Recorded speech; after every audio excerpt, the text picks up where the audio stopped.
All right, bring this down some. All right, can you guys hear me? How's everything going? Happy Friday, everybody. Let me make sure that my microphone... What the hell did I do? What is... Okay, there we go. Okay. So we are here live and in person. It is Friday, and we're doing the first... Well, this is technically the second REDU tournament that we've run, but this is the first one that I'm streaming.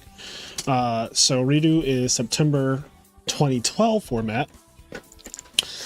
And yeah, it's formerly known as wind-up format, but I think that is a bad name for the format. I think that naming any format, honestly, that you want people to enjoy, I think naming it after a deck is a bad idea. I think that's one of the things that holds back Hat and Tengu. I think that those formats should probably consider changing their name.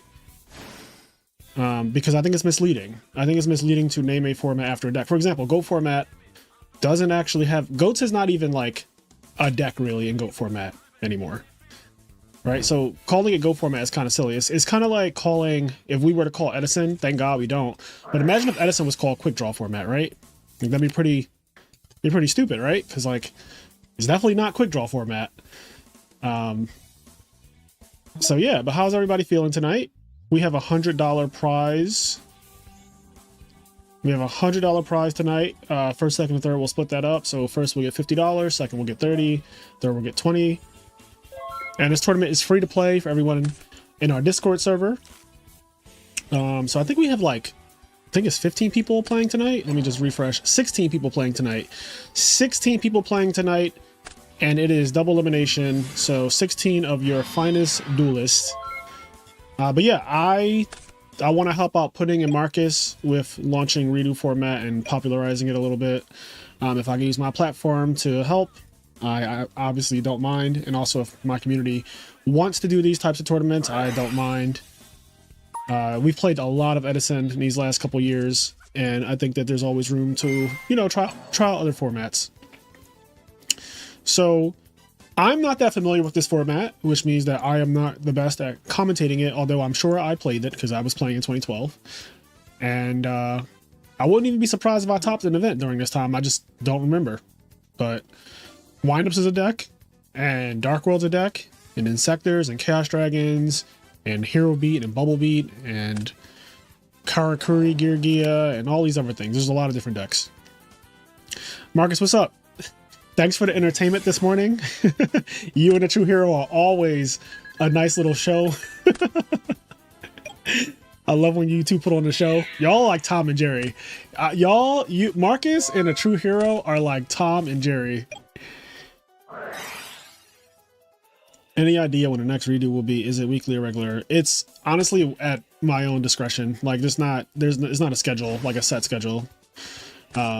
You just have to be in a Discord server to know when I'm going to do a tournament.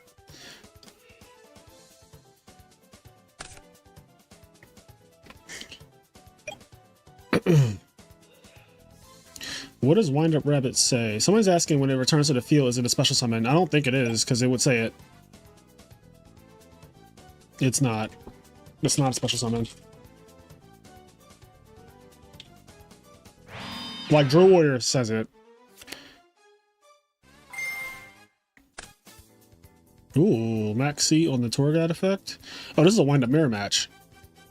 So these two are living up to the old name, right? They're both playing wind-ups. We have quite a few different decks in this tournament. But yes, Factory is ridiculous in the mirror. This is one of the things that is kind of like a Gateway of the Six. I hate cards like this that work for both players. Like, this is just dumb to me.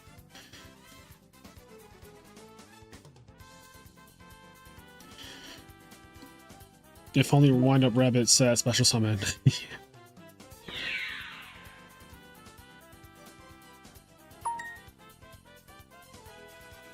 Do you see any retro format getting as popular as Edison?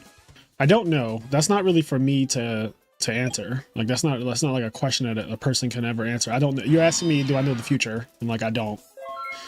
Like if I did, I wouldn't be spending my time playing Yu-Gi-Oh or streaming Yu-Gi-Oh. I promise. I would be winning the lottery or something more important. See, I do not know the future. Unfortunately, I am just as human as you guys.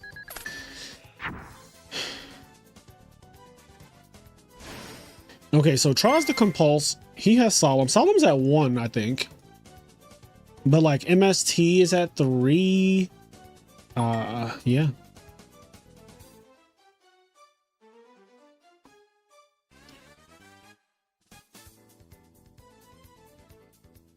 I used to play this exact mirror match all the time because this is when Shockmaster is legal, and you can do like Magician Shark to do the Papilla Paralysis to put the rat in attack mode, and then you like make Shockmaster and all that.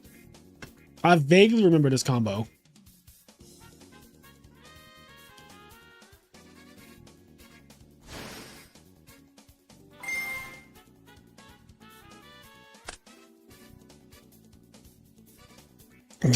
The Pappy combo video changed the course of human history. It really did, though. Wasn't it Patrick Hoban who came up with this nonsense? Like, wasn't it the great late Patrick Hoban who made this? 2 Mirror Force, 2 Torrential Tributes, 2 Call.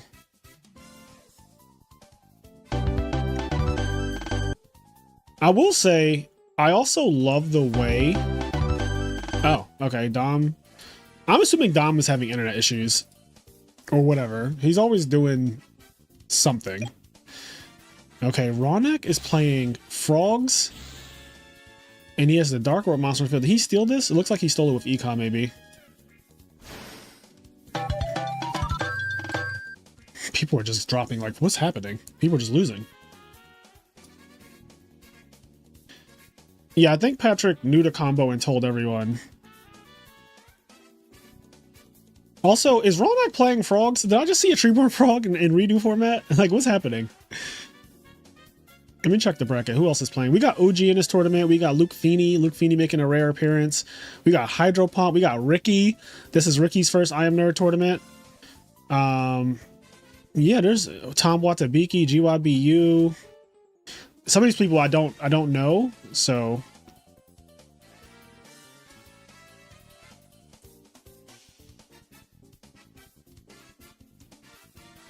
But yeah, here we are. And in fact, why don't I can pull up another duel while we are waiting, while also people are coming in. Not a friend request. Okay. So this is the hard thing about this. I can't tell. What is this? Esper Girl. Wait, what is this card? Silver Sentinel. You can set this card from your hand to your spell and trap card zone as a spell card. Also, like Sinister Serpent.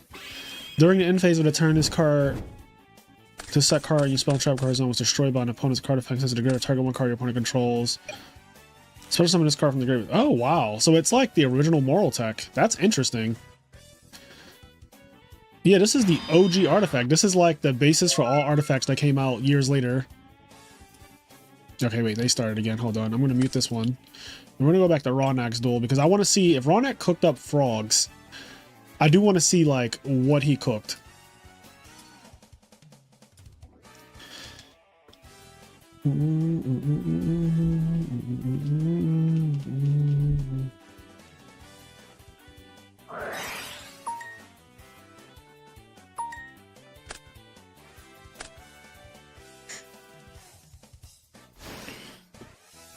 Okay, there we go.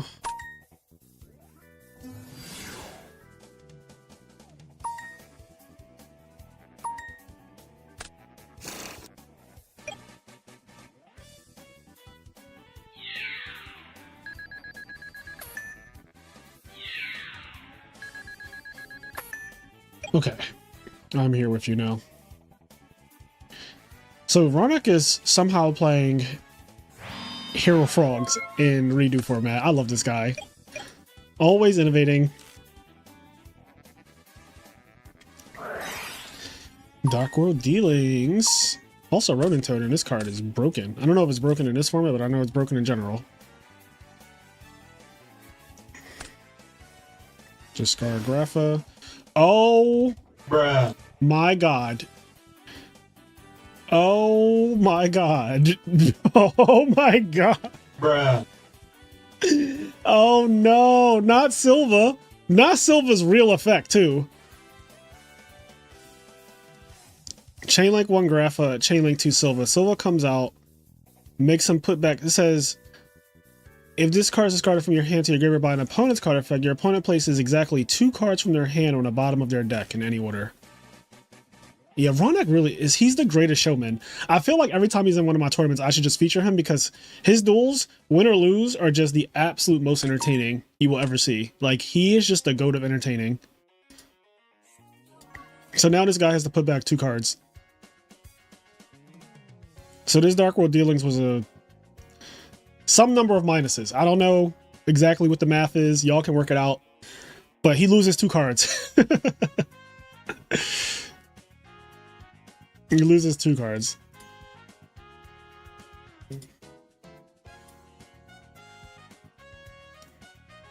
Oh, man.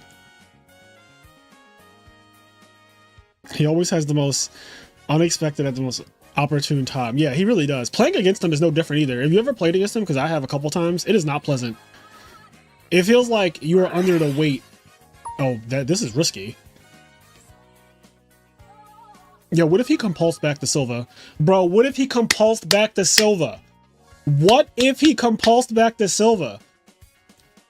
Dear God. I would have to leave this duel because I don't want to be the witness to a crime. Yo, if he had compulse just now, that would be so outrageous.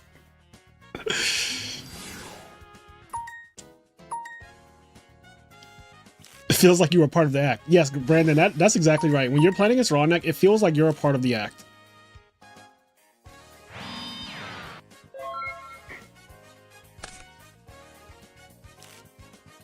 Oh my lord.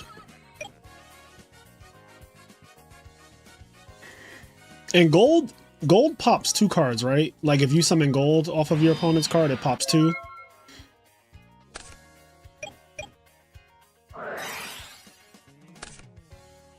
It's cool because this guy's on the thumbnail for this video. Hope you guys enjoyed the thumbnail as well. I made that like an hour before we started streaming. Thumbnail got Big Silva on it. Big Silva. And round 1, we get to see Ronak using Silva.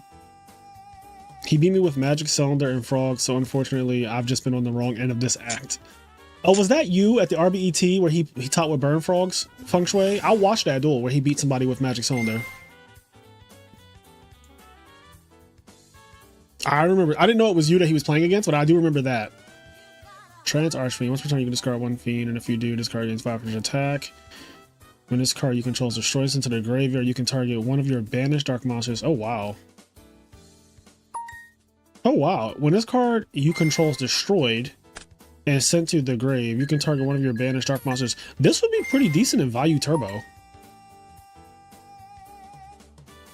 Because of this second effect. When this card is destroyed into the grave, you can target one of your banished dark monsters. That's a pretty interesting effect.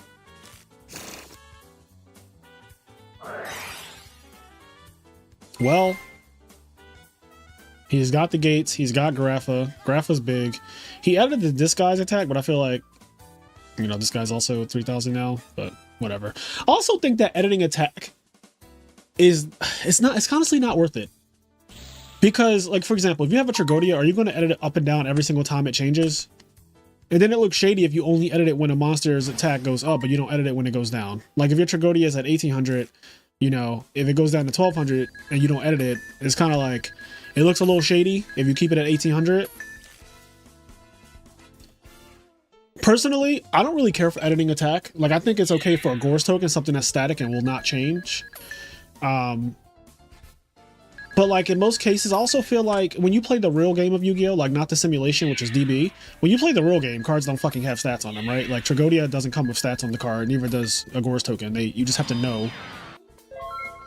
So it is really, it's a conversation that's been happening for a little while now. Yeah, Marcus, this conversation about the stat editing thing on DB, I think it gets a little messy because some people might try to use it in a malicious way. Oh. This turn, any monster sent to the graveyard is banished. So this is like a on-demand Macrocosmos, or like D-Fisher, I should say. But yeah, like the whole stat editing thing, it just gets really messy because it can look a certain way if you're only editing you're only editing the monster stats when it's beneficial to you, but you don't edit it when it's not. And so I feel like it's up to the players to track the stats of the cards. Like, you track the fucking stats of the card. If you can't tell that I have 2 cards in my hand and my Tragodia is 1200, that's on you. Like, I don't know what to tell you. Because if we played each other in person on a table, right? If I'm playing across from you at a YCS and I have a Tragodia on the field and I have 2 cards in my hand, if you don't know that it's 1200, I don't know what to tell you. That has nothing to do with me. Like,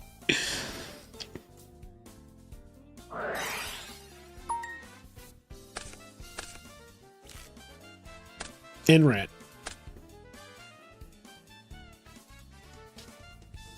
I actually think editing the stats are not a net positive. One, it takes time to actually edit the stats, and Yu-Gi-Oh! Is a timed game, or at least it should be a timed game most of the time. So like, one, editing stats, it literally takes time on DB, especially if you're trying to be like super accurate, because people, even myself, I'll edit my Gorza's attack, but I won't edit my Gorza's defense, for example, because it's like, it's understood that it should be both. But if I want to be complete, I should edit both, right? And then Tragodia, that's like the main one, because that shit just goes up and down. Also, Absolute Zero. I'm not doing that. I'm just not doing it. I'm not going to keep on changing my Absolute Zero every time my Treeborn Frog comes back, every time I bounce a Swap Frog, every time I normal summon a Swap Frog. I'm just not doing that. Sorry. I don't want to go into time. I'm not doing it. Count up the water monsters on the field. Add 500 for each. Like, do what the card says. Do what you would have to do in person. Not Silva again.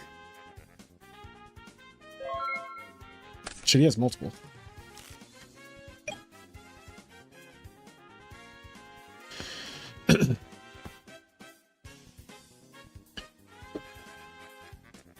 Who cares, Miles? Is DB not a YCS? Who cares? Like, nothing is obligating you to edit the stats of the cards. And I don't think it's in your best interest to edit the stats of the cards either.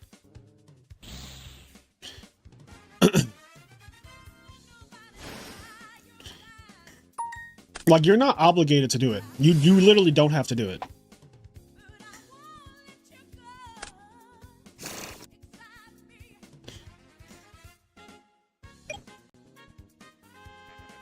It's like you have people being moral police about like, oh, you should and shouldn't do this. Like, no, there's nothing in the rules saying that I have to do this.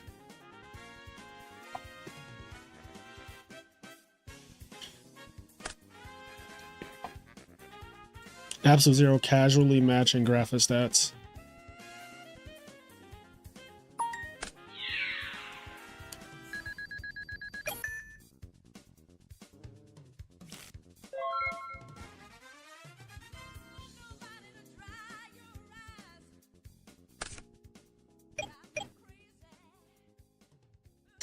All right, Miles, you can fuck off. Goodbye, weirdo.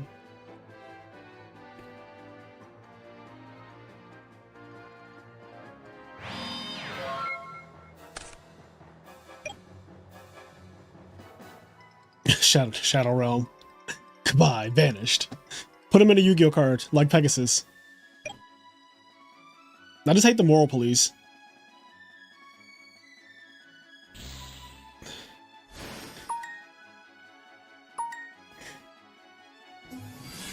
Colton Stone Rock said Arise. Yo, Arise is my shit. Imagine if Yugi imagine if Yugi won in time. He beat Pegasus in time. Oh man.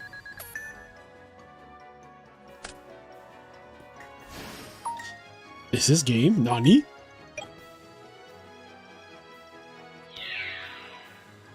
Hi.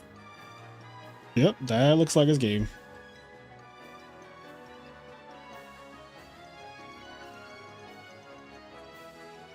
Or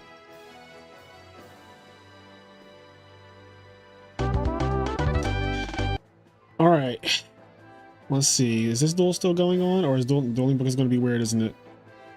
I'm gonna get out of here. I'm going to, let's see, who else is playing? First of all, it's Fancy Diesel 1, Rawnak 1. We got Ricky versus True Nation. Oh yeah, Hydro, we were watching Hydropunk. Chicken wings, what's up? We are not swagged up today. This is a very basic in the house fit. I have on my Nike crew neck and a hat and a white tee. We're just chilling. Just chilling. I love this guy's artwork. I remember when this came out, I wanted to use it just because of how cool it looked. And I tried to force it at first, but then I realized that it just wasn't, you know, in 2008, this wasn't it. You gotta level up. Look, we all can level up, all right? We could all take a note out of Sung Jin Woo's playbook. I'm just trying to level up. Trying to become the Shadow Monarch.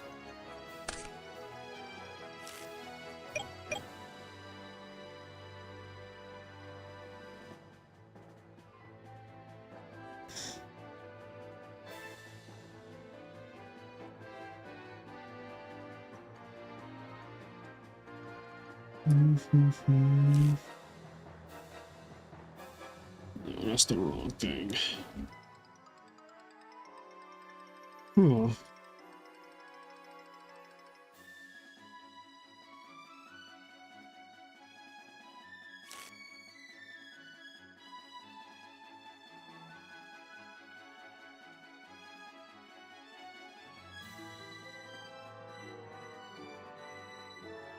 What up, y'all? Fraser, that Vegas recap podcast got me through a long drive. I'm glad to hear it. You know, that's what the podcast is good for. Raw Nat cooking without substitutes, the frog goat. Absolutely. That man's going to find a way to play frogs in every format. Oh, this is like the Grand Soil deck.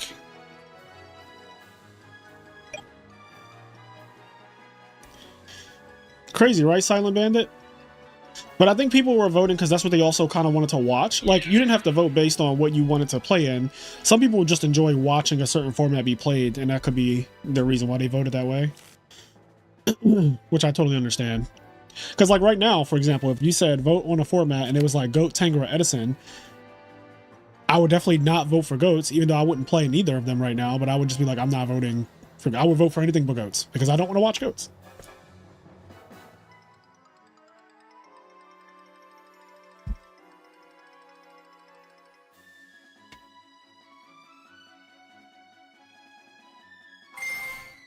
Oh, my bad. There will be Edison tournaments. There's so many Edison tournaments that there's no shortage of Edison tournaments. What are your thoughts on this format? I did an entire 2-hour podcast just discussing REDU format. So listen to that if you're wondering like what I think about it. But I think it's a pretty interesting discussion between me putting Marcus Hayden and Kenny. Nothing compares to seeing the Trinity pop off. Seeing the Trinity pop off is pretty cool, but I think that there are some things that do compare to that, at least for me. Like, there are certain things that I like. I think that seeing somebody get Trishala'd on their turn is one of my, like, biggest nut moments in Yu-Gi-Oh! Like, I love that shit in Tengu. Like, when you just set up the Formula Synchron play, and they're taking their turn, and you're just like, Trishala. That shit is just crack. Like, that is just crack.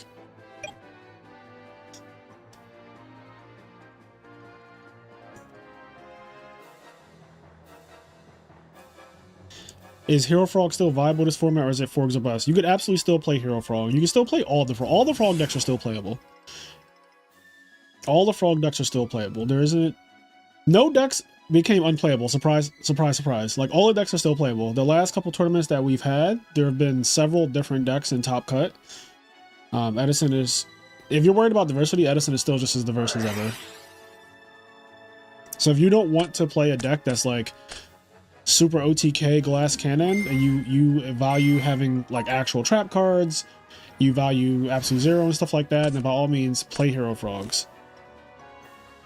There's so many frog decks to choose from. I think Frogs probably has the most decks out of any archetype in Edison, like the most decks that you can make with it, as proven by Ronak. And they're all like viable decks still. No, I don't think diversity matters for a good format. For me, anyway.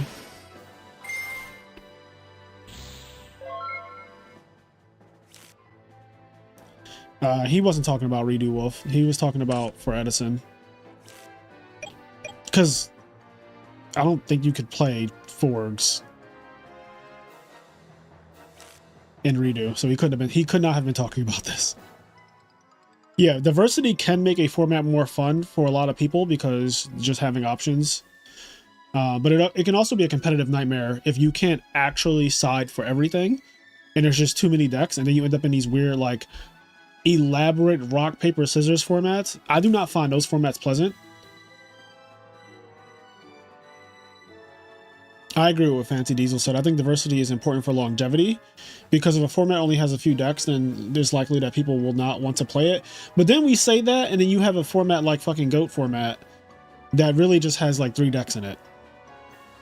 And that format, people still absolutely line up to play it, and they love it.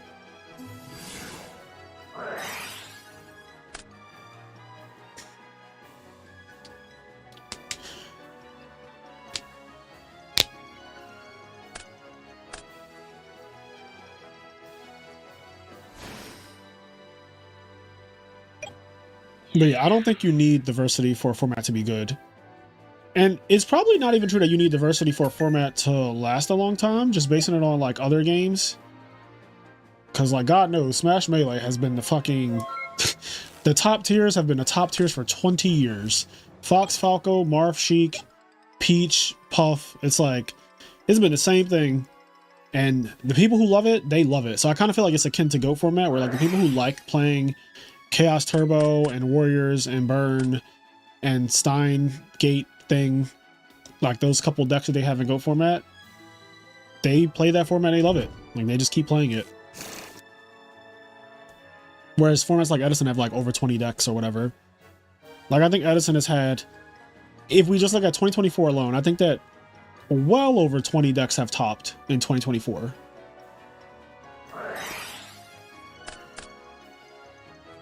I would even go as far as to say that like 20 decks got top 4 or better in 2024. And I'm exaggerating, or I should say I'm being narrow with the scope just to prove a point, to say that like a lot of different decks can do well.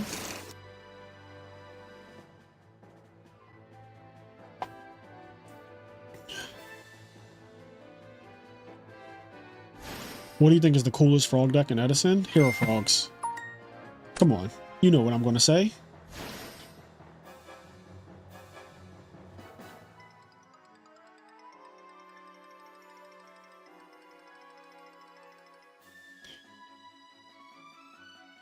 I love Levier. This is one of my favorite Yu-Gi-Oh cards.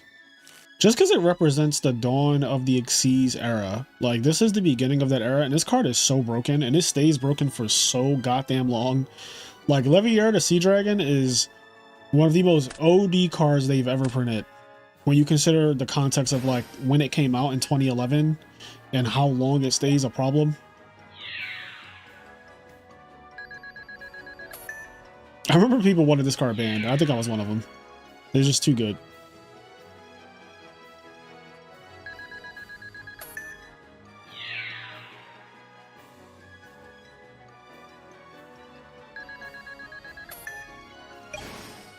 Ooh, Trag. So this is Chaos Dragons. Okay, versus Grand Soil. I don't know what the Grand Soil deck was actually called. Like, is there a name for this deck? Is it just called Psychics? Is it just a Psychic deck, or is it Earth?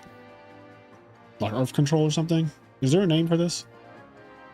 Grand Soil Psychics? Psychic Grand Soil? It was called Grand Soil Psychics.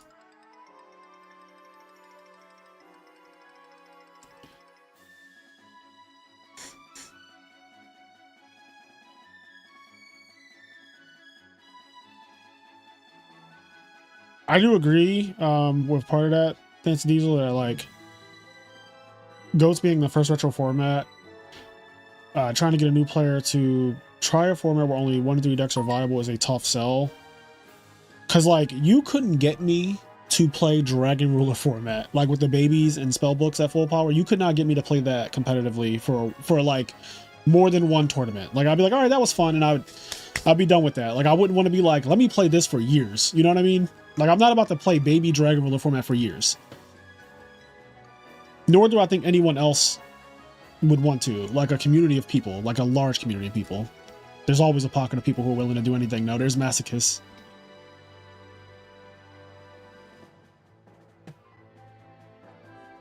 Which dragon format did I top? I topped baby dragon rulers, and I topped the formats where they got nerfed as well. I think I topped all of the dragon ruler formats.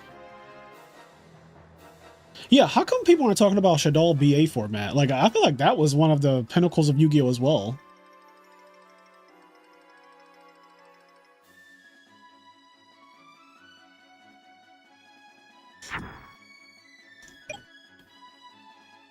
Big Trag. Thinking. Oh, is there something to be done right here? Oh, he could Veiler this thing, and it would go to 0. This is such a good interaction, though, because if you Veiler it, then he's still in main phase 1. But if he goes to battle phase, it'll have all of its attack. Veiler can only be used in main phase, so, like, yeah, you can't Veiler in battle phase.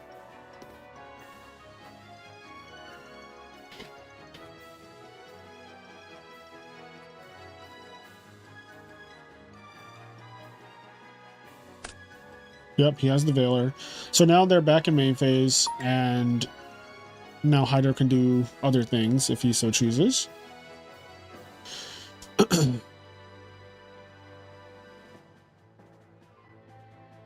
the Tragodia for this turn is at 0. Okay, so he's at 200 life points, which means that if anything happens, he dies, right? Like, if anything happens to the Tragodia, he just loses the game. But I don't... He needs to top deck something here.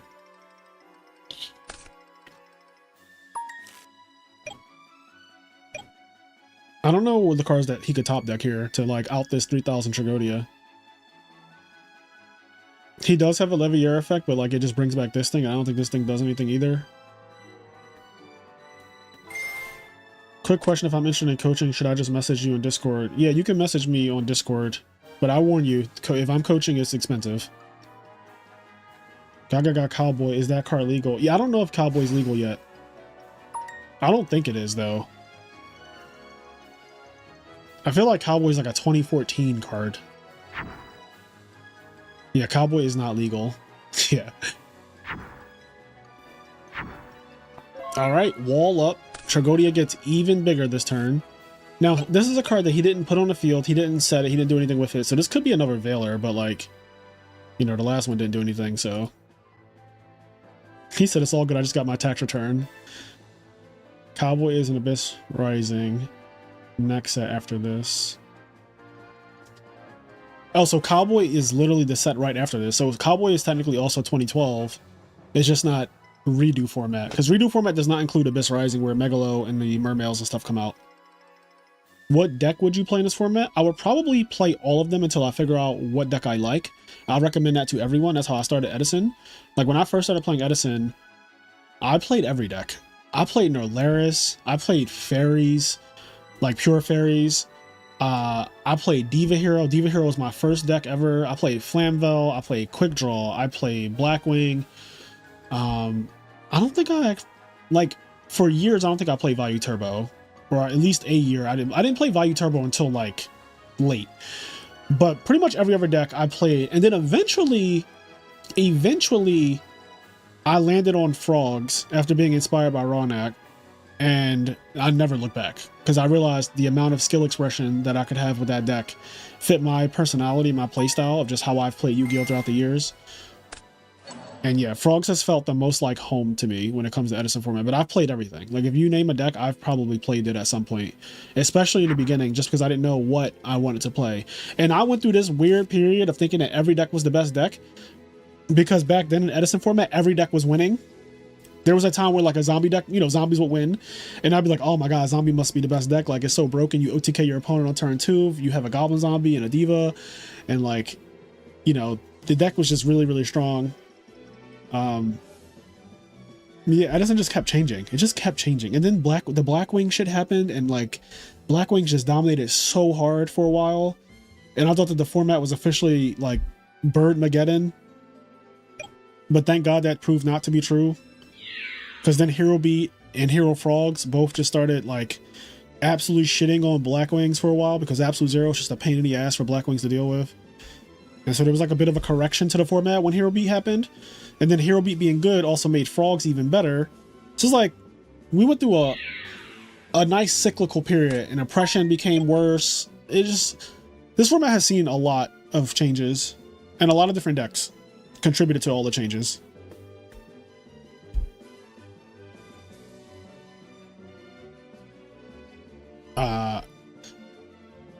I can't even answer that question, Poppy. I have no idea.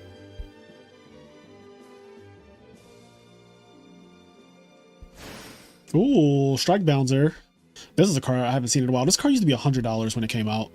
Like, not immediately when it came out, because people didn't understand how ridiculous it was, but soon after it came out, it became very, very ridiculous.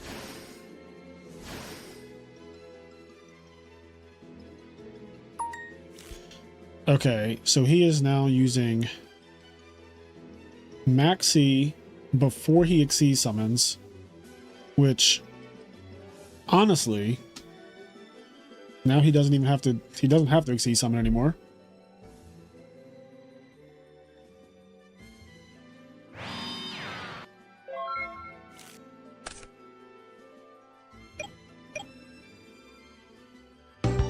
Alright, there we go. I was like, I don't know what you could top deck in this situation to get out of it. Like, I don't think there's anything. I know this format has like Dark Hole and shit in it.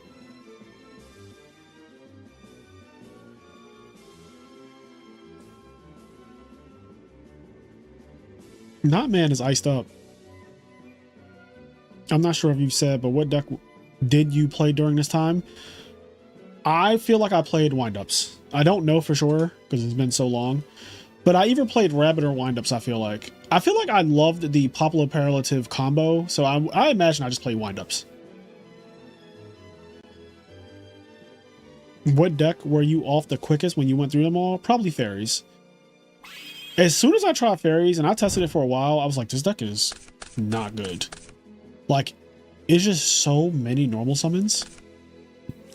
Mind you, this is before Deck Devi was like Deck Devi, you know? This is before that. And I would just have hands of like DD War Lady, Shining Angel, Nova Summoner. This is also back when they were playing shit like Cyber Valley and sometimes Raiko, and they also play D-Alk, and they play Honest, and you just have these hands of like normal summon on normal summon on normal summon on normal summon on normal summon, and you can only do one. I think that my experience with Fairies is what led me to correct the Hero Frog deck and make it like optimal, because a lot of people playing Frogs would just shove in like triple Caius and triple Ryza, and when I played Hero Frogs, I was like, this is wrong. You only need to play 4 Monarchs. Like, you don't need to play this many Monarchs because you can't use them all. You cannot use them all in one turn. I think I learned that lesson from playing fucking Fairies, which just had a handful of cards I can't use. You can only use 1 per turn. It's like, bro, how many Monarchs do you need to get the point across? Like, and it's rare for people to go down from a Monarch train, you know, in Edison. Like, it's rare for someone's whole hand to just lose to like Monarch. Like, Vayu's not losing to that. They're not going down like that unless their hand was already bad, in which case you would have beat them anyway. Same thing with Blackwings. Like, Blackwings is not just going to lose to like you going Ryza and Caius a bunch of times in a row and like hoping for the best. You do need a little bit more than that. So yeah, diversifying the deck, I think, is just very important. But yeah, I would say the deck that I was off the quickest was the extremely normal summon heavy decks like Fairies.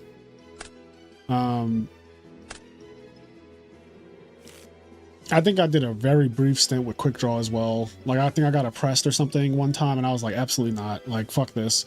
I think I also just like experienced the thing where you make a Drill Warrior and you're happy about it and your dopamine is really high, and then your opponent just like summons Fossil and passes and you lose, and you're like, wow, like that took nothing. Like, he literally just summoned Fossil and passed, and like I lost. I put 3 cards into that thing.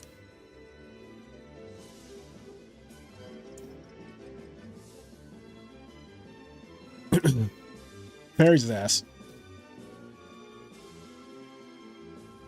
Every deck is good in a skilled player's hands because it's in a skilled player's hands, but at that point it's the player, not the deck. But if you're comparing decks, because there is a apex to decks, right? Like, there's a tier list to decks, and Fairies is at the very bottom. Like, it's in that bottom tier of decks, especially now.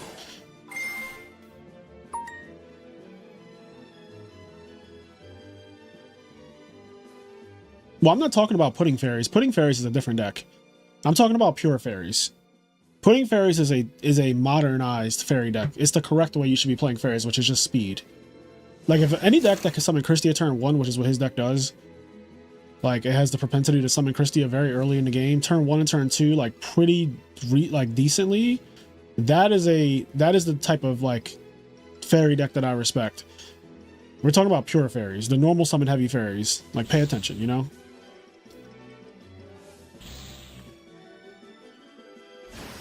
But yeah, I do think that pure fairies is a deck that you don't have to spend like months with to know it's not good. Like, if you're a good player, you can cut down the time that it takes to the average person or worse to like realize things. Like, I don't have the same timing to realize that something is bad as most people because I'm better at the game. Like, it doesn't take a month to realize like, oh man, this deck is shit. Like, the deck is shit. You don't need a million years to figure that out. Like, I promise you.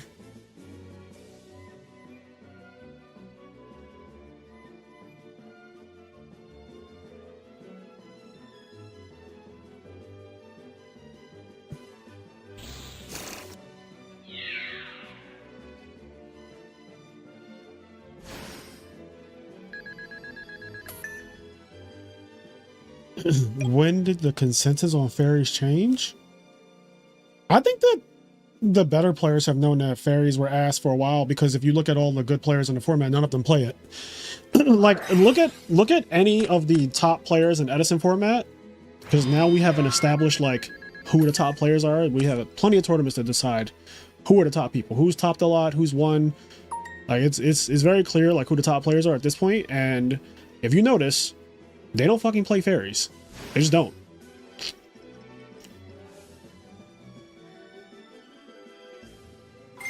And there's a reason for that. Like, there's a reason why you don't see fucking Jesse Cotton playing Flunderees. Like, you know, what are we talking about? Like, there's a reason why he's not playing Flunderees. There's a reason why Chris LeBlanc during Cash Terror format wasn't playing Flunderees, you know? Like, there's a reason for this. Just for example. Like, the best players gravitate towards the decks that are better. They don't like... You know, they don't take a month to realize like, oh man, I'm playing a deck that's just inferior. Casuals, sure. If you're a casual, do whatever you want. Edison is great for casual players and competitive players alike. You can be a casual, you can play your fairy deck, you can have fun. You'll beat a couple people, but you will not be winning any tournaments.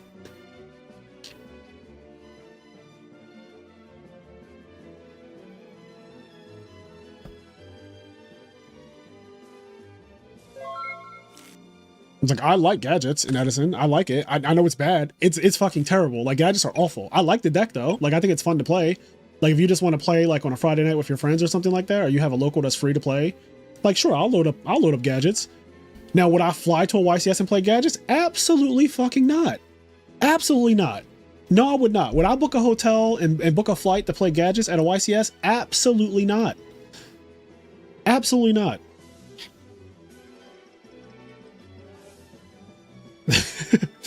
Fairies won my grandma's invitational. Hey, yo. Oh, man. It was just too much. Oh, God, that is so funny.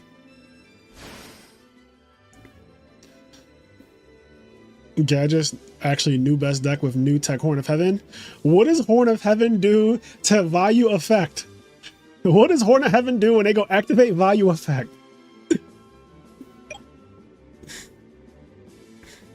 Like, what does it do?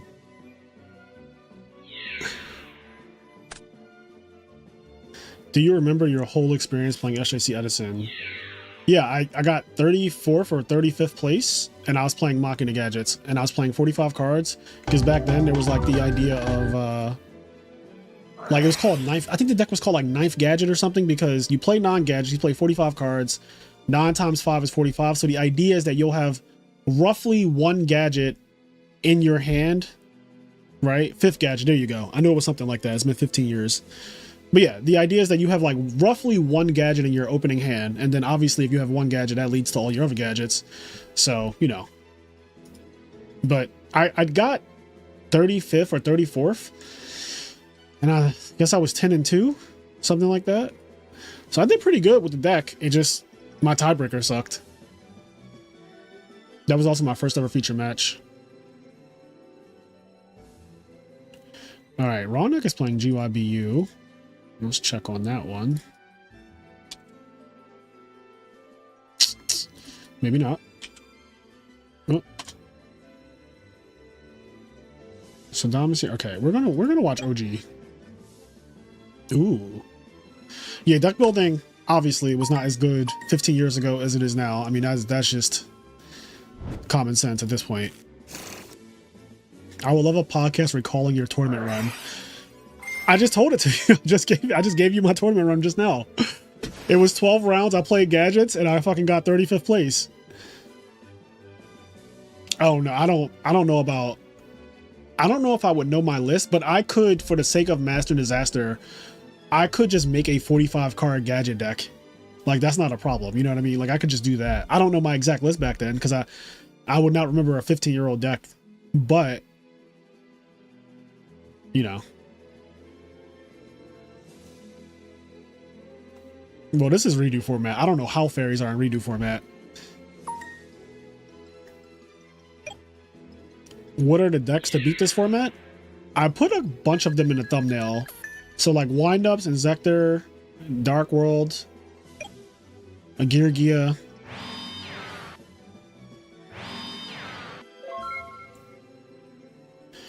Bummed I couldn't make this tournament, but good luck. Yeah, I don't know what, you know, I'm not an expert on redo format. That's Marcus and Pudding's expertise, I would say. And I think in general, like even them, they're not like 100% on everything because the format is relatively new in terms of exploration. Like, look at how long it took Edison to become, you know, what it is right now in terms of just refinement to the decks.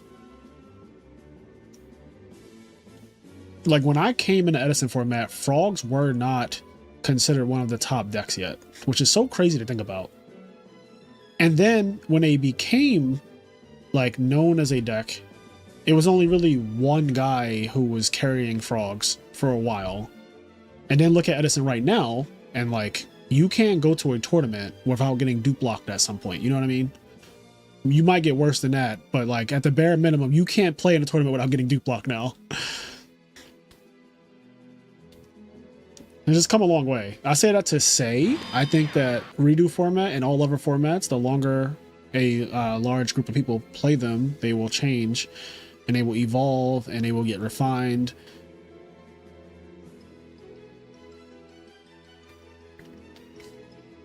No, I don't think Edison is solved with Forgs and Giga. I actually don't think Edison is solvable, honestly. I think it's too much. I think that the decks all just lose, like, to very simple things.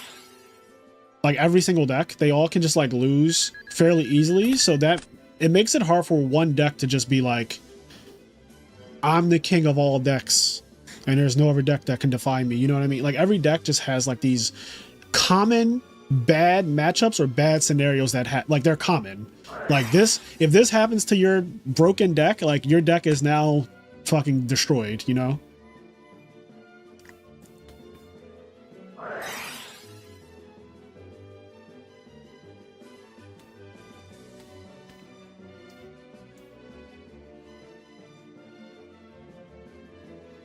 When I tell you, I don't know what these cards are.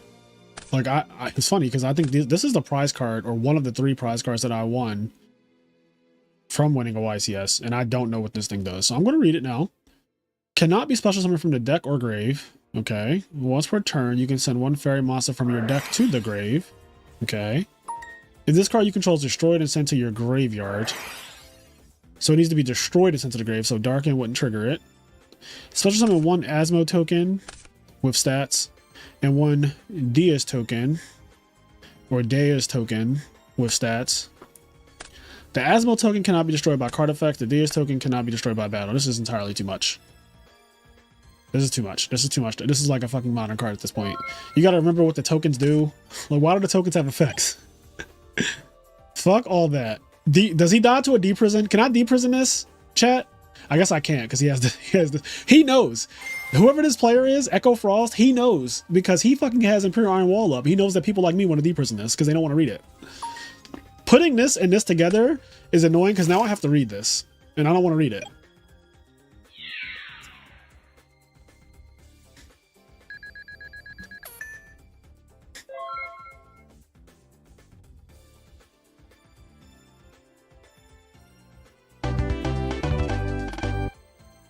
All right. Let's see. Is Ronak playing GYBU or not? Like, what is happening? Am I in the wrong spot? Like, it blatantly says they're playing chill. I'm going to message the Discord server now.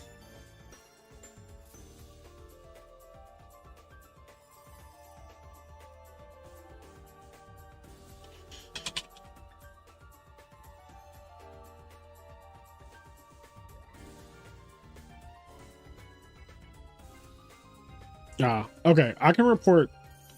So I have to report. Oh, Ronak already won. All right. So the bot isn't working, which means. So I will report. Wait, what? Am I? Oh, I'm not logged in. I was like, what the fuck?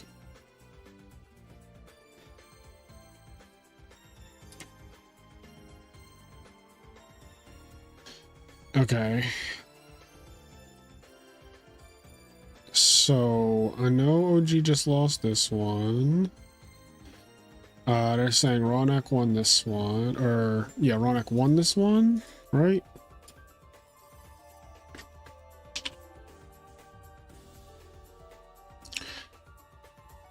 So Fancy Diesel is playing right now. Let's see.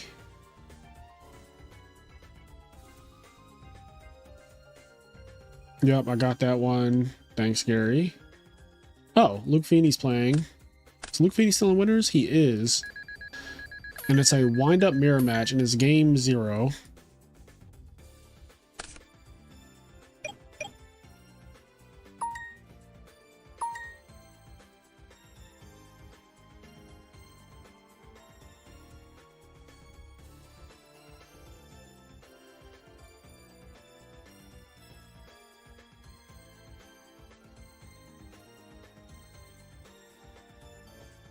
Okay.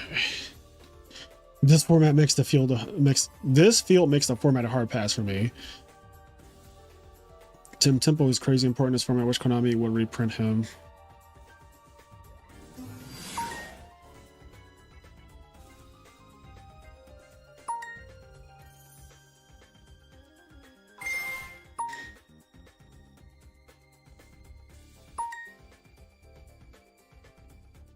You get so much card advantage from factory.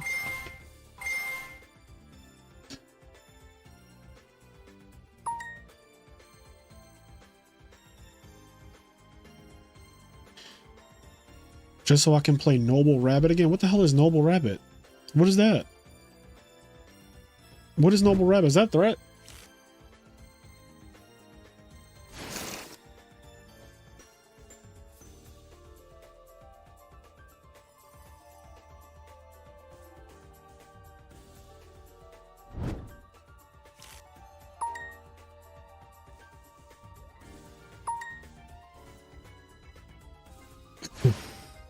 All right, I feel like Luke is getting Dougie Dawn at this point, but I don't know what his back rows are.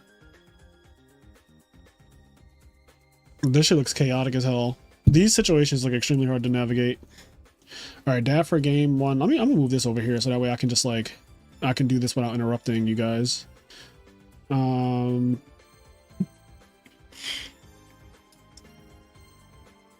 Dad for game 1.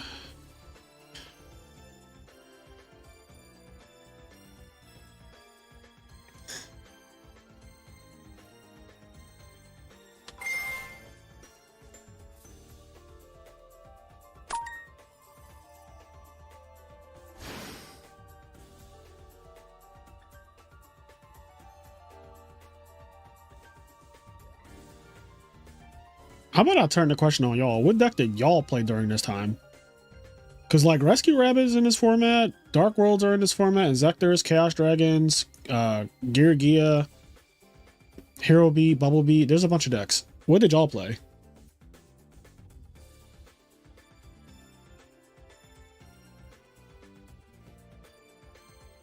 Hello, this is wind up format and format library. Yes, this is wind up format and format library.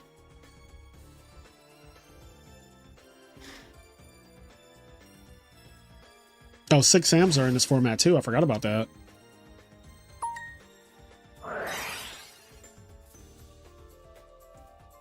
Yagera 1 versus Hydro. Okay.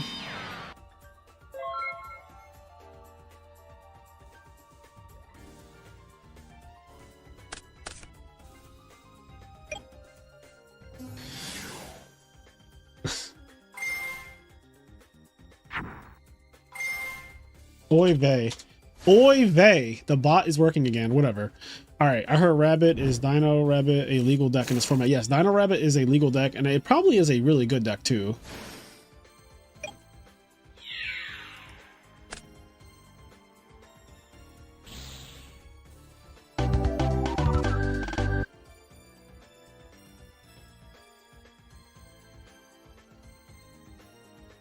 Yeah, you can play 6 Samurais.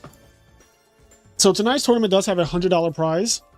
First we'll get $50. Second and third we'll split the other 50, 30 and 20. So yeah, Grapha is the GOAT. Grapha is a stain on this earth. No, I'm kidding. But I'm not fond of Dark World personally, but there are people who love that shit. People who they love Dark World. They love it. Love it. In the words of Beast Mode, they love Dark World. They go up for that shit. They eat that shit for breakfast, lunch, and dinner. Let me see. Can I refresh one time? Can I get in here? Oh my god, this thing is so annoying. All right.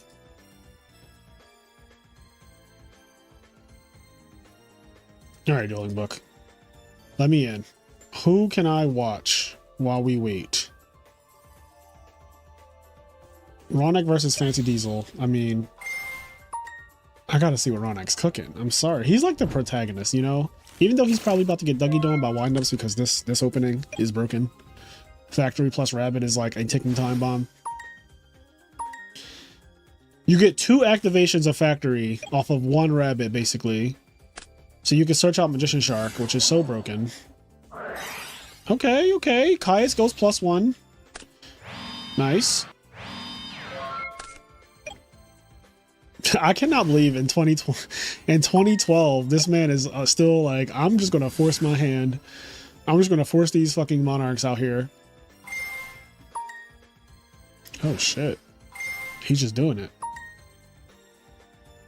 Torrential is at 2 though, so like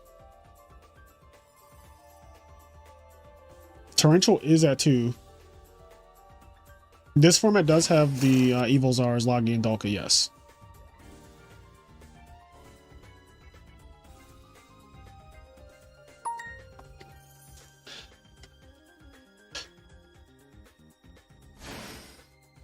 Oh, he's going for it all.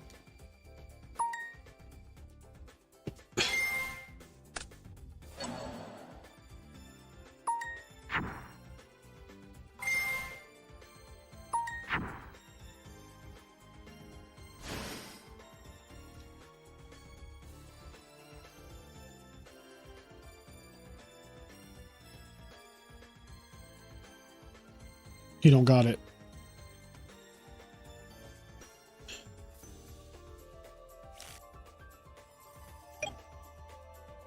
Ooh, straight to battle phase. Wind-Up Rabbit is so goddamn annoying too. Like, even if you have Mirror Force, which Mirror Force is at 2, but it wouldn't even do anything.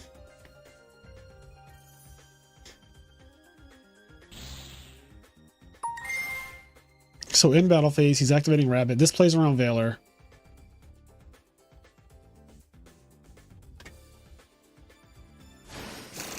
Gets another Rabbit. This comes out in defense mode though. This comes out in defense.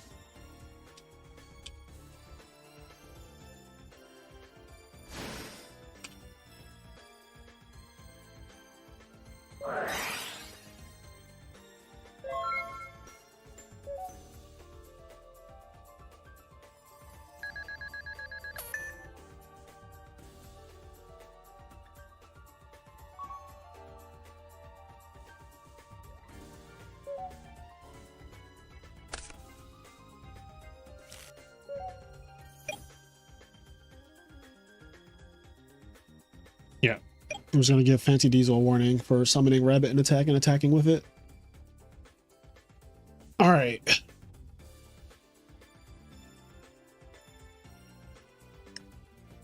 Imagine if Magician summoned an attack. Yeah, I mean, that we just got to see exactly what that will look like.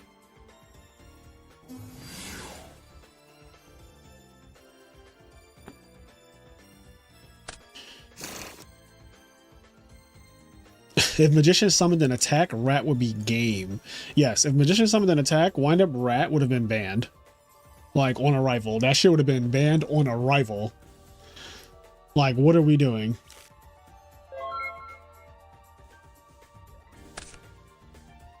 Rabbits, rabbits.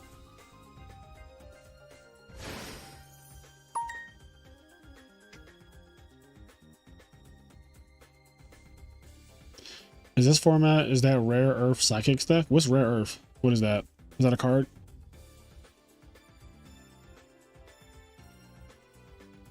It's crazy because I haven't played Redo format at all since, you know, 2012 actually. And I just remember that this card cannot summon things in attack mode off of like instinct. Like seeing that rabbit come out in attack mode, I was like, that just looks wrong.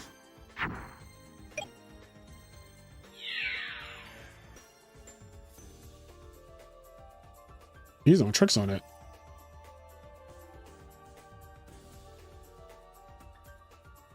What is happening? He can't attack. Am I tripping? He can't attack with this Zen mains, right? Or is this?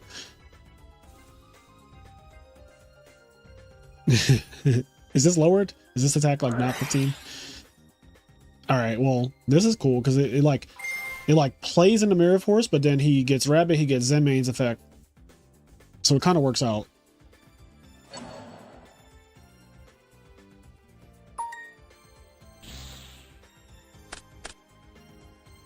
Okay, so he's using Rabbit to banish the Magician.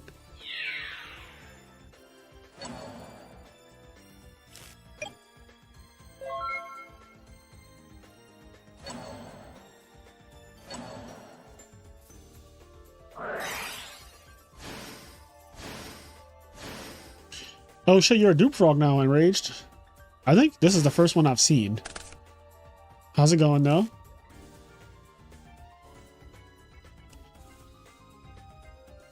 Been listening to your podcast. A great guest would be Rodrigo. Everyone worshipped him back in the day. Would be a great combo for the pod. Yeah, I don't think we're ever getting Rodrigo. First of all, I don't know where he is in the world. I don't know what his life is like. I don't have any contact information for him or anything like that. Also, I'm not even sure. Does Rodrigo speak English? Like, I don't even know if he speaks English. I don't know if like a podcast with him would be possible, even if I did have those things.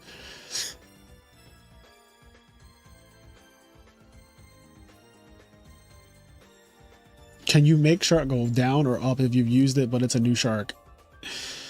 Like if you banished a shark with Wind Up Rabbit, it's a new shark, so you could use the effect again to change it, you know, the way the card reads. He streams on Twitch. What does he stream on Twitch?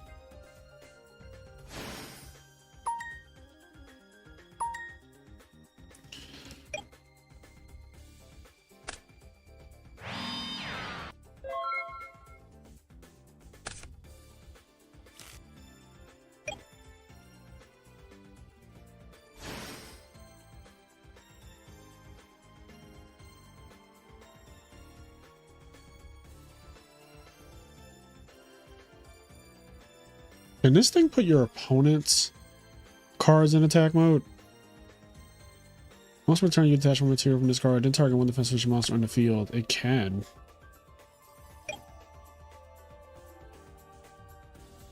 What an interesting little butterfly. And it loses attack. Damn. Gage would be fire. He's all in on Edison. Now, Gage is much more reasonable, because I actually know Gage. I've been seeing him at, like, every event. He used to live in Philly for a while. He used to go to my local. We used to be on the same team. Redo support. This man only has 4 likes. Oh, thank you, Logan. But yeah, Gage is reasonable. I can get Gage. I think that would be a good podcast.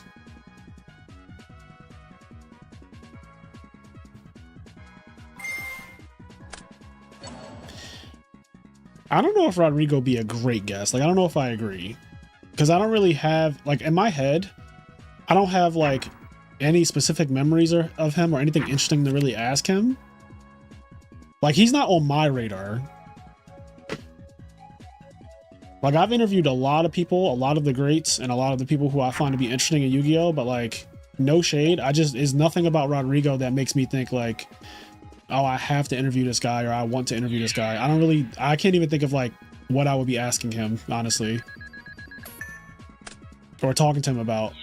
I've never talked Yu-Gi-Oh! with that guy. Whereas, like, pretty much every other Yu-Gi-Oh! Guest I've had, I've talked to them before. Like, we were either cool or I just, like, know them. Yes, one day we will definitely get Nazar Part 2. Yeah, if Anthony Alvarado wants to do it, absolutely. I would love to do a podcast with Anthony Alvarado. He's one of the players that I really do like from the old school.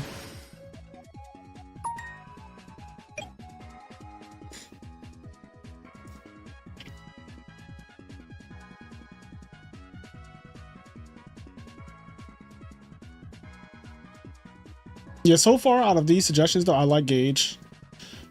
Gage is one that I really like.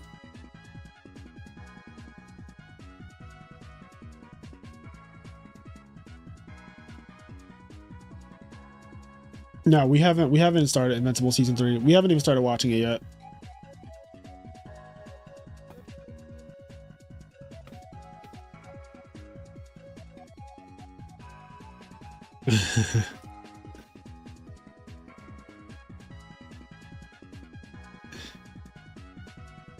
We're also not getting Adam Corin. It's not happening. You guys are like bringing up people who are just so far removed from Yu-Gi-Oh! Like they are not Yu-Gi-Oh! Players anymore. Their lives have changed drastically. What do you do for a living, Fraser? Does Yu-Gi-Oh! Cover me? I'm a prostitute. Yep. I know. Surprise, surprise. I'm a prostitute. I'm a prostitute. Just out here selling it. Selling Yu-Gi-Oh! Cards. No, I'm kidding. I have a regular 9-to-5 job. Like most other people. When I'm not doing Yu-Gi-Oh! I just work. Wait, how much for a night? That's wild. How much for a night is crazy. Everyone has a price though, right? Everyone has a price.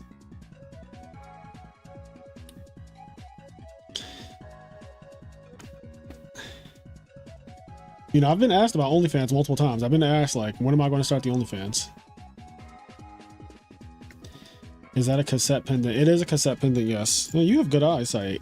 I don't know. How is this showing up on OBS? Let me check.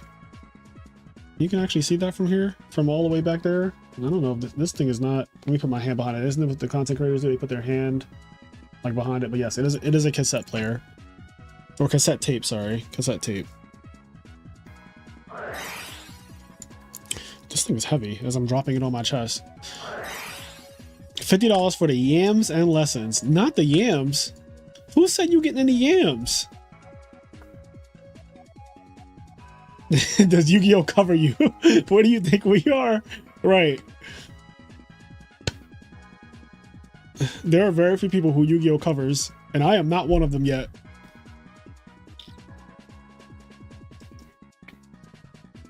What's on the cassette in your headcanon? Probably like Reasonable Doubt. I feel like that's, you know, that's an actual cassette.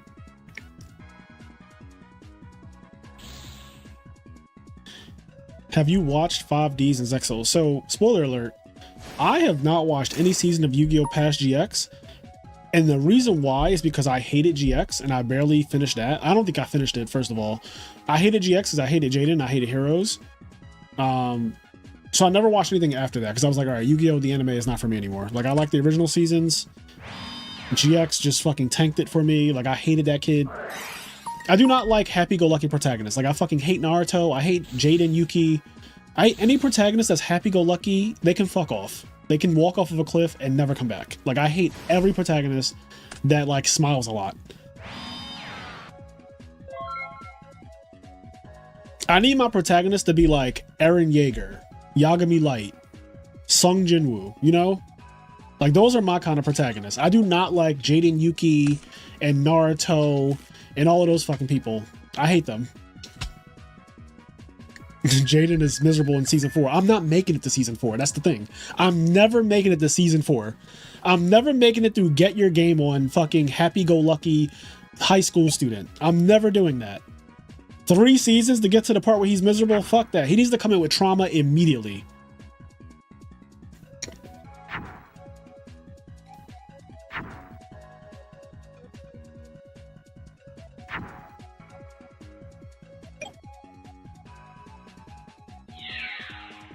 You say isn't a happy-go-lucky character. That's good. That's good. Yeah, Samurai Champloo is actually one of my favorite anime of all time. It's in my like top 10. Samurai Champloo is in my top 10 anime of all time. First of all, the music, God tier. The music of Samurai Champloo is so good. I might actually just start rewatching Samurai Champloo. Not like I have time because I have to watch so many other things, but like I really want to rewatch that anime and then also podcast about it because I love Samurai Champloo.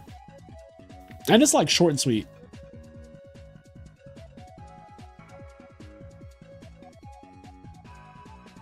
You say legit beats people up. See, you say sounds like the kind of protagonist that I would like.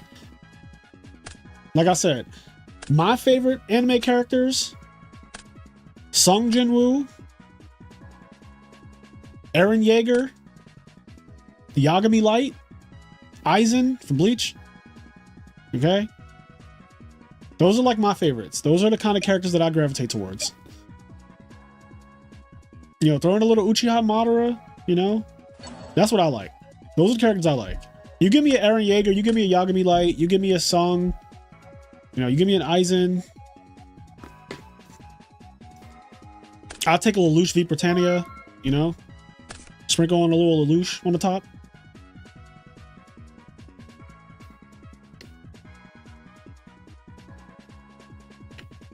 I read manga and watch anime, but the only manga that I really read nowadays is One Piece.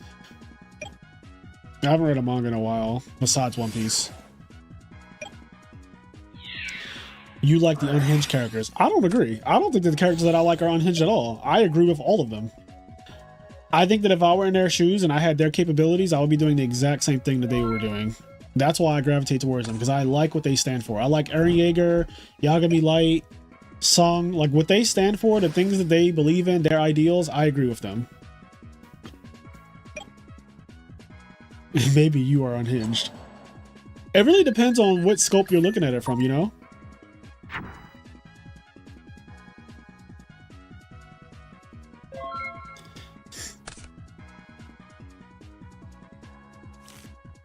One Piece is good, but I feel like it lacks soul after a time skip. That's unfortunate that you feel that way. Cowboy Bebop is okay. It's nothing like crazy to me. Like I don't have Cowboy Bebop in high regard. It's like an anime that I've seen and I watched it. It's not something that I would ever watch again, like just cause. Like I would never be like, I just want to watch Cowboy Bebop. Who'd win, Lelouch or Light? Well, I like Light more than I like Lelouch. I'm going to say Light. I don't think Lelouch is ever first of all, I don't think Lelouch is ever getting close enough to Light to use his fucking powers on him. So there's that. Like he's never using the Gyas on that man.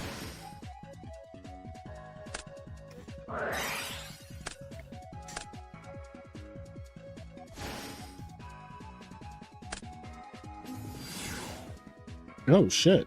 Absolutely. What format is this? Is this Edison or is this Redo? I'm having a hard time distinguishing.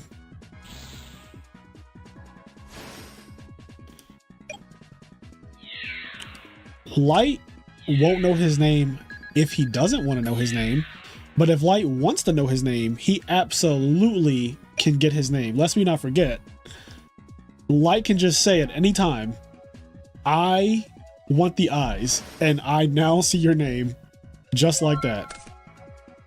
If Light was bloodlusted, like absolutely bloodlusted, give me the eyes. You're dead.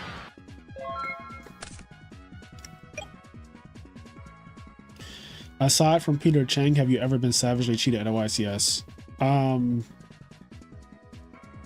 Savagely cheated?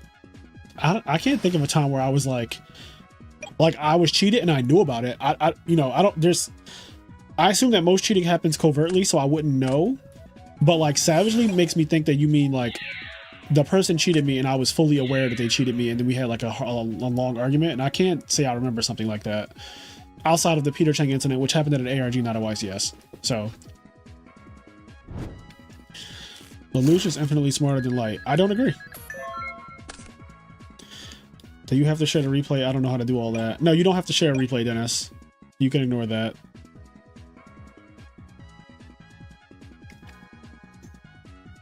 Just look for the Peter Chang Fraser Smith match on YouTube. All you have to do is type in both of our names on YouTube, and there will be several videos for you to watch the entire incident unfold. No, I'm not telling the Peter Chang story. You can watch the video. I just watched the Peter one.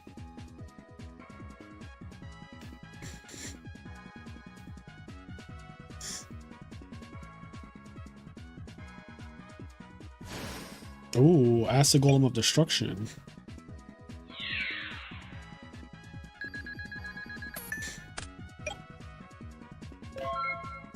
So this card is like a double-edged sword, because while it's on the field, you can't special summon.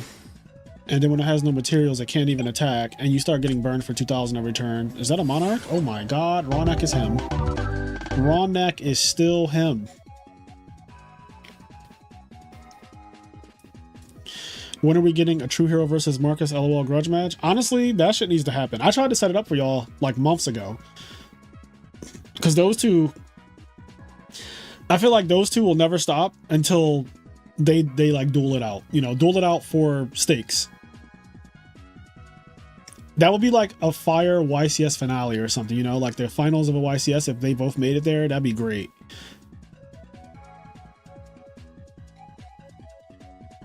The lore behind the grudge is that they both have egos. They're both competitive men. That is literally it. That really is just it. They're both just men who are super competitive. Egotistical men. As am I.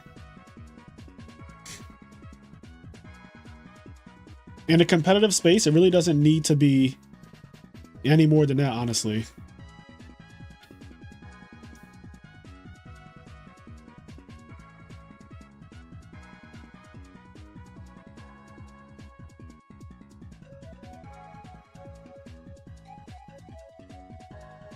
Never know what to expect for you. Yeah, Ronak is like, you will never be able to guess what the fuck this guy is up to. Is he a winner still? He is.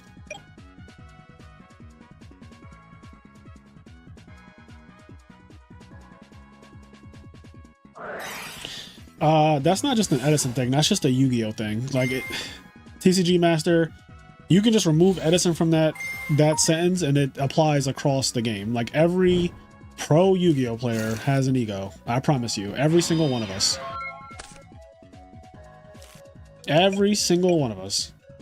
And no matter what format they play, no matter how long they've been playing or whatnot, I have an ego and I'm trash. You know, surprisingly, a lot of people who are trash have really big egos. Yeah, I agree, Mr. Tomato. You can remove Yu-Gi-Oh and apply it to people. I just think that, like, in general, men across the board, competitive men are just egotistical. Like, look at fucking sports. You think those guys don't think that they're all the shit? Because they do.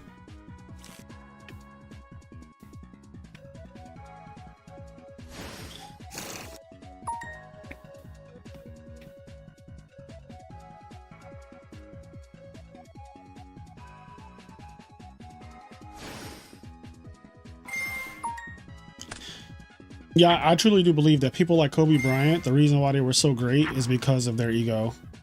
Like, Kobe Bryant was so egotistical, but, like, he backed it up. Like, what could you say? Like, I'm the fucking shit.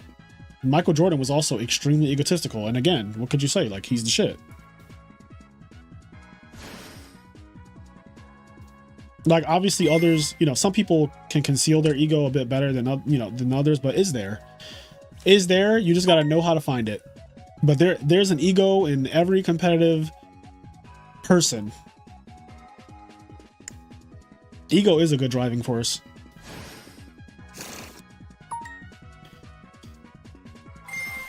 Damn, he is going ham.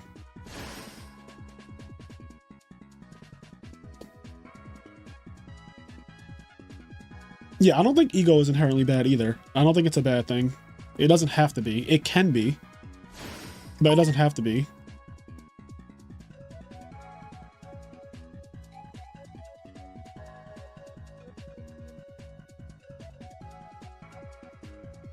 Like, ego is bad when you get into an argument with someone and you just say some shit like, how many tops do you have, or something like that. Like, I think that's when ego is like kind of ass, because it's like, all right, you know, that's not really, like, we get it, you know, you're better at the game or whatnot because you have credentials, but like that, if we're arguing about something, like let's say we're arguing about a card choice or something like that, and your immediate thing is to go to like, you know, I have more tops than you, or I've topped events, and that's just like, all right, then it's not even worth arguing. And in that case, that's where ego is really shit. But if somebody tries to play you, if somebody tries to tell you that you ain't him and you know you're him, that's when you gotta check a bitch and be like, do you know who the fuck I am? Sometimes you gotta let people know. That's when you gotta pop out and show. You know, like Kendrick say, like, you gotta pop out and show. That's when ego is a good thing, because some people will try to play with you and act like you are not him. And it's like, first of all, watch your mouth, you know?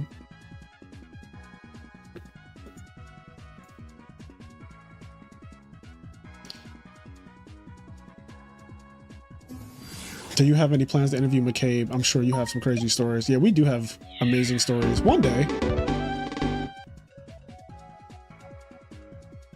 If you're a UFC fighter, you better think you're the absolute best in the world if you're about to fight someone, right? Yeah, going in thinking that you're about to lose is probably not a good place to be in mentally, which will affect you physically for sure, especially in a contact sport.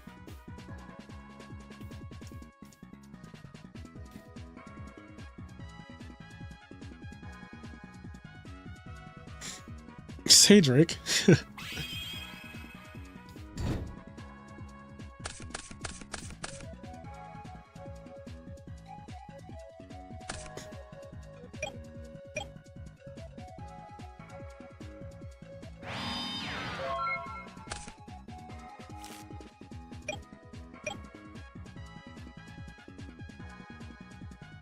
I had to pop out and show on Thomasville at a regional once. Oh, damn. Not on Thomasville. I remember that kid. I haven't seen him in years.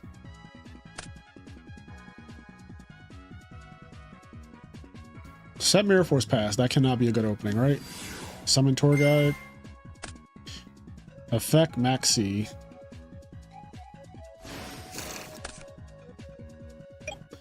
By the way, really liked the podcast you did with the Edison Club boys. Didn't realize they existed and binging them like crazy. See, that's what it's all about. We share the platform and then all of us come up. That's what it should be like. That's collaborative effort. I like the Edison Club. They're a wholesome group. Except the evil Enraged Peacock. Foo. Nah, I'm kidding. I love Enraged too. Yeah, the ghost story shit made me so uncomfortable.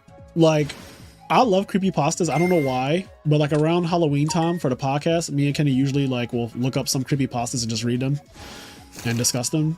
And I felt like Justin was telling creepypastas because some of that shit made the hair on the back of my neck stand up.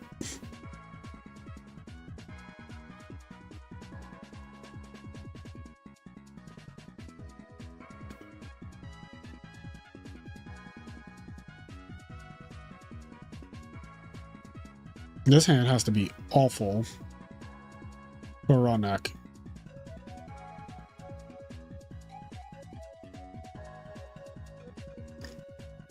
Without your podcast, I wouldn't know about REDU format.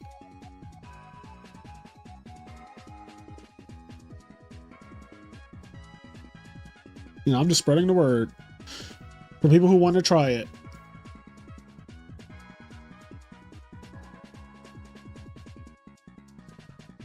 It looks like Fancy Diesel is doing the thing though. You know the thing? Did you watch the most recent MBT video? No, I have not. What is it about? It's funny, Simo drove me to the, not to the airport. Simo drove me to my hotel on the last night in Vegas. and MBT was in the backseat with me, and we were telling stories, and it was a good old time. That's a wholesome bunch. We had some good laughs in that car.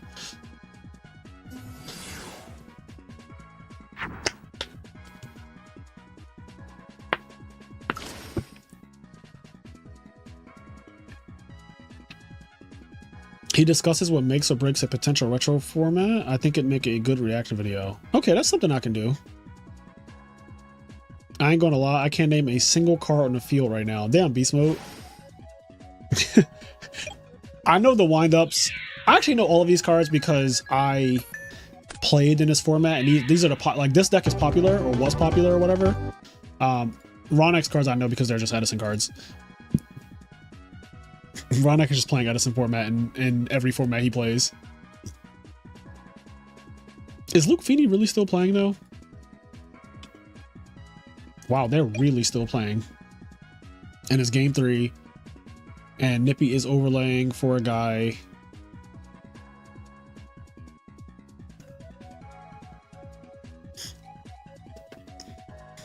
Okay, I know Treeborn. Yeah, you gotta know Treeborn. But the other side of the field, you're like, I have no idea what's going on. Which I understand.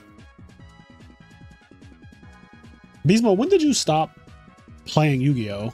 Like, or I should say, first of all, I don't even know when you started and stopped playing Yu-Gi-Oh! Now that I think about it. Like, I don't know your history. Actually, Beast Mode, I need you on Teach Me How to Cook. I just realized this. I don't have you on Teach Me How to Cook. You gotta come teach me how to cook zombies, bro. We have not done a zombie episode yet. I just realized this. Like, as I'm sitting here thinking, we have not done a zombie episode of Teach Me How to Cook, and you are literally one of the zombie goats. No, you're not Washed King. You can do this. We can do this. We promised each other years ago that we would do a collaboration, and I don't think we ever really did. You gotta come on, Teach Me How to Cook. But let's talk about the history of zombies, where they are now, how you feel. I know how you feel about it now. I know you're very jaded, which I understand. But let's set up some time. Let's do it. The people will love that. I'm sure they will love a Teach Me How to Cook featuring Beast Mode. I will love it.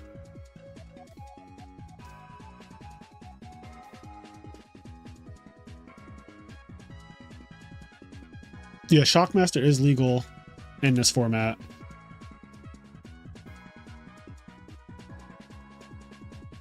I'm actually free this week. I don't know if you're free this weekend, Beast Mode, but I'm free this weekend. Like, I'm not traveling or anything like that. So if you have time this weekend, we could shoot it. We could do Teach Me How to Cook this weekend if you want. I'm doing another one as well, but like outside of that, I am pretty open this weekend.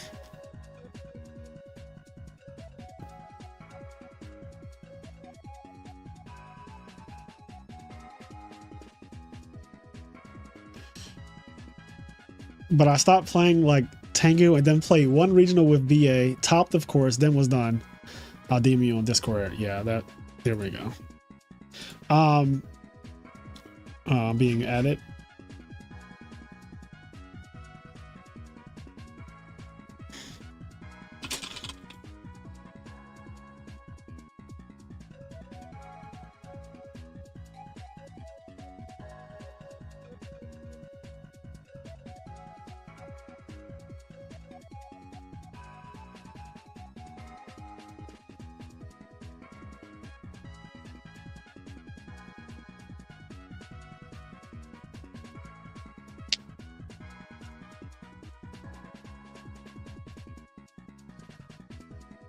This is a song from Mega Man 8.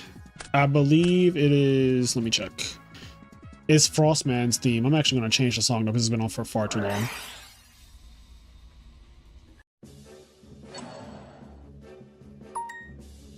Okay, what did I want to do?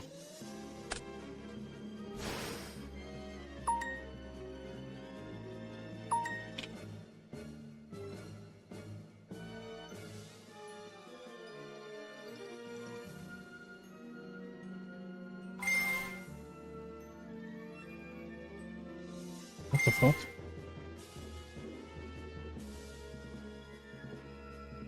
Beast Mode, how many accounts do you have?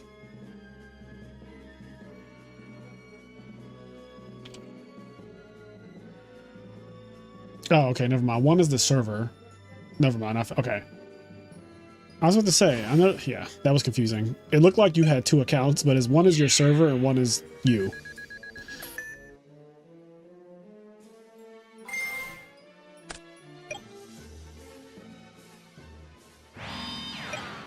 I'm out with the Chicago guys, but this is so hype. This is hype. This is one of my favorite Xyz monsters, Tyrus. He's so good. You summon this with Dweller against Mermails, and they just crumble. What's the most hateful side card against Windup? Isn't like Rivalry and Gozen and shit like that really good against this deck?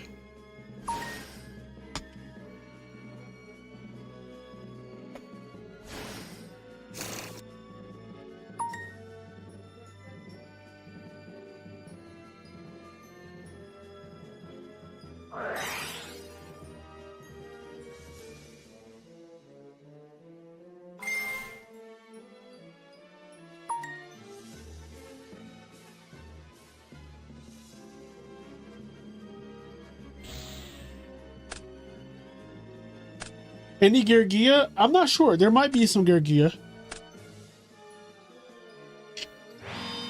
Yeah, Dweller is not in this format, but I'm just saying, like, Tyrus, I just remember in Mermail format, or like during the time when Mermails came out, whenever you played against that deck, you would like Magician Shark, and instead of doing the whole Shockmaster thing, you would summon Tyrus and Dweller, and they just could not do anything.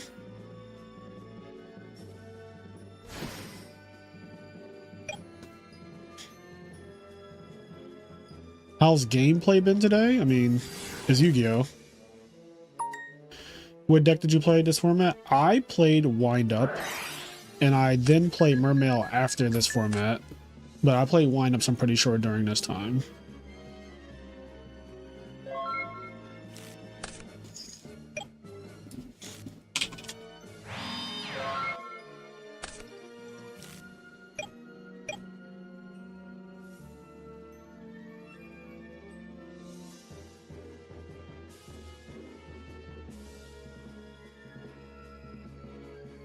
Luke Feeney is battling for his life, but he's up. 5 cards to 3.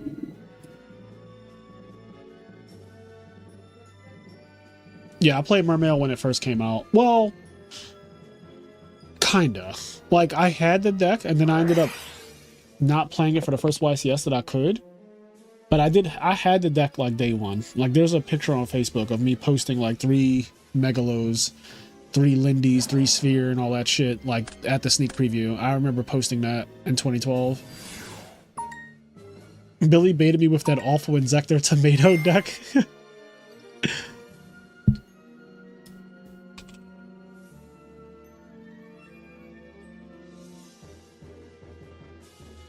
Alright, so I'm going to record Teach Me How to Cook with Beast Mode this week. So you guys will have that to look forward to at some point. Let me just add this to my calendar, because if I don't schedule shit, things can get lost in the sauce. So this is happening this day.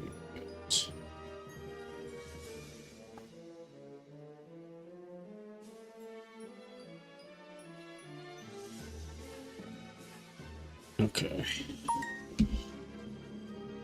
Sounds like we're going to see some Ultimate Offering gameplay. You might. I like Ultimate Offering zombies.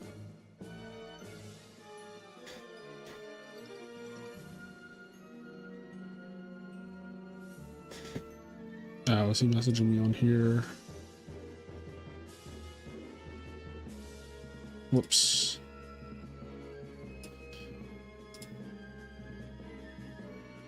I guess that message goes away, right? Yep. All right, anyway.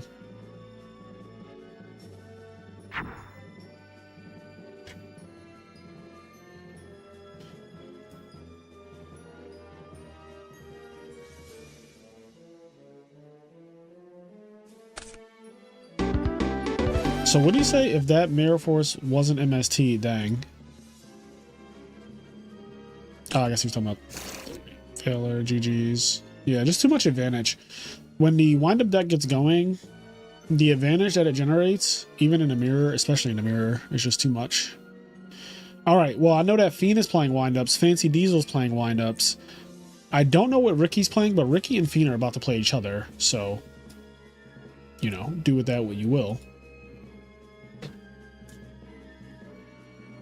Do with that what you will. Ricky is playing Heroes. He beat me. Okay, thank you for letting us know. So now Fiend is playing against Heroes. Heroes are good in this format. And I don't mean that in like a mean way. Like, they are just actually good. Did I type in giraffe wrong? Oh, here we go. All right. This is good because this is winners semifinals, right? Yeah, this is winners semifinals.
This deck just kills you, right, guys? Like, it just fucking kills you? Uh-oh.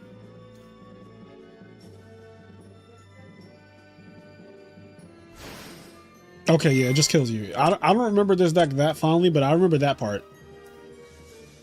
Because this guy's 4,000, then he's calling Haunting Stratos. Oh my god. And then he gets to search, and he gets a Bubble Man, and he gets special the Bubble Man. Yeah, okay, it's coming back to me. It's coming back to me. You just fucking die. I was wondering why Ricky was sitting up here for so long waiting. And now I see. His games don't take long. So if he banishes, he will... Oh, he dies no matter what. Unless he has Gores. But I don't think he has Gores because he fucking set a Dark Hole. There's no way he has Gores, right? He set Dark Hole. There's no world.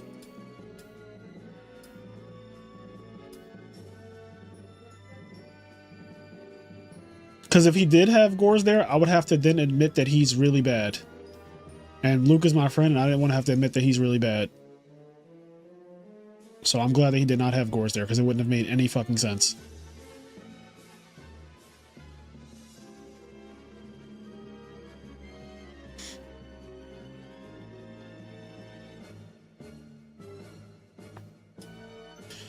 Did you pick up these cards yet? No. I have not picked up any of these cards. I personally am not playing this format right now. I don't have the time or bandwidth to play it myself, but I can absolutely host tournaments for it.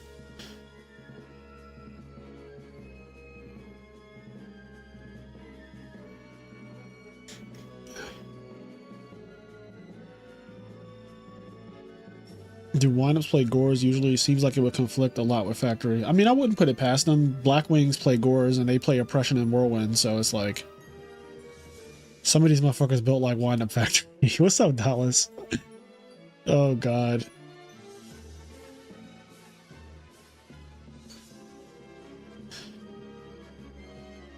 Let's see what a standard wind-up deck looks like.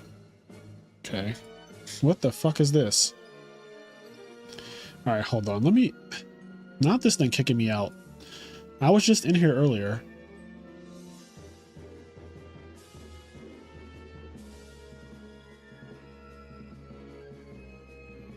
Alright. I am in. Now, decks, format, Where is... Oh god, this is not alphabetized. Wind up format. And I want to see a wind up deck. Is there any first place wind up decks? Let me just do this. Okay, no. So the best we got is this one, which is from like a couple days ago. There is no Gores in this deck. Now, obviously that doesn't mean that there's no Gores in any deck, but there's no Gores in this one. So this is what a wind up deck list looks like. Now back to our programming. You know, I kind of like the hero deck. I kind of like that it just kills you. That's the kind of duel. I'm an old man now. I don't have time to be playing a whole lot. So I like the idea of just like summoning Stratos, searching out my cards, and just attacking for game. And if it doesn't work, I'll just give you that. You know, you just win.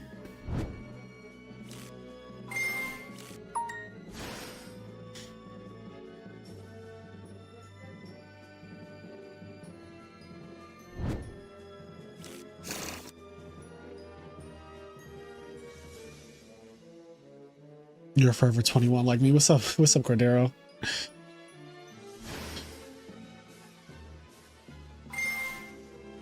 So getting a rabbit? Is that what you get here? A magician. And another shark.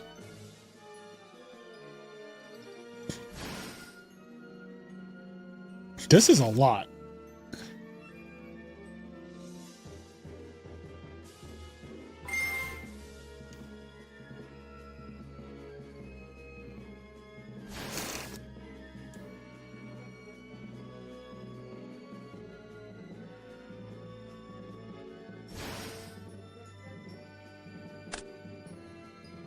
Mr. Giraffe is Luke. Yo, this opening is so fucking broken. Bruh. This opening is so dumb looking. Okay. Okay, wait. He fired back with 5 back row.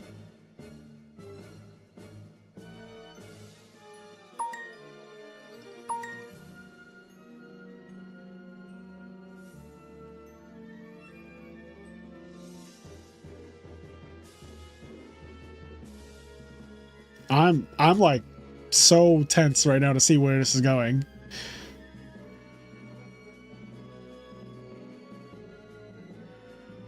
I cannot wait. I'm like, this card is so ridiculous. He's on heroes. He's on Bubble Beat. Bubble Butt, Bubble Beat.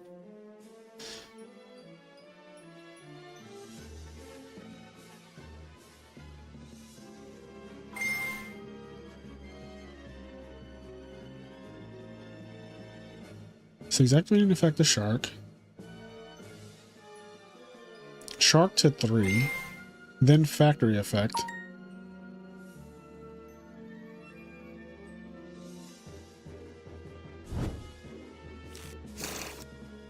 Okay. So he's activated factory, he's activated shark. Shark is now a level 3 monster. He searched out a rat. This format needs Nibiru. It would be good against like 2 decks. Nibiru would be funny as hell though. Like, what summon is that? Is that what they say in Modern? Like, what summon is that? Is that what you guys do? I haven't played Modern Yu-Gi-Oh! In like 8 years. Yeah, it's been 8 years. Do they say like what summon is that? Like what number summon is? Is that your 5th summon? Is that what people say? Like how do they drop Nib? Like how do people drop Nib? I've never had a Nib dropped on me. Oh, that's what you do when you wanna bluff the Nibiru. You say like what summon is that? And you just hope that they stop. They say how many summons. Alright, so he finally detached and called Trap. Now he's detaching from Zen Mighty. I mean, this has to just be like game this turn or some shit, right?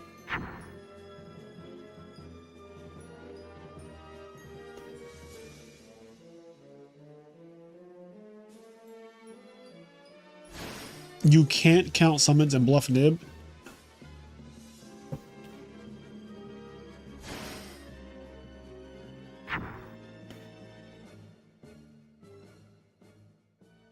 So they all get 300 attack, right? Is that what this thing does? All monsters you control gain 300. So effectively, that is 1200 extra attack.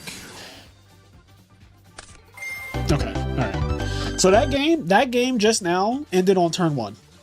That game ended on turn 1, which is kind of cool because the last game ended on turn 2.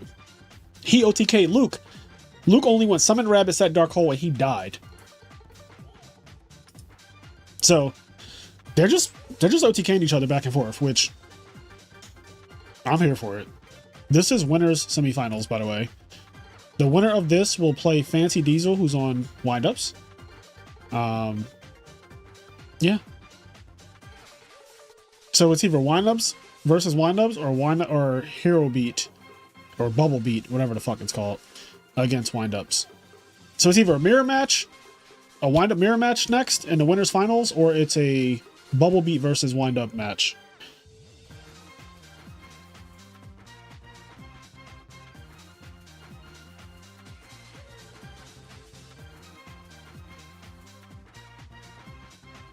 If you count summons, Johnny Konami breaks your kneecaps. I like that his name is Johnny Konami. Johnny Konami. I just imagine some big Italian guy coming out with a fucking baseball bat.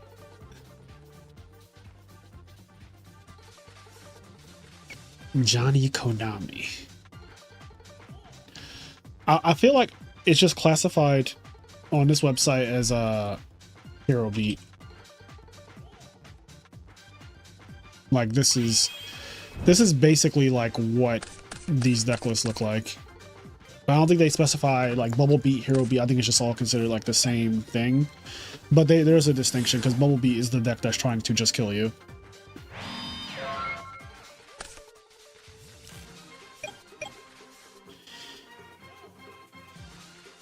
Adding up a nib token is an actual ordeal. Yeah, that does not sound fun, deck armed.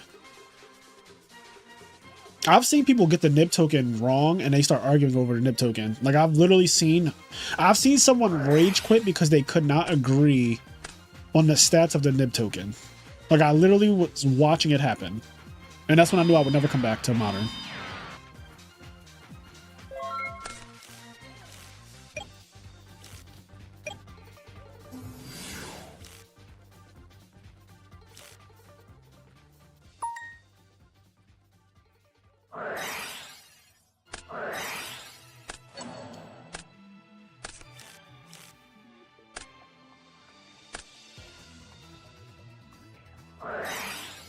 Oh, now that is a good reborn.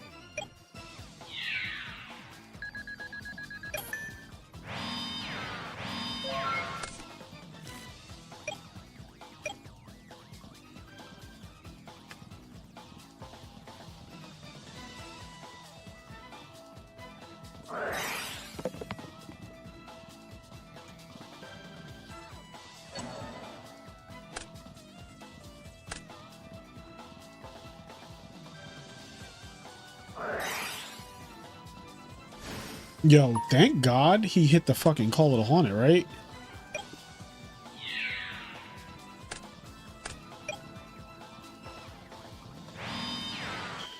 Because if he hit... I mean, granted, if he held the MST, he was fine, but if he used the MST, hit the other card, whatever the other card is, if he hit that instead, and then he played Reborn, his opponent with Chain Call, like, dear God.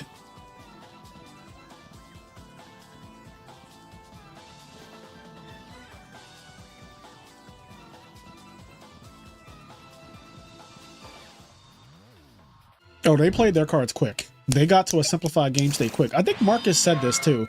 He said that this format, they get very simplified. Like, yeah, this format gets simplified. These matches get simplified fairly easily. Oh, there's no priority, right?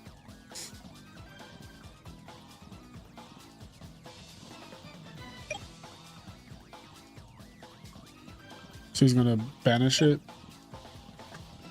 Oh, okay. I mean, there's no Veiler because there's no hand, so battle phase Wind-Up Rabbit doesn't really need to be a thing.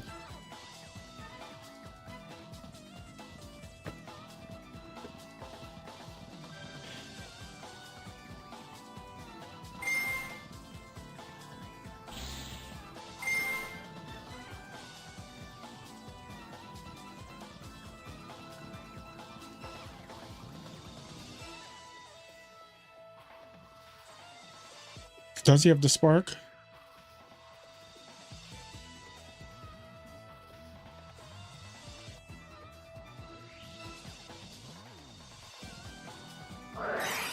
He does have the spark.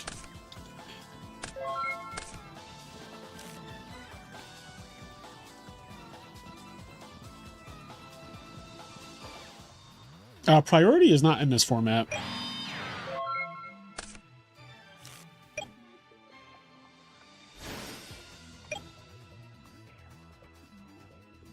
Granted, Rabbit is, you know, spell speed 2 effect anyway.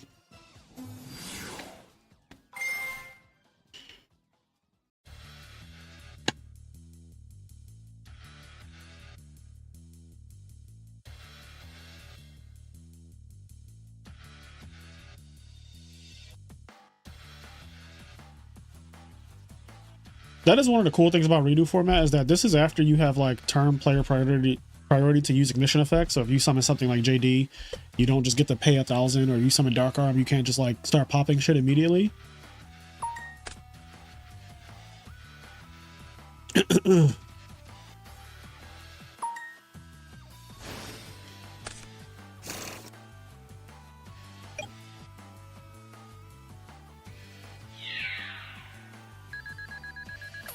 Oh, double Mirror Force, and he doesn't have it.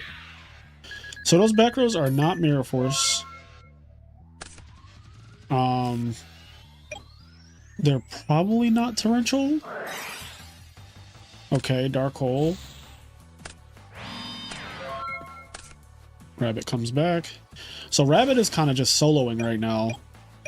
This is just literally one of the best. Rabbit at this time is one of the best Yu-Gi-Oh cards ever. Like, this card is crazy. Oh.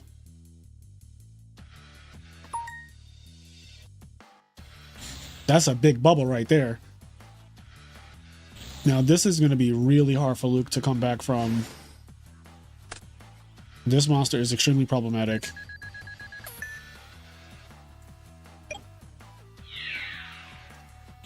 This puts the hero, like the hero deck, in a new tier. The Shining puts the hero deck in a completely different tier.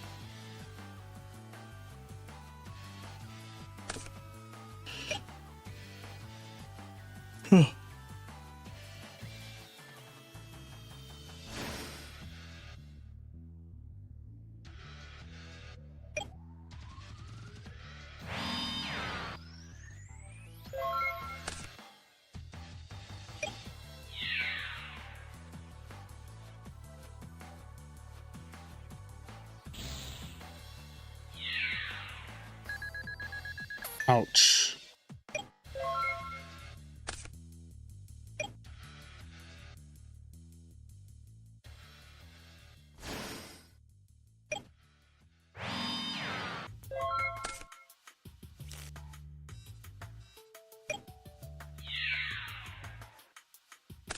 Ooh, the rabbit's dead.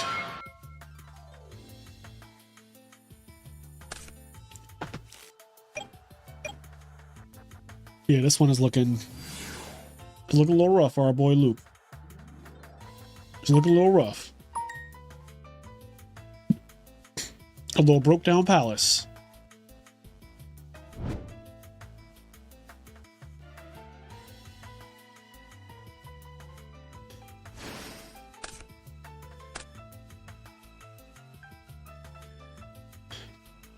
Damn.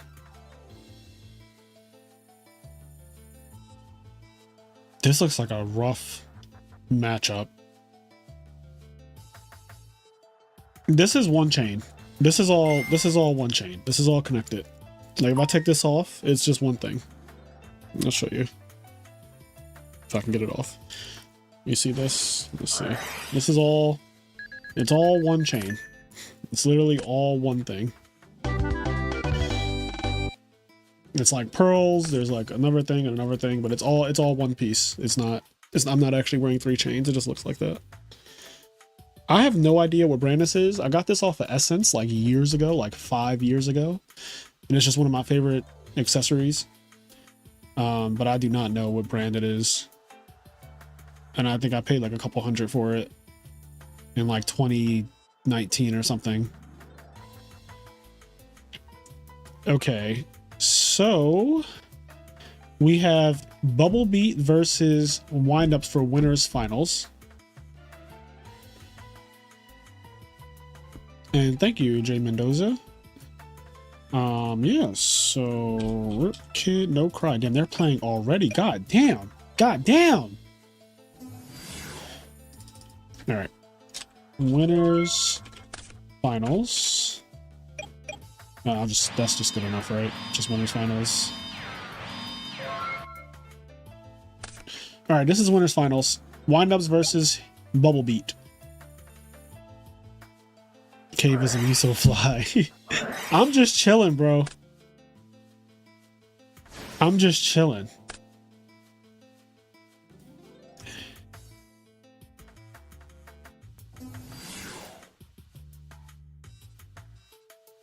Can I strike bouncer Zenmains? He's saying it's a continuous effect.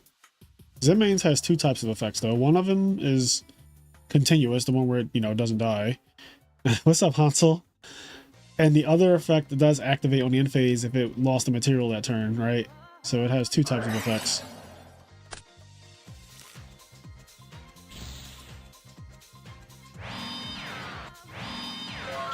The detach effect activates, I think. Like the effect where you pop a card in the end phase, I'm pretty sure that activates.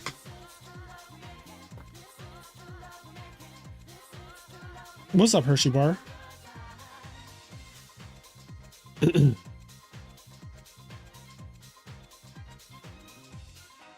Oh, the attach to protect it from destruction does not activate. Right? You just do it. It's just like a thing that happens. Like if this card would be destroyed, you just attach a material. I don't think that's like a thing that you activate. Also, cards that activate have a like colon on them. Or semicolon if they have a cost.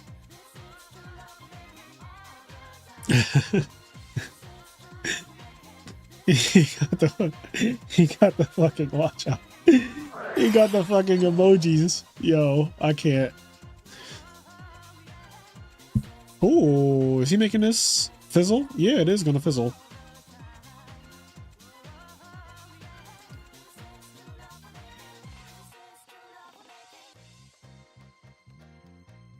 I heard Compulse is really good this format. So Ricky is thinking about if he wants to solve this, perhaps.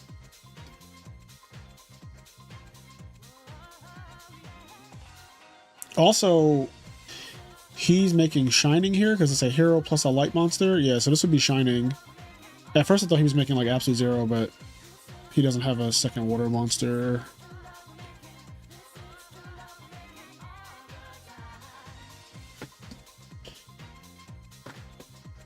Yeah, I heard Compulse is like really good.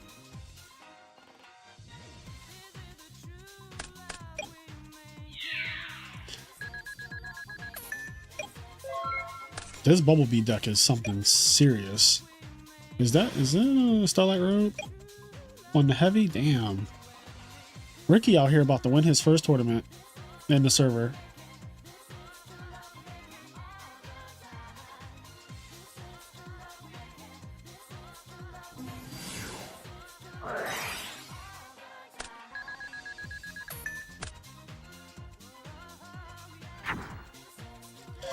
I honestly feel even in Edison, Compulse is underused. Yeah, I mean, people don't really play Compulse like that in Edison format.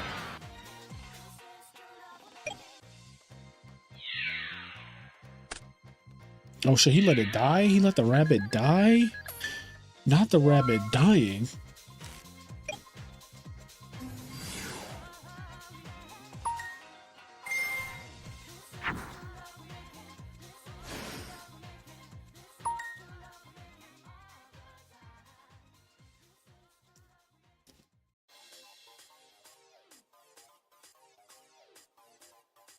I'm no expert, but if he took, I guess he couldn't. I don't know. I don't fucking know.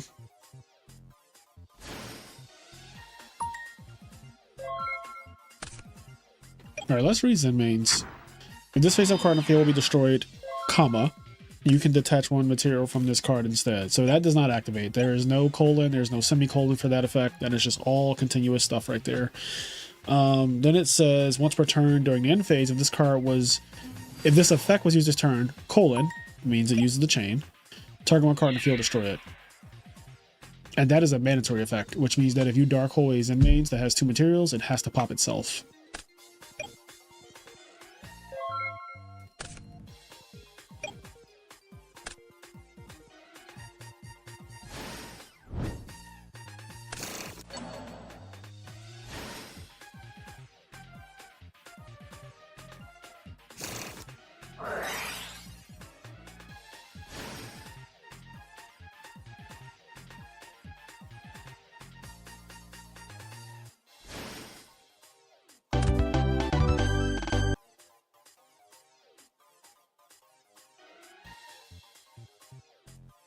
Teach me how to read Yu-Gi-Oh cards? That's fucking crazy. Teach me how to read Yu-Gi-Oh cards is nuts. Are you there? Can you hear me? Yo. What's up, Hydro? We got Hydro Pump in here. Hydro, what'd you play today? You played Grand Soil, right? I played the Psychic deck, yeah. Yeah, Grand Soil. How'd that go for you, King? Soil's grand. I won 1 and lost 2. But I went to game 3. Every 2 game. losses, so... Yeah. What'd you lose to? What deck did you lose to? I lost to Chaos Dragons, and I just lost to Geargia. You losing the Dragons was not on my bingo card. Why are you not playing Chaos Dragons? I was just trying the Psychic deck out, see how it is, and it's pretty good. What's up, Gigavice? Anyone using Gigavice tonight? Gigavice, when are we doing a collab? When are you going to teach me how to cook Gigavice your style? Giga Chat. Giga Chat. Gigavice mentioned, yeah. Did you want to show your screen? Oh, you don't see? Yeah, let me do that. Nope. So I'm in the present, not the past. There you go. Thanks. Young Puts and Fraser Smith collab.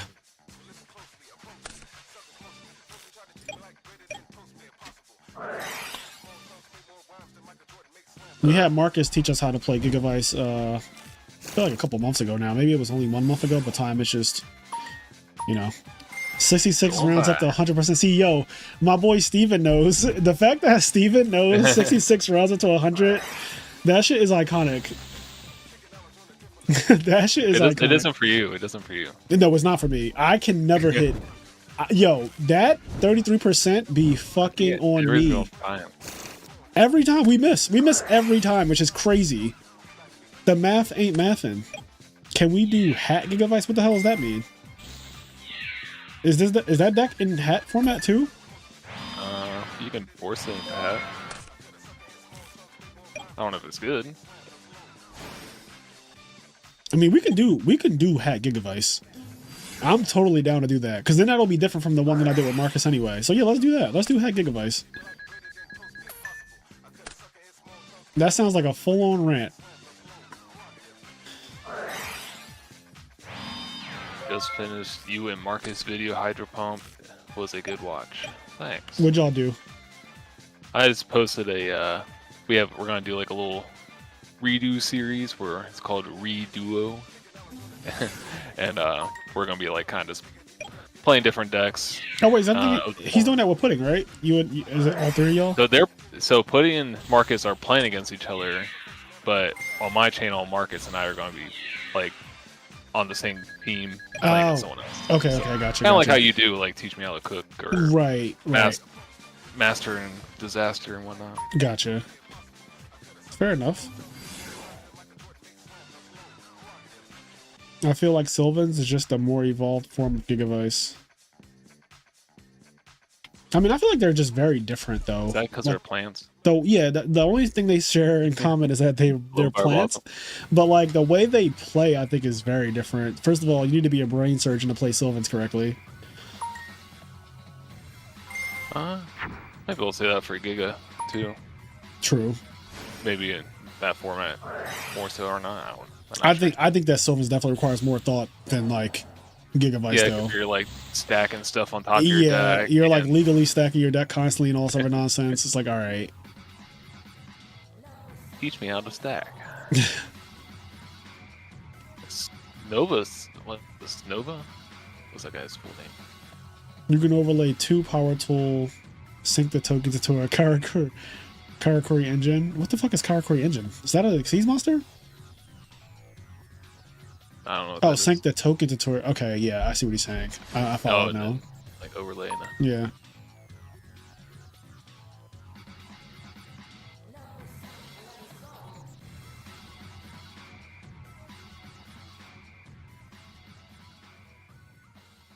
I gotta figure out what I'm missing for Gigavice in real life. I stopped like collecting all the Edison decks, and for the most part, I have every Edison deck. I don't think I have Power Tool Dragons and Black Brute Drago. Yeah, that's probably the only thing. I think everything else is like deep. Because I remember I ordered 6 Gigavice. I have like a bunch of Hidden Armories. I have a bunch of Super Vices and all that stuff. But I don't have Black Brute Drago, and I don't have Power Tool. Black Brute Drago is still expensive. Power Tool isn't. I mean, I have a friend that has like 60 copies of like every card. I think you're set. Yeah, I'll be fine. Like I will be. His friend gave him a blinged out Frog deck. Yeah, at the peak of it being like. Yeah. I was gifted a max rarity Hero Frog deck, like ulti first Miracle Fusions, ulti Caius's, ulti first Ryza, ulti first Reborn Frog, ulti Stratos, like everything, like the whole shebang. Shout out to Dallas Bailey for gifting me the first edition Mirror Force from Metal Raiders as well. After I won YCS Indianapolis, that was clean of him to do. Thank you, Stewart Macker. Thank you for the sub. Damn, so Ricky is in grand final. Ricky's in grand finals with Bubble Beat. He's in grand finals. He was in the grand finals of the last tournament. That's what I heard. Yeah. Now this is his first IMNerd. Shit, this is his first IMNerd tournament, but Ricky just out here, you know. So what do we have to watch now? Nippy is playing. GYBU. I didn't get the chance to see GYBU all day. So let me take this off because this is no longer winners finals. I lost to him last round. Oh, GYBU is playing Gear. Yeah. Yep. Let's see if we can find the boy. Dude was strapped with the Solemns. The Solemn Brigade. That's what we used to call it back then, the Solemn Brigade. Because it's like 2 warnings and 1 Solemn Judgment. Yep. Yeah. That shit sounds annoying. Shout out his Glaze Smooth Butt. Oh wait, is that Glaze Smooth Butt? Enraged? Is Nippy Glaze Smooth Butt on Patreon? Fridge, will you stream a grudge money match series?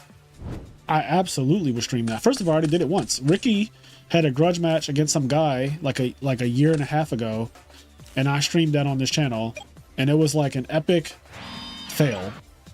Like it was good at first, and then it wasn't good, and then Ricky started playing random people for money and beating all of them, and it was a lot. But yes, to answer your question, I would stream a grudge money match series, but then you'd have to find enough people who want to like grudge match each other, you know.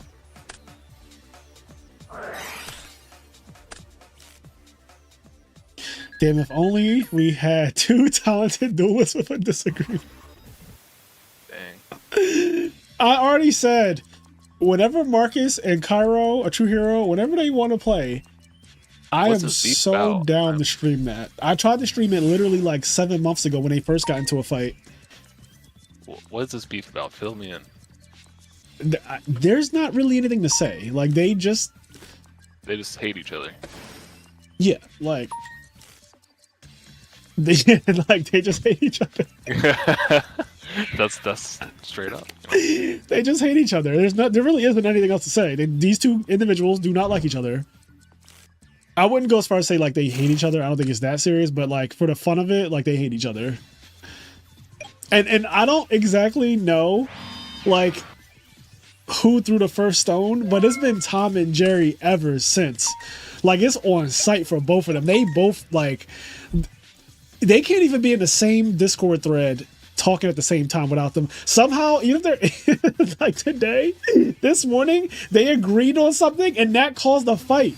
They agreed on something this morning, and that fucking started an entire fight. I gotta pull it up. Hold on, chat. That shit is so funny to me. That shit is so funny. I think it's all jokes because you know it's Yu-Gi-Oh, so I never take any of these Yu-Gi-Oh players seriously. But like when I tell you that shit had me dying this morning, I didn't even know what was happening.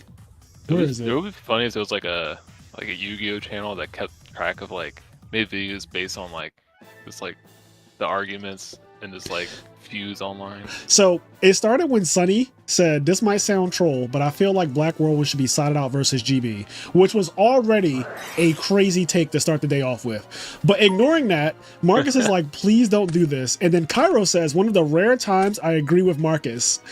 And then Marcus says, "Might be one of the best takes you've had in retro, bro."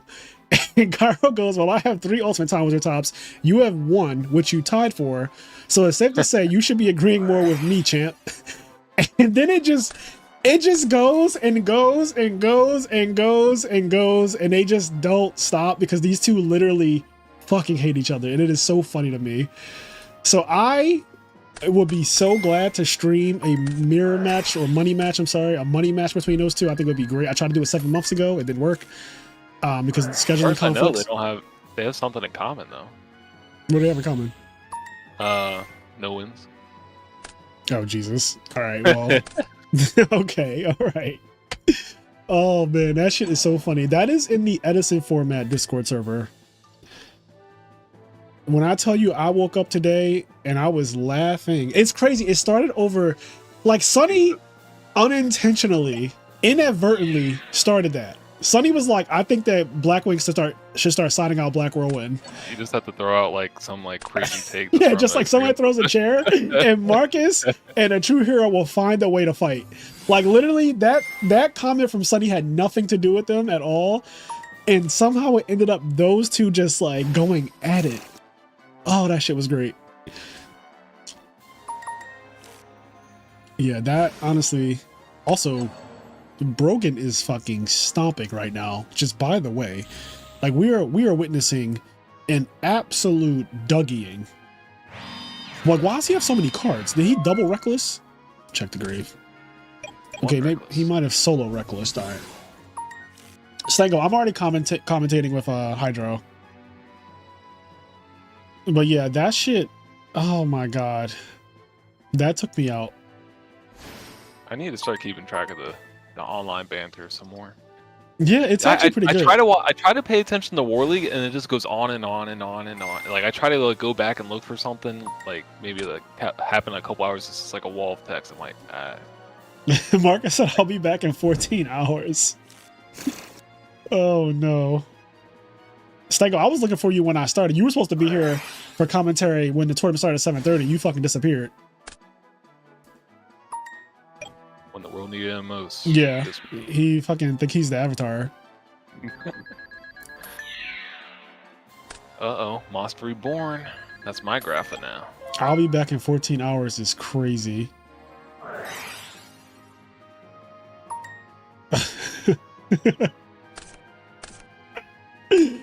Oh man, I love Yu-Gi-Oh! It's such a like the game is ass, but the community is tier 0. Yeah, like the game is ass, but the community is amazing. The game is alright. we had to go play retro for it to be alright. Yeah, we gotta go to retro for it to be alright. No, Hanzo is just throwing shade. Hanzo is just in the comments throwing shade. What is going on in the chat? He's like, "Didn't Marcus be Hydra War League player off? Just checking." Like, what is happening? I don't remember War League playoffs, to be honest. Yo, y'all are too much. I love this community. Least favorite part of Yu-Gi-Oh! Is playing Yu-Gi-Oh! That's how I feel. I think my least favorite part is that I do not actually enjoy playing the game. I've been saying this for a while. I like every other part of the game. I like deck building more. I like fucking watching more, commentating. I love deck building. I even love traveling. Like just traveling to events I like, but actually playing, dear God. Sabotage your own weekend playing with a random guy. Yeah. T. Kinsley, thank you for the sub. So you didn't have to play. Oh man. Alrighty. He has quite a few cards. So how these like rounds been so far for the games? Honestly, most of the games have been like really, really fast. Especially when Ricky's playing. Ricky, record time is destroying people. Like, summon, summon, summon. Don't believe your back rows ever. Kill you.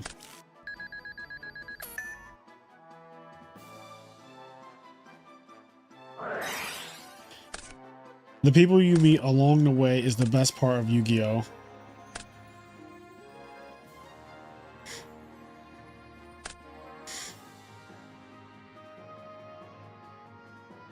Motherfucker's trying to hold me back. What? The power of Rubber Band Boogeyman is here and too big to rig. Too big to rig. Honestly, it is too big to rig. When you're too good, they can't rig it against you. They cannot rig it against you when you're too good.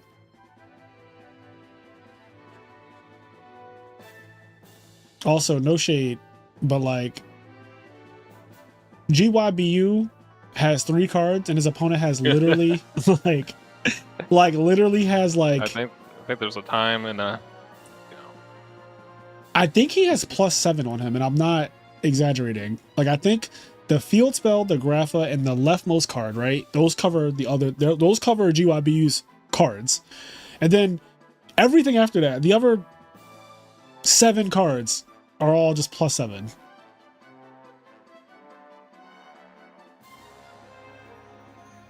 I mean, you could die if you can't get another Grapha or... The best part of Yu-Gi-Oh! Is the prizing. I love getting a mat and 3 tickets for making top 8. Yeah, that shit is crazy. Also, the ticketing system is wild.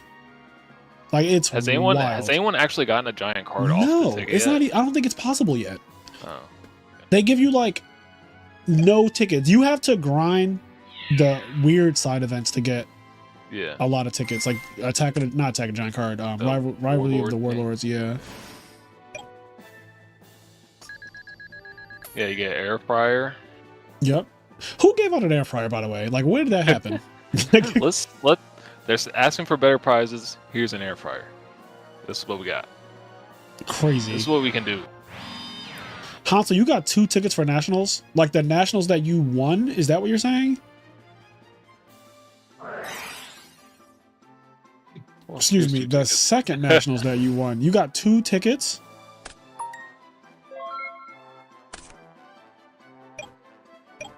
The charity events are the best way to get tickets, but it's all modern. I have no idea what those blue cards do. No thanks. Yeah, like... First of all, I didn't know they have charity events. I didn't know that. I really don't know. I don't even know. Charity to Konami. Yeah, I guess. I guess that's...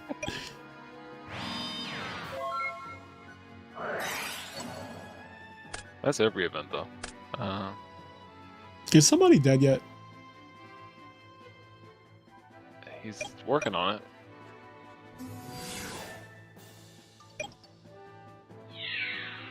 It's gonna be 2 cards to his 8 card or 7 cards, 8 cards.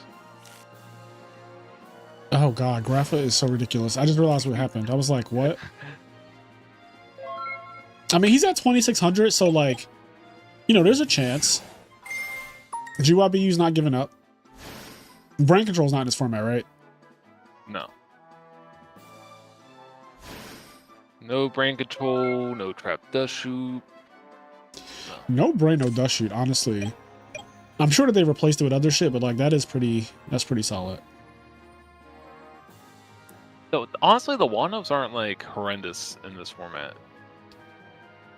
Like, no, what? Obviously, BLS Reborn are kind of crazy, but yeah, Dark Hole Reborn.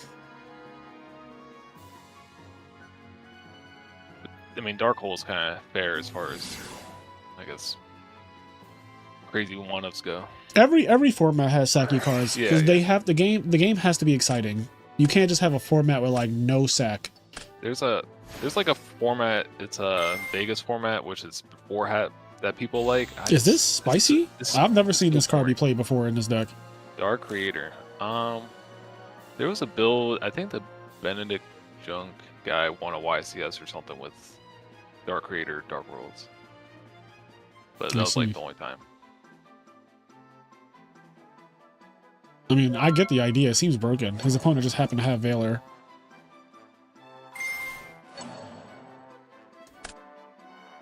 Is he gonna lose? Oh my god. Dude, did you draw a guy? The Dark Creator Dark World plays trade in instead of drag down usually. Yeah. I don't know if they play Into the Void or... Look at the life point difference. I know, the life points is killing me. Honestly, Brogan is close to losing now, though. Like, he only has 5 cards. His opponent's 1. Which is like, you know, he has +4. But again, life points don't matter, or card advantage doesn't matter if you hit 0. So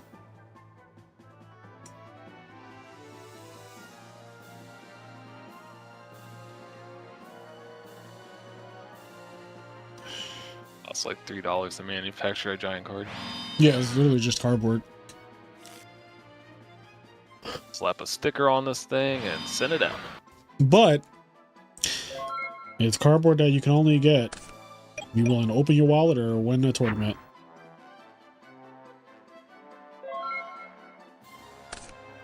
I saw the like OG Stratos giant card. It looks pretty sick.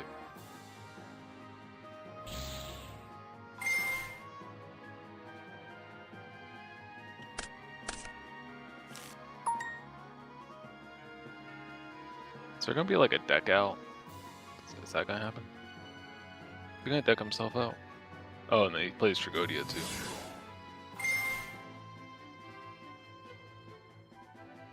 Alt Art Stratos is better. Okay.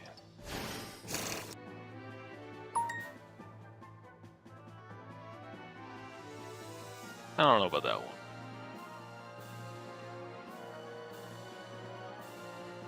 That's him, officer, right there. I'm reading I'm reading inside of the thing where Marcus and True Hero had their fight because they both got timed out, I think, today from that. Oh man. Anything good? No, 10-foot came in and he's the voice of reason, just like saying, you know, like, don't. He basically said what I was saying earlier, like, if you just start throwing around your credentials at people, then it's kind of AIDS. And I 10-foot dick, the voice of reason. Yeah, which is funny because like you would never think that 10-foot dick would be like the voice of reason, but here we are. Just that phrase kills me. But you know, Yu-Gi-Oh players, they don't want to hear that kumbaya shit. They want to fight. No. Let them fight. They don't want that kumbaya shit. Yu-Gi-Oh players are all Kanye West in disguise. they all just want to tweet incendiary things like constantly. They do not want a kumbaya. So while I know 10-foot means good, when that 14-hour ban or whatever they did to the boys is up, they're gonna go right back to throwing shit. I'll be back in 14 hours, don't worry. This is the same game he was plus 18 in, yes. And to be fair, he is still plus a lot. You know, his opponent has 2 cards, I guess 3. His opponent has 3 cards to his double that. You said what? So he's fighting for his life. Yeah. I actually would have won a game if I randomly had a Utopia Ray in my extra deck. Just because I stole my opponent's Utopia. Is Utopia Ray the one you overlay on top of Utopia and then it does like something crazy? Yeah. What does it do?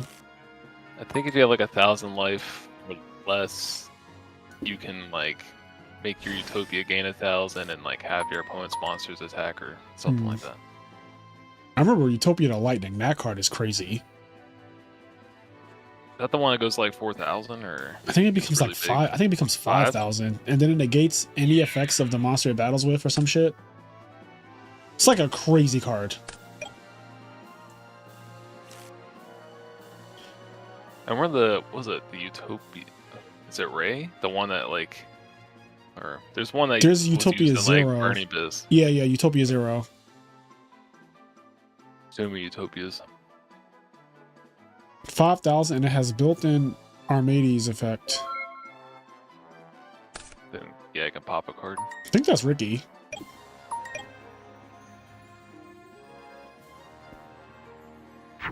Ricky, I'm sorry you have to stay up until like some terrible time because people are still playing. Yeah, he had to wait like 2 hours for our last one because he was in winner's final. Like, Yeah. So those two are playing, then they have to play. Yeah, there's still a lot of tournaments. See, for me, it's a Friday night. I live in Philadelphia, so it's like 10 p.m. here, and I'm a night owl. I stay up until like 2 a.m., 3 a.m. anyway. I'm a degenerate. But for people who live in other time zones, this can be like very brutal.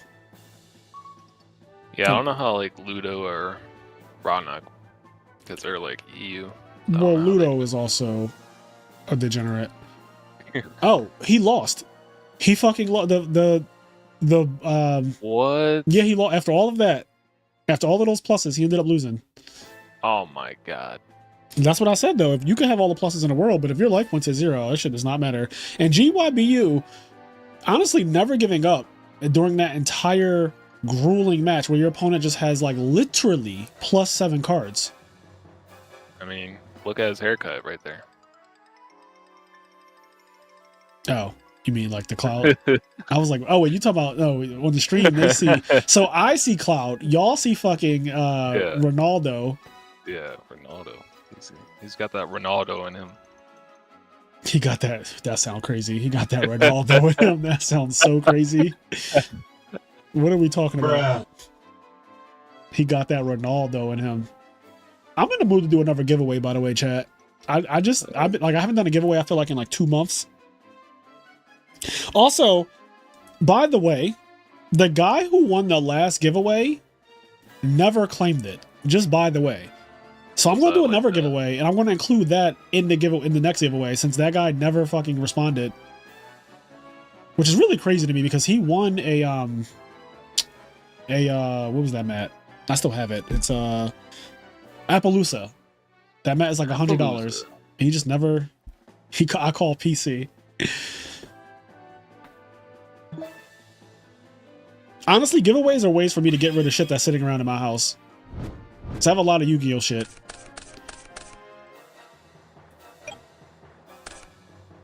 Fair enough.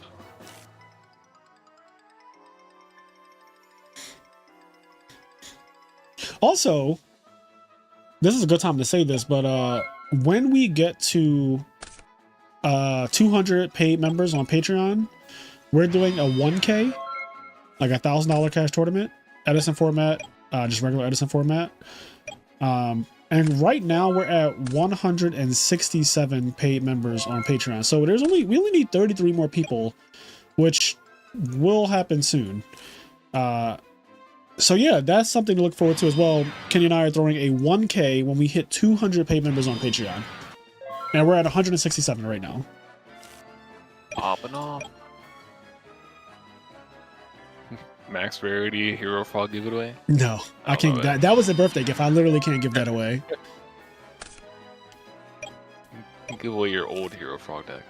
Yeah, I could give away the old one or some shit. The one that's just like, because it's all holographic, but it's like all the low rarity holographic cards. It's like Ultra Swap Frogs, Ultra Stratos and Ultra Treeborns. Oh my god.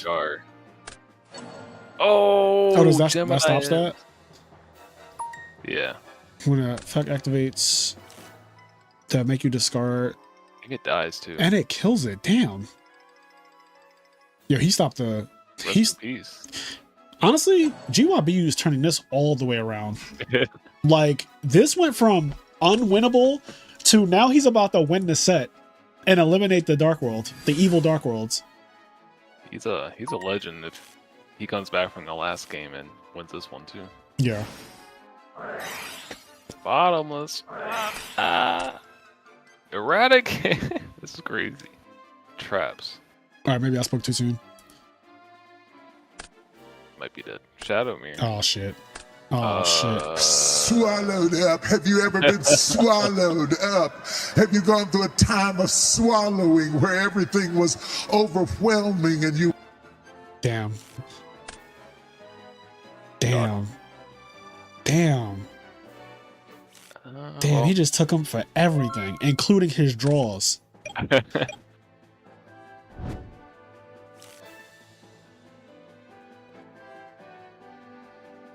That was not good. Enrage said, "I'm sick of the virus." The viruses are in every format. I really do think that if you go to most Yu-Gi-Oh formats now, you can like virus them up and ruin them. Okay, hold. Fight back.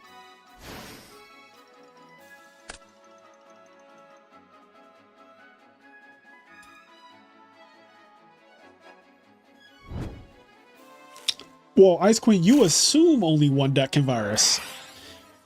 You assume only one deck can virus. Pretty boring. Dang. I'm willing to bet any amount of money that there are multiple virus decks in this format to be discovered. Just let Pana at this format, or Marcus, LOL.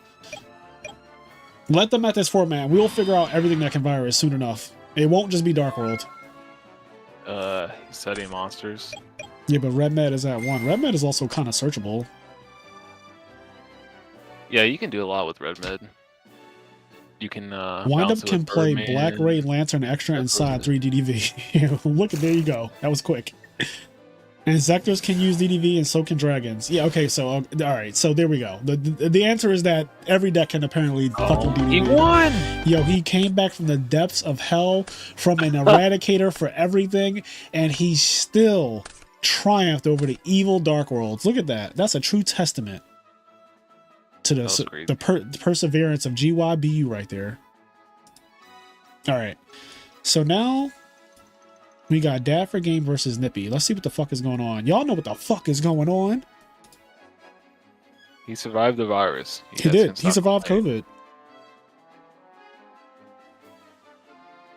Dang. Getting some slurs in the chat. Dark World trash. Man. Scum. Not scum. Did somebody say scum? No, I said scum. You just add shit now. Nobody said scum. Dark World scum, he said. Calling something scum is crazy. I won't accept the Dark World hate. I won't either. Y'all are toxic. I need a meme of like Hydro Pump and Marcus LOL, and it's like ruining the format in the middle. It's like the Venn I need a Venn diagram with the two guys, and it's like Marcus LOL and Hydro Pump ruining formats.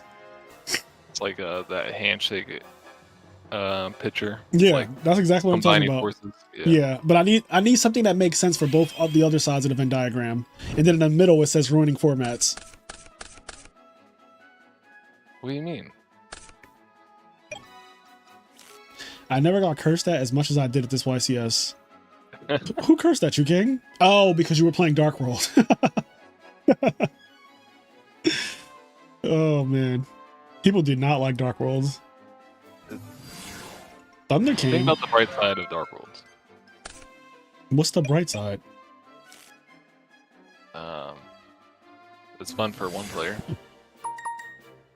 I mean, that's your MO at this point. Like that's your MO.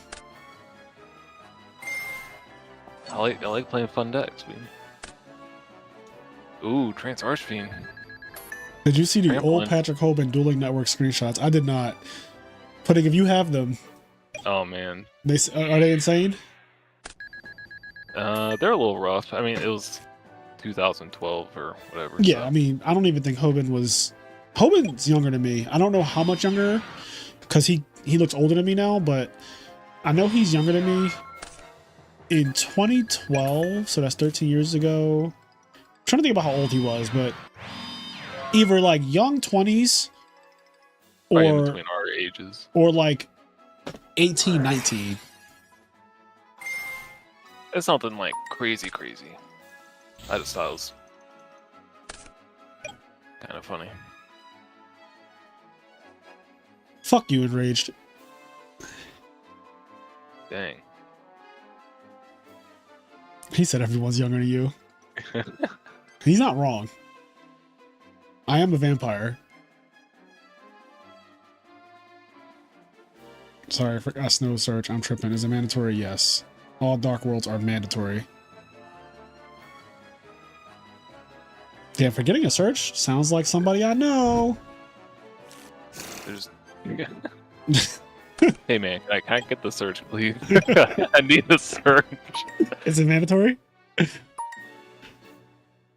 Is it mandatory? Honestly, Call me Jaws, baby.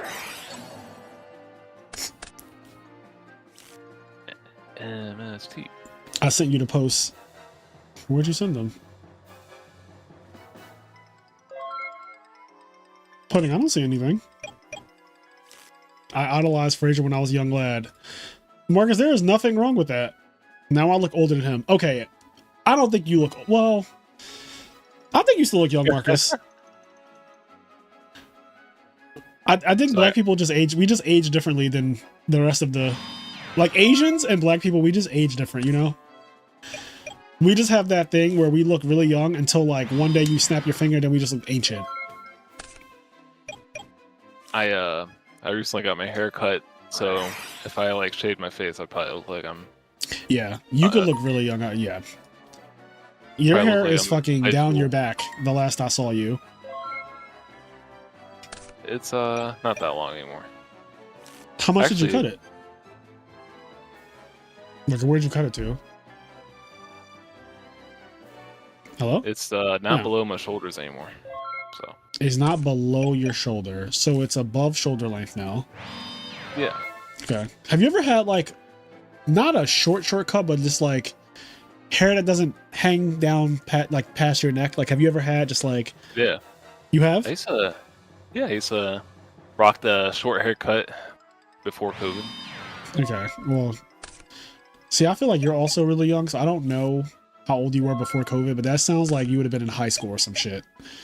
And I'm just... not that young. Oh, you're not? Okay. I feel like you were going to be like, yeah, when I was in college.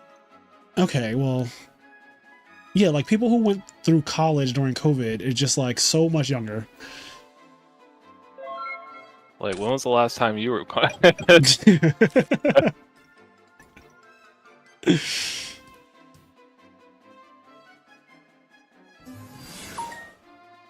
How do I open this? Fisher. These games look. Oh man, not on the stream.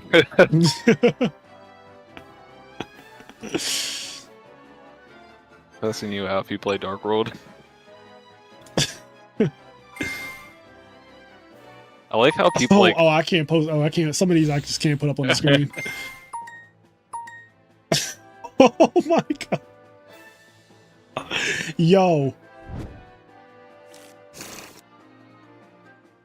All right, well, this is 13 years ago, and Patrick was a kid. Yeah. You can't do cancel culture on him. I didn't know that Patrick was so angry at people playing Dark Worlds. This is kind of funny to me because Patrick plays, or eventually Patrick became the problem in Yu-Gi-Oh! When it came to decks. Like, he made the most toxic decks. So he became what he despised. That's funny because I'm pretty sure he lost to Dark Worlds and Top Cut at YCS. Like later on. I just remembered something like that. I just want to know, like, where did it go? Where did it go wrong for Patrick where he was like adamantly against toxic decks and then he became the toxic decks? See, maybe Dark World was the turning point for him. He embraced it. It's like, I gotta be the problem.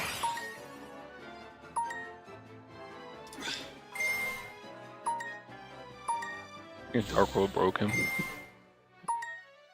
The old internet was something. Oh yeah, you guys are welcome, Marcus and Pudding. I see you both saying thank you for hosting this. Listen, I'm down to host things. I like hosting tournaments. I like streaming. I would do it a lot more if I had more free time.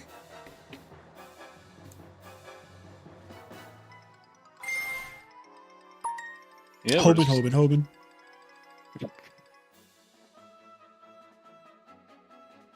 Yeah, one of these screenshots is so funny though. I wanna put it up, but it's like so incendiary. You can just like blur out. No, I can't. Well, I don't like on command. I can't really do that right now. I can't. If I could do that, like, I mean, there's workarounds, but I don't even feel like doing all that. Like, I could edit the picture and shit. It's just like, we all have grown, though. I'll say that everyone has grown, because I've said some things too that are out there in the world somewhere that if somebody dug them out, it would also be like, Jesus Christ. But you know, I was also 20 years old at one time, Yeah. long ago.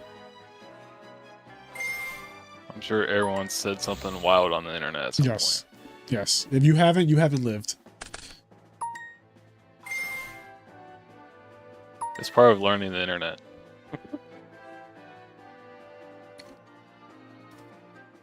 We could all get canceled. Anyone know when HT19 plays? Kevin Woo's here, guys. Everyone say hello to Kevin Woo. What Dark up, Kevin World Wu? best deck. Kevin Woo! We're all getting canceled if they dig up our past internet life. Yeah, that could be an entire, like, mini-series in itself. Reading old tweets by, like, famous Yu-Gi-Oh! Players. Something like that. And it would just all be bad. It would all... we would all be fucking canceled. When I tell you I used to go in... I used to go in. Now someone's gonna start digging this stuff up. Listen, it's apparently it's already getting dug up. I see Patrick Hoban's tweets from 13 years ago. I don't even know how they found this shit. First of all, they're dueling book screenshots. Like that's insane to me, because at least with Twitter, like Twitter's forever. Dueling book screenshots is like somebody has these saved. The one guy comes out of the woodworks from Duelist Grounds and yeah, someone got it from Duelist Grounds or something. Someone got out Duelist Grounds, yeah. Good old Duelist Grounds. All right, who's winning this duel? These I two don't have know. been playing forever. They're going at it. Yeah, they're going at it, and I just need somebody to win. So my boy Ricky can get his $50.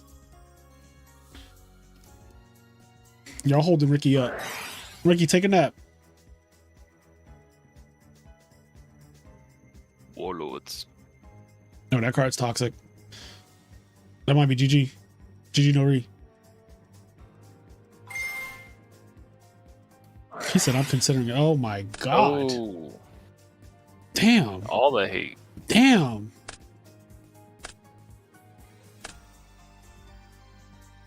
This is fine. The dog in the fire. Literally the dog in the fire right now. For some reason, I thought windups were all machines. They look like they're all machines because they're toys. But they are, in fact, not machines. They are literally all different things. Fish, Beast Warrior, Spellcaster, Beast. Only ones that are machines are the extra deck ones. Yeah. I think all the extra deck ones are machines too, right? Yeah. Yeah. Zim Main, Zim Mighty, Zim Mayo. This was a rude turn. He's gonna draw some things that are gonna hit by deck depth now too. Jesus, oh my man. god. Jesus. Well, at least he has Solemn Warning. Jesus, man. Also, card destruction has to be like outrageous in this deck. Yeah, It's like their Future Fusion. It's a god card. Yeah.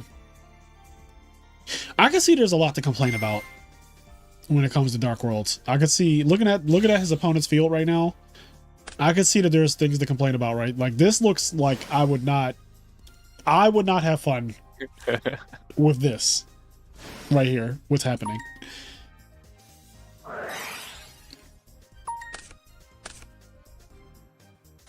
Now we sympathize with Patrick Hoban. Yeah, this is why Hoban raged the fuck out in 2012 and started calling people all kinds of slurs. Patrick started ripping them slurs.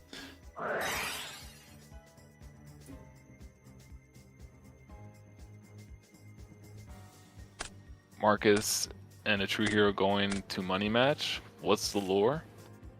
The lore is they hate each other. The lore is their Tom and Jerry. The lures, if you ever seen Tom and Jerry, that's those two. It's funny because it started from them agreeing on something. Sonny was like, the lore is very simple. Sonny was like, I think that Blackwing player should start siding out Black Whirlwind. and he wasn't being funny. And Marcus was like, please don't do this. And then A True Hero was like, this is, he said, for once I'm agreeing with Marcus. And then Marcus like said, like, you know, this is, I don't know, it just got bad. It got bad off of them agreeing. That's what I knew, that it would always be up. It will always be up for those two. When they agreed and started fighting, I was like, oh, there's no hope. There's no hope for them. They agree with each other and started fighting. That shit took me out. I aspire to be that petty.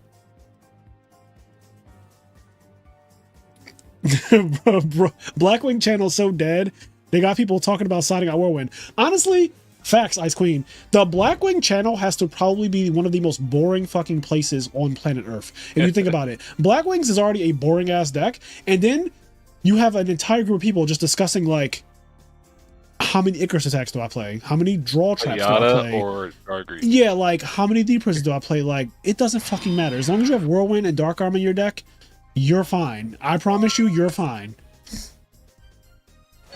Sonny did start that shit. Yeah, where's Sonny at?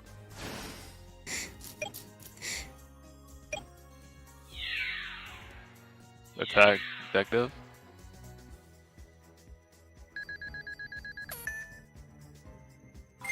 Yeah, this is all Sonny's fault. I feel. You can't just be saying stuff like that.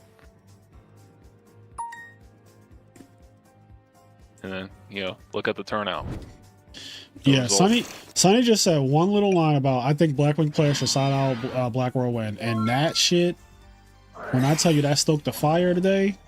Hold on, let me find the let me find this thing should again. probably side out Treeborn Frog against GBs, because like they're gonna banish it anyways. So here it goes again. All right, Sonny said this might sound troll, but I feel like Black Whirlwind should be sided out versus GB. And Marcus said, please don't do this. And Cairo said, one of the rare times I agree with Marcus. And Marcus says, might be one of the best takes you've had in retro. And then A True Hero says, well, I have 3 Ultimate Time Wizard tops. You have 1, which you tied for, question mark. So it's safe to say you should be agreeing more with me, champ. And then Marcus said, I'm 2 for 3. What does tying matter? It's a topping record. Please don't try and start things when I can find you misplaying in quite literally every game you play. And then A True Hero said, you and I look at the game differently. Hence why my resume far outclasses yours, buddy. But if you're 2 out of 3, that's good. Not as good as 3 out of 4, but good nonetheless. And then they never stop. Like it just goes and goes and goes and goes and goes. And these two are just Tom and Jerry, bro. Wait. Well, look, where's the cap part? They said, you will never, and then I can't see the rest of it. Yo, if Dark World loses again after doing all of that shit, I think this deck is just mid. I'm sorry. I want to say this right now. I know we're talking about like drama and stuff, but right, if they lose this game right here after he DDV'd and rivalried this man, this deck is mid. See, it's not that bad. This is fine. This is fine. the fucking dog in the fire again. Oh man. Yeah, I blame Sonny. I blame Sonny for throwing a chair. Yeah, this is all Sonny's fault. He threw a chair. He woke up and was like, what can I say that would like really get people riled up? And he's like, I know. I just think it's hilarious that they started out, like it literally started out as an agreement that went south.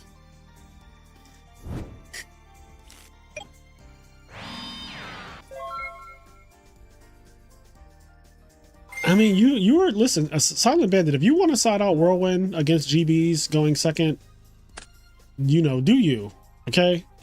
Do you.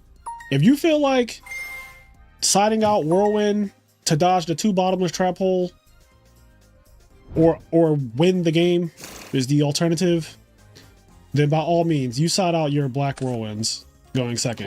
Play to lose. Yes. Like, please, I promise you, The GB player will be so happy when they still bottomless your fucking monster and you don't even have a whirlwind at any point to come back with. It literally doesn't make sense. Like it's literally a bad take. It is a genuinely a bad take. You are siding out your best card in your entire deck because of 2 bottomless trap hole. That does not make any fucking sense. In case anybody was wondering what my opinion is on that situation, it does not make sense. It doesn't make any sense. It is bad. It is a bad take. But that take is troll. That take caused maybe drama of the year. Because I don't think that drama is over with. I think that those two are going to continue to have their fucking Tom and Jerry moments. Yeah, like you still lose the same way. Like if they have the drop on you, they have the drop on you. Like you siding out Whirlwind is not going to be the reason why you won the game. Because what the fuck are you siding in for Black Whirlwind? What card are you siding in that's so much better than Black Whirlwind? That you also just wouldn't be siding in anyway. Like you only have 15 side deck cards, and Black Wings aren't exactly dedicating side deck cards for GB specifically. Like you're already siding Cyber Dragons and stuff like that. Like I think that's the first time I heard someone recommend siding out Whirlwind. I think it's crazy to be like, side out your best card because of a card that still affects you really badly anyway. Like you're not going to win if you change the Whirlwind to something else. There's not a better card to put in. That's why it's dumb. It's dumb because there's nothing you could put in that's better than Black Whirlwind. Shout out to our world champion, Sonny. Or your what? Champion. There you go. Champion. Yeah. Side out that because like side out Dark Arm because of Ready Are. It's like what are we doing? They have okay. Bottomless is a 2 of. They have a 28% chance to open up Bottomless Trap Hole. And if you want to throw Book of Moon in there, Book of Moon is not even that good because Book of Moon doesn't cut off the Icarus attack. Only Nigerian leaving is crazy. Yeah, did Sonny not say anything else? He just said that and left. Well, he said that, and then Marcus responded with "Please don't do this," and then Cairo said, "I agree with Marcus for once," and that then it just derailed. But Sonny just dipped out after that. He just oh, Sonny definitely dipped out after that. He was like, he fucking snuck away. He fucking snuck away after that take. He literally left. He just threw a firecracker in a room of sleeping people and just ran off. Bro, Keegan came in and was like, Blackwing siding out Whirlwind and what'd he say? He said X-Saber siding out Brain Control. I've heard it all. Like Keegan came in and was just like, what is happening here? Why are Blackwing siding out Whirlwind? Why are X-Sabers the deck with the most tuners? X-Sabers is the deck in Edison with the most tuners out of every deck. They have fucking 3 Full Helm Knights. They have 3 Arabellums, right? They have the most tuners out of any deck.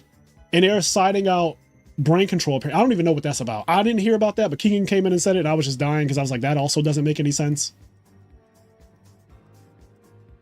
Just let him cook. Yeah, let him cook. Oh, so, man. as far as this game goes, oh, 3 cards in the Dark Bro, World. the Dark World deck is about to fucking lose after doing literally everything that you can do to this wind-up player. I side out Fortresses and Machina. Keeping the forces. You could hard summon Force, if you didn't know.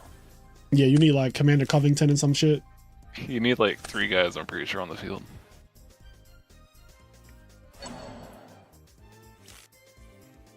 Wind up Rabbit, best card in the format. Pretty good. Okay. You know what I think, like, honestly? So if you're gonna say like, I think you should side X card out without saying what you're siding in, then you're not saying anything at all. That's like the other issue is, okay, so we're siding out Whirlwind. What are we putting in? Because that's what the actual argument would be, right? Like Whirlwind versus what card? Bro. And, did he lose? The Dark World deck lost with all of this? All right, Dark World's mid, y'all. You have nothing to fear with redo format. If the reason why you're afraid to play redo format was Dark World, I promise you it's not a problem. If the reason you are not playing redo is because you are afraid of Dark World, I promise you, we just watched Dark World lose twice now with like +8. It's not a problem. It's not.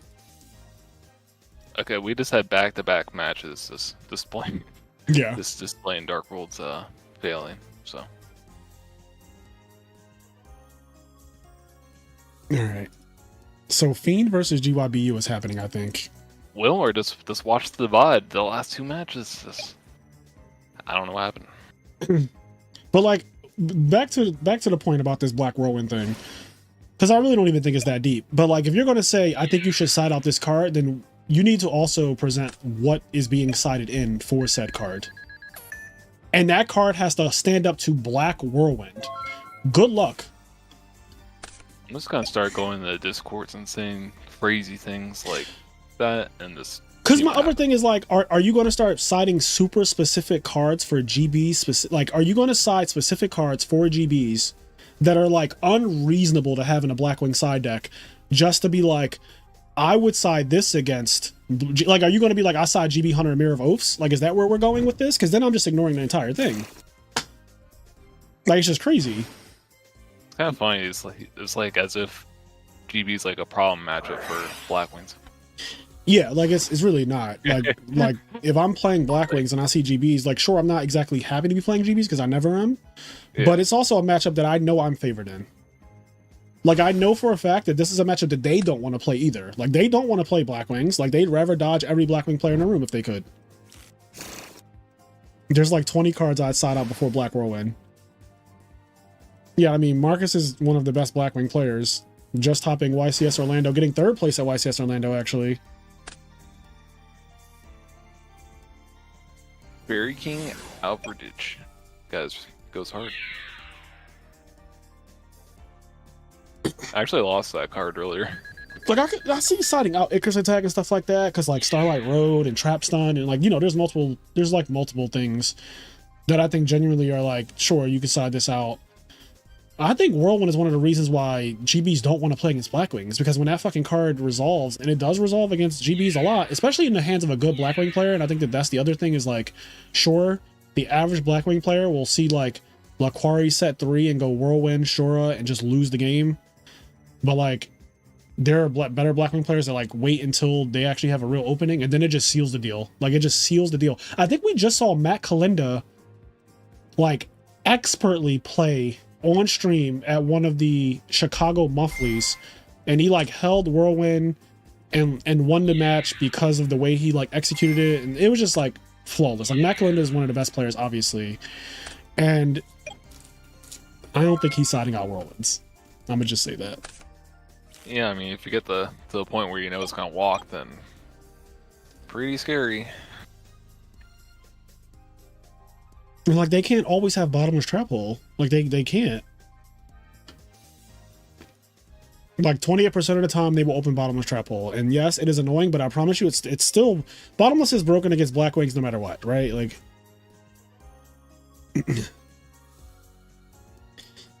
oh man. If you hold Black Whirlwind, it's a -1, but you see the best Blackwing players do that, so the logic behind the take is also bad. Yeah, like the best Blackwing players definitely don't just like slam Whirlwind into a bunch of background unless there's nothing else to do. And again, I'm just wondering, like, if the idea is I'm siding this card out, what am I siding in? Like, what am I siding in? What is in the Blackwing side deck that I'm putting in that like what am I putting in that I'm not already putting in is the question. Like, do Blackwing side, do they side Dust Tornado? Yeah. Yeah, so I feel like Blackwing's game plan in the GB matchup is just like, try to open up the GB player, and the second you get them open, you just like Whirlwind, and you just seal it. You make a Stardust, you set up multiple big monsters, like an Armor Master and another guy or something, and you're just like, alright, well, fucking deal. But like if I'm siding Cyber Dragon, I'm siding Dust Tornado, I'm already putting those cards in. Like those cards are already coming in without me touching my Whirlwind. Like those cards are coming in because like Cyber Dragon pressures GBs to use Bottomless Trap Hole all the same. So if I go summon Cyber Dragon, they go Bottomless, and I go Whirlwind Shura, like how is that not like am I speaking crazy right now? Am I saying things that are like I don't think what I'm saying is like mind blowing or anything crazy. It's just like If I summon Cyber Dragon, are they not going to hold? Are they not going to use Bottomless Trap Hole when I summon Cyber Dragon, where their whole deck cannot beat it? I mean, Whirlwind also makes I mean, your smaller Blackwing's better too. It does. The ones that get under Bottomless, it makes Colute Search Gale, which is insane because that's instant level 6 synchro plus half effect if you feel like there's no Chariot. Searching out Blizzard to have follow-up so the Icarus attack is free now is broken, obviously. Like, summon Colute, search out Blizzard, set Icarus. Like, that's an insane play. Make your Blizzard dodge Chariot. Yeah, Blizzard can dodge Chariot. That's actually very relevant, yeah. Like, Chainlink 1, Blizzard, Chainlink 2, Whirlwind. Search out Value, Synchro, make Brio or whatever. Discard Value, and if you Chariot, now I have a Sirocco in the grave with the Value I just pitched, so I can, like, layer my offense through your Chariot.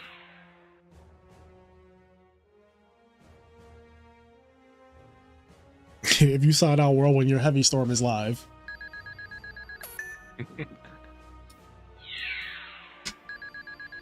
Your Gores is more live against GBs. Because Gores is great against GBs.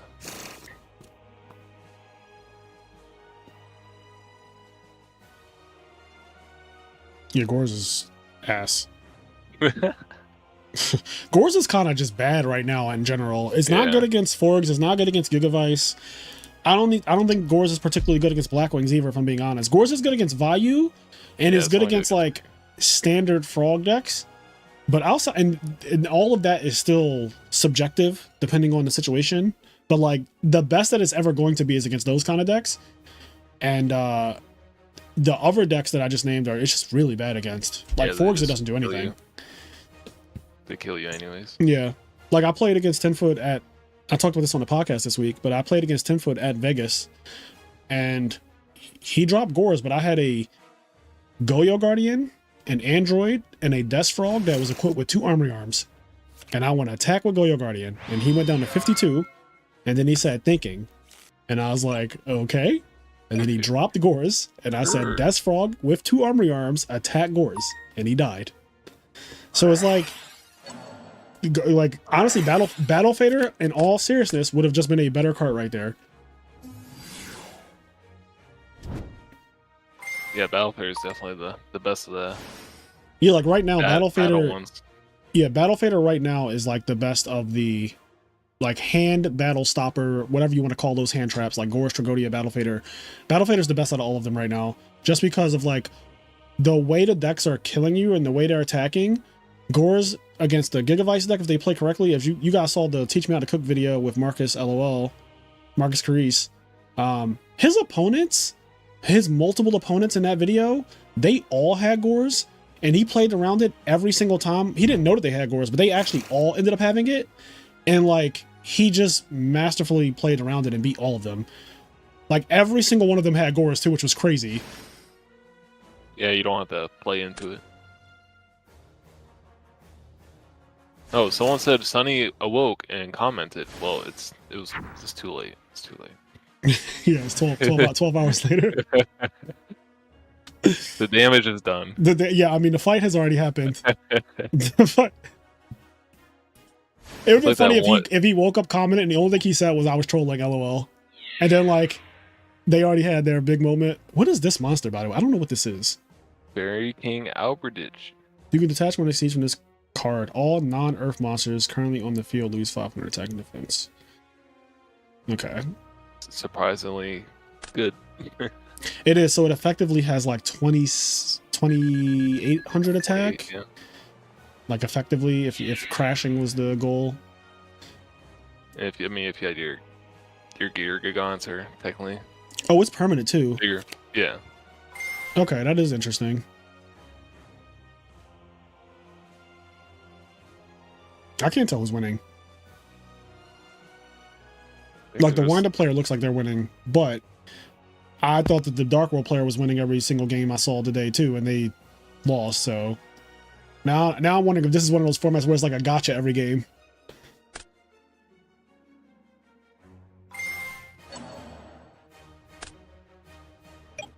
Oh, Terrace is about to cook. Yeah, I mean his opponent has no cards now, so I assume that this is just like GG. Tyrus looks like that card. Like that card, that Fairy King.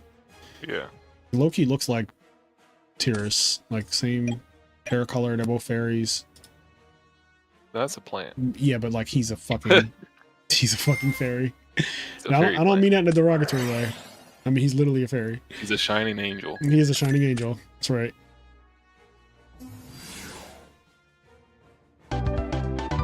Well, that's it. He's dead.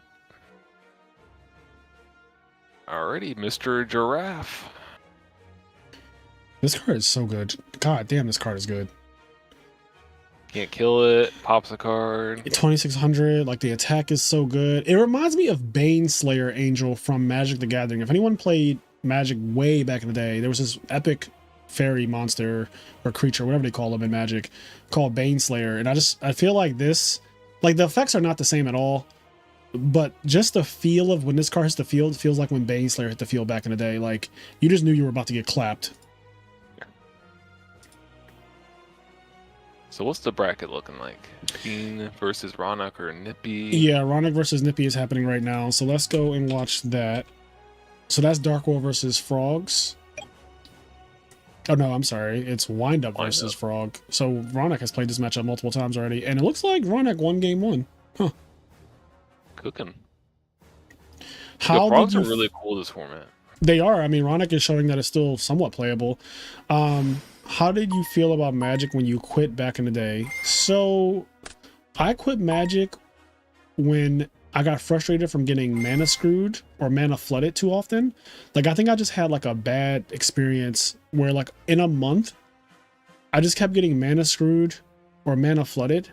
And I was net decking the top players' decks. Like I wasn't taking any liberties and like, I'm going to remove some lands or I'm going to add some lands. Like I was just playing exactly what had just won or got top 8 at the most recent Star City Games tournament, Grand Prix, whatever you want to call it. Like I was just playing the top decks card for card because I was learning the game, and you know, I understood how to play the game when I got there. But like the fact that most of my games would start, not all of them, but like there was just this 1 month where most of my games would start and I wouldn't even get to play, and I got so tired of that shit. Like literally I didn't get to play. Like I would mulligan and then I would mulligan and then I would mulligan, and at that point it's like, bro, you're not coming back, and you start the game off -3 cards. And this was before they came up with the scry rule after you mulligan, because I think now like you mulligan and then you look at the top card of your deck and you could keep it on the top or put it on the bottom. But this is before that. So it was even worse. I just think Magic, I don't think Magic is a good game, and I don't mind shitting on Magic because one, it's not Yu-Gi-Oh, so I don't have any like actual relationship to that game or anything like that when it comes to like being honest about it or just shitting on it. I think Magic sucks because every game that came out after Magic corrected the resource system that they had so flawed. Land is a flawed mechanic. Just inherently, if we're being objective, the concept of having to draw specific cards to play the game is flawed inherently. Duel Masters fixed this, Kaijudo fixed it. Like every game that came after it has fixed that. Like Hearthstone fixed it. There's a multitude of games. Like I'm sure now that like One Piece fixed it. There's so many games now where like they're just a better land system than Magic. Magic has the worst one, and it's because it came out first. Magic came out in like 1989, and so naturally it's flawed, and they never thought to like fix it's a really big flaw. They never thought to fix it. It's just a bad game. And then they have like a savage cheating problem too. Not like Yu-Gi-Oh is an innocent game when it comes to that, but like the videos that I watched on the cheaters in Magic, because there's like hour long videos of just the cheaters in Magic and all the nonsense that they've done and like how much money they've won, you know, all of that stuff. It's just bad. A lot of the cheating in Magic is just the player stacking lands to the bottom or stacking lands to the top, because both of them fuck you. Like if you have too many lands in your hand or you have no lands in your hand, you lose the game either way.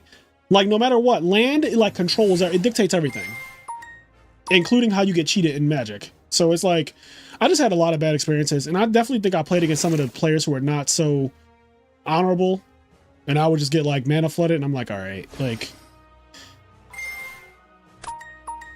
you crack your fetch land and they shuffle your deck and they're just looking down at your deck the whole time. Now I was way younger when I played Magic, so I didn't know any better. Like now I'm like on it. But when I was younger, I didn't know like, oh, I'm cracking my Scalding Tarn and I'm gonna go look for my land, and now this guy's shuffling my deck and he's gonna give me another land. Sounds like a good time. Like I hard disagree, Luna. I think Magic is probably the worst game when it comes to cheating. One, because Magic is giving out real money, so the incentive for people to cheat is way bigger. It's way bigger. They're giving out thousands, sometimes hundreds of thousands of dollars. The incentive for people to cheat is much bigger, and it's also documented. Like, again, you go on YouTube. I remember me and Stango spent like a whole day, not a whole day, but like we spent a couple hours just like watching a bunch of videos about the history of Magic players and like all of their scummy shit. It was insane.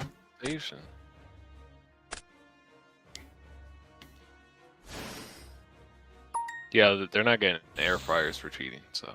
Yeah, they don't get, like, exactly. They don't get air fryers. They get tens of thousands, hundreds of thousands of dollars for cheating.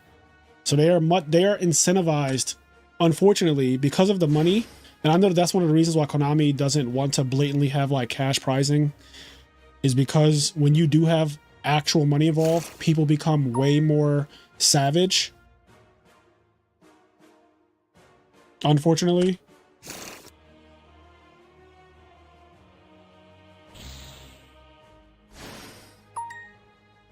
He's cooking. He is. Is there a good rank 2 to make? Oh, wait, what the fuck is this? Oh, shit. Plasma. Oh my god. You also can't use Winded Rabbit at that point. Overlay. Yeah, I heard Wizards of the Coast is really shitting the bed with Magic. Like, I heard they're really, really bad these last couple years.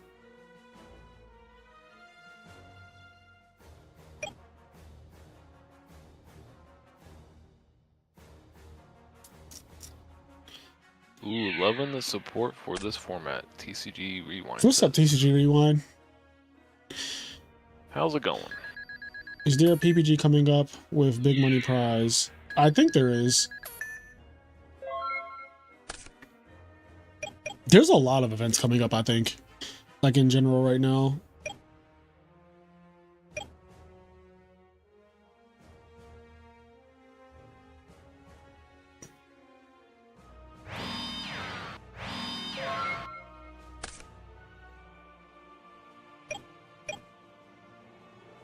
That was such a silly turn. Go ahead, what were you gonna say? The only other card game I recently played in the past couple years was Pokemon TCG. How's that? Some of the mechanics are just like, it's kind of like the Magic problem where they're just kind of stuck with the prize card system. Right, where you kill a Pokemon and you get more rewarded for winning the game already. Yeah, it's like, I feel like it should be the other way around. And then you get screwed because the one of, like, say, like you would normally play like a one of, but say if it gets stuck in your prize cards, you would maybe want to play multiples, but then it's kind of bricky. Anyways, if one of your important cards gets stuck in your prize cards, you're like, oh, I just lose, or probably lose. So, yeah, I'm not really a fan of the prize. Yeah, you know what game fixed that as well? Duel Masters. In Duel Masters, when I break your shields, which are the equivalent of prize cards, you get the actual card. Like, I broke your shield, you get the card advantage because you're losing the game. Like, you were actively losing the game when I am breaking your shields. In Pokemon, and Pokemon came out very early, right? Pokemon's one of the first 3 card. Yeah. Well, it's one of the first card games. It's one of the first trading card games. And because of that, it is heavily flawed. In that, yeah, it has some archaic rules that, like, honestly need to be completely retconned. Yeah. What is this? Monedo boy? I don't know. I can't read. They said that Pokemon TCG is pretty bad. They think Pokemon Pocket is actually a strictly better version of the game. I was actually going to say that because they get rid of the whole they actually like did away with like the prize card system in Pokemon Pocket. I Yeah. haven't played Pokemon Pocket, but I was like, wow, that's already a lot better. And that you don't get energies, and you don't have to like draw energies in Pocket either. So like, you get like an energy per turn or something like that. TCGB1 said, I low-key hated that Pokemon has no mid-turn interaction. If it had Valor or something, it would be a better TCG. So basically, from what I understand, is like, in Pokemon, when I'm taking my turn, I'm just taking my turn by myself. Yeah. I mean, you do have to kind of plan ahead a lot more in Pokemon than you do in something like Yu-Gi-Oh! Just because there is no interaction, so you have to like think about what your follow-up is. Right. Your next turn, because you can't do anything while they're playing, so I mean it's kind of complicated in that sense, but I mean it's an okay game. It's just not, I don't think it's my cup of tea. Yeah, I know for a while they were doing like best of ones and shit. Yeah, I think I think in the smaller tournaments they still do best of one, but in like the YCS level tournaments they just do best 2 out of 3. What's something you would change about Yu-Gi-Oh? Well, the current time rules are really bad. I think that the current time rules I think Scott Page, who's another YCS champion, has the best time rules that I've heard so far. It's really hard to fix the time rules. Let's start with that. Like, I don't think I'm some kind of genius. So the idea that was presented to me by Scott, I think is actually a really good one. So every round is 60 minutes, right? So every round is an hour. When the clock hits 0, if you are still playing, you and your opponent both lose this round. No questions. No arguing, no questions, no nothing. If the clock strikes 0 and y'all are still playing, you both lose. But every round is 60 minutes guaranteed. Everyone has 60 minutes to play. I mean, if you can't finish in 60 minutes... If you can't finish your match in 60 minutes, you should not be playing Yu-Gi-Oh! Period. The end. And I love that. I think that those are like the best, because you know what that does? So here's what it does. It de-incentivizes people to side deck cards for time, which is a really toxic thing that goes on in these current time rules, especially in modern Yu-Gi-Oh! Like, a lot of people, and then you've seen it on stream. Those Konami streams are savage. Like, you see people take 10 minutes to combo off, and then they send like that Ladybug card that burns or gains life, or they go like Sky Striker that gains life for every spell in the graveyard, or they go like take a long time and then they summon a fucking Sword Soul card that burns you for 50 or 1200 or whatever the hell it says. Like, that shit is like those, terrible. Prank kid cards. Prank kids, gain 500, your opponent gets burned for 500. It's been going on for years, and it's disgusting. And it's one of the worst things about modern Yu-Gi-Oh! To me is that, like, they're incentivized to play for time. And it's known, at least amongst the top players, it is known that this is a problem, and certain players have been like nicknamed as Time Lords, which are an archetype in Yu-Gi-Oh! Like, you know, the Time Lords, Matayan the Time Lord. Yeah, like the Time Lords. Like, there are players in Yu-Gi-Oh! Right now who are really famous, good players who are like secretly known as Time Lords because of what they do. And that shit is so disgusting. It's one of the reasons why I don't want to really play modern Yu-Gi-Oh! Again, is because I don't even want to deal with that. I don't even want to begin with that. I think that is a really big problem. So I would absolutely want to change the time rules for Yu-Gi-Oh! That's like, I think one of the biggest things right now that is problematic is the time rules. I mean, even if it was like end of turn, there'll be some degree of less toxic. Someone's not flailing their cards trying to rush to the battle phase or something like that. Right. Yeah, I also hate that whole thing where like the end of phase thing is really terrible because you get shit like what you just said. Bro, sorry. Where people just start trying to play like Sonic.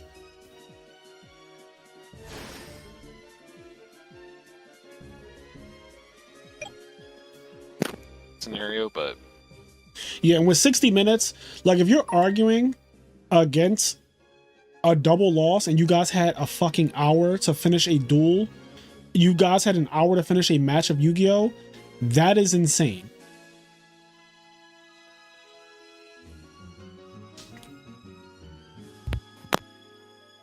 True hero. Just fighting. Yeah, an hour. Everyone gets an hour. And you know what? You know how fast this will speed up tournaments? Because then it's like, if we start at 11, all right, next round is going to start at like 12:05. Because when the clock strikes 12, pairings, we're done. There's no question. The computer every result that is not recorded, obviously it's not going to be automatic. But like, if there isn't judges walking up with slips at 12 o'clock and the match started at 11 a.m., guess what? Everyone who's not done, if you're still dueling, you're all getting double losses. That shit goes in, and we're done. We're done here. And then the next round gets posted, and then you just keep on going. Every round's an hour. This way you don't have this like, because even with the current time rules, a turn in modern Yu-Gi-Oh can still take 15 minutes. What's up, Pure Music? Long time no see. Frog Okay. Brew goes down. Oh, so Ronick lost that one? Yeah. So Fiend is playing I think he played this guy already. Yeah, he's playing Nippy again. This is okay. They're playing a wind-up mirror match again. So fun stuff there. Some wind-up factory Yeah. interactions going on. Yep. End of turn makes sense. No reason to do the whole both players lose thing. Well, there is if you guys get 60 minutes. Then there's no reason that you need more time than that. Michael Gray, wind-up format sounds so fun. Oh, is it actually 2 more rounds of windups? Oh yeah, because Fancy Diesel's playing windups as well. So yeah, we're going to see a lot of windups. And for what it's worth, this format is originally called windup format, which I think is a bad thing, because I think that naming any format after a deck is just bad for the longevity of the format, because it is misleading to the people who might want to play it. I think that if you tell people that they're playing, like, let's say if Edison was called Quick Draw format, I think a lot of people will be like, I'll pass. Yeah. Luckily, our format is not called Quick Draw format because, one, Quick Draw is nowhere near a representation of the actual format, and 2, it's misleading. If nothing else, it's like very misleading. And I'm not like trying to cope or anything, but I mean, windups is obviously a really good deck. Yeah, it's one of the best decks. It did win one of like the 4 YCSs during this format, and I mean, it still had good representation in Top Cut, but it wasn't like 50% windups, or it wasn't like tier 0 or like what these other formats are named after the decks are for. Right. Like, I just think it's misleading to, especially when we're talking about retro Yu-Gi-Oh, because I feel like retro Yu-Gi-Oh shouldn't have to bow to like what people called it historically. Like, now that we have Ultimate Time Wizard and stuff like that, I just think it's bad that Tengu format is called Tengu format. I think it's bad that like Goat format is called Goats, and they don't even fucking play Scapegoat anymore. Like, they don't even play Scapegoat. They don't even play it. Goats is not even the best deck in Go format.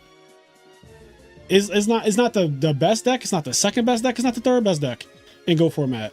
It's just like actually misleading to call it Go format. ECG Rewind says, have y'all seen Miami? It's basically this format, but with Mermel, Spellbook, Fire Fist, and the format. I think those decks can compete with windups. Well, if you look back at that YCS, I'm pretty sure like majority of the top cut was windups, and windups does have a way better extra deck thanks to those couple sets. So I actually think windups is more dominant. Is more dominant because of Dweller, probably. Dweller is ridiculous. You get Dweller. I'm pretty sure you get Diamond Direwolf. You get Volcasaur. It gets bad. Yeah. I mean, in this format that we're the redo format, like the extract is kind of mid, all things considered. Like Steven said, not this again. The rank 4s are not the best. Yeah, I just think Dweller is one of the most absurd cards ever printed, and that shit is still being played in modern Yu-Gi-Oh. It's still crazy today. Dweller came out in 2012, and it was one of the most ridiculous. It's literally one of the best monsters in the extra deck ever printed, ever. It is that good. Actually, I was playing I'm in a hat format multi-day tournament thing, just mess around, and I was playing this Milwaukee Miru deck, and I made like multiple Dwellers against my opponents. Like they're playing Mermelsis. I was like, "What you gonna do?" Yeah, Dweller. I always say Remember any card that puts a condition on the game is probably going to be toxic, and I don't think that that's been proven wrong yet. Droll Lockbird, fucking Maxi, Dimensional Barrier, Dimensional Shifter, like they're all toxic. Dweller, like they're all bad. They're all just really ignorant. The Harpy's Featherstorm card, Artifact Scythe. The worst part about Dweller is that it's an X-Deck monster, so you can always access it, which is like broken as fuck. Shockmaster, yep. Yeah, Dweller is outrageous. Dweller has been a problem for 13 years straight. 13 years straight. I think it's funny that it's never been like banned. It's just hanging out. Card is insane.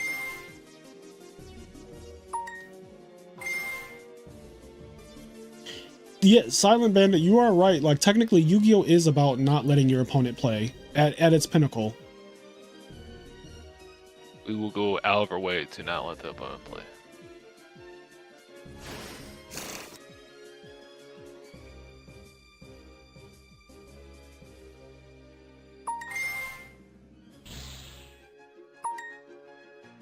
Yeah, Hershey Bar. I'm pretty sure. I think Winos literally had like half top cut in that YCS Miami, so it's a little crazy. Ooh, Levier take his rabbit. Mine.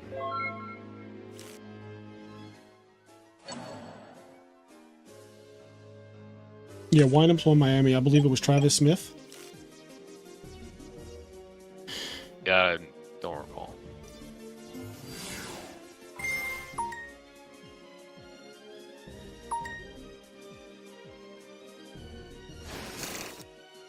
I mean, Fire Fist was pretty mid, I'm not gonna lie.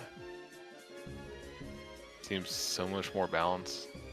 I don't think Elijah Gersten won a YCS Campa.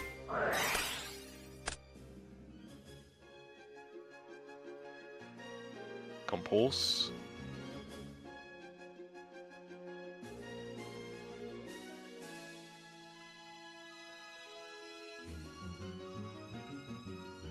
Might be it for this game. I'm pretty sure it's just Travis Smith, like I said originally.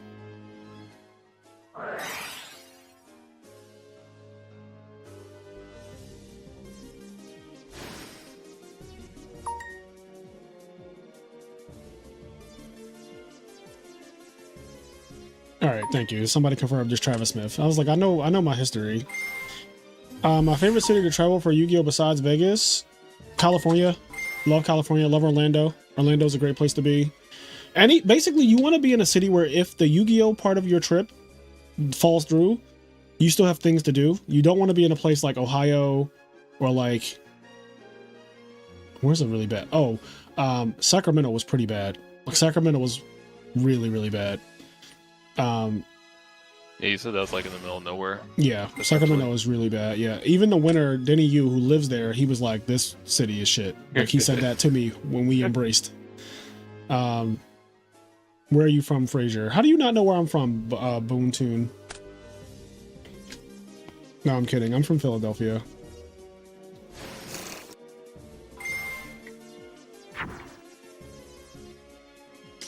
Super Bowl champs, you know. Yeah, we are the current Super Bowl champions. That actually is insane. You were here for it, weren't you? Or you weren't here for Super Bowl? I was there for the game before. Yeah. The NFC Championship. Yeah, and you saw how they acted after that. I was scared.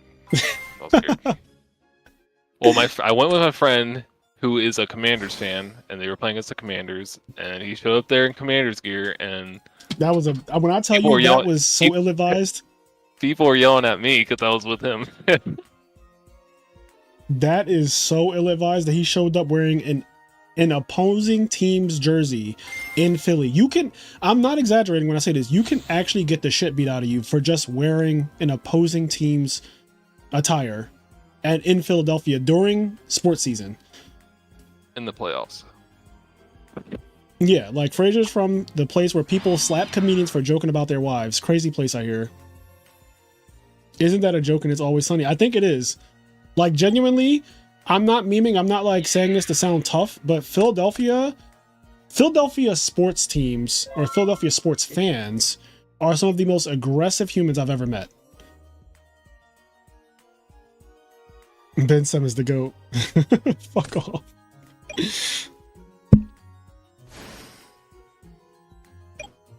Sixers legend. Okay, so I'm looking at this YCS Miami thing again, and I mean, Format Library has the top 16 decks, but I think literally 7 of the top 16 are windups. 7 of 16, so that's almost half. Yeah.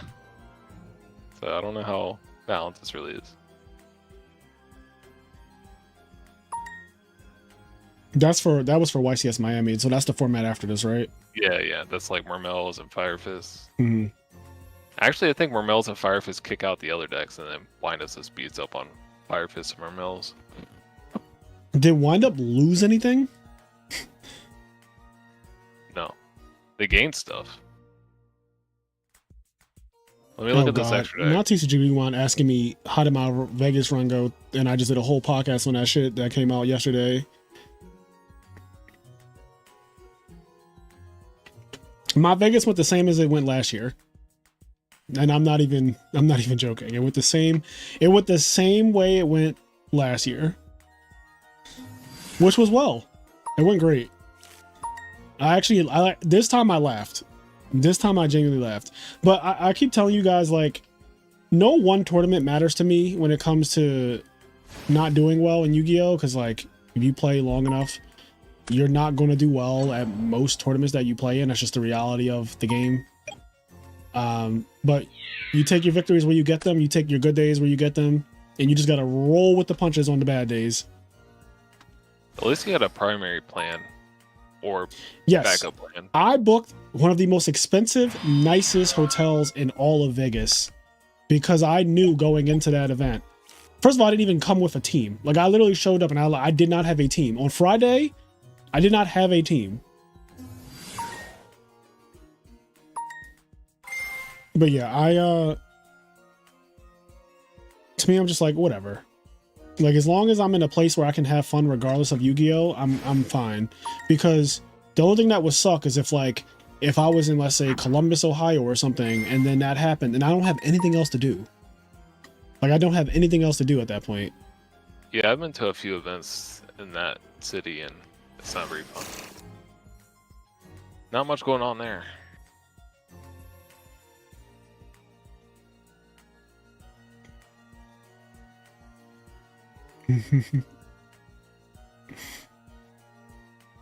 Yeah, there's so much to do in Vegas, and I did a lot. I mean, if you guys follow me on Instagram, I was posting a lot on Instagram Thursday, Friday, Saturday, and Sunday.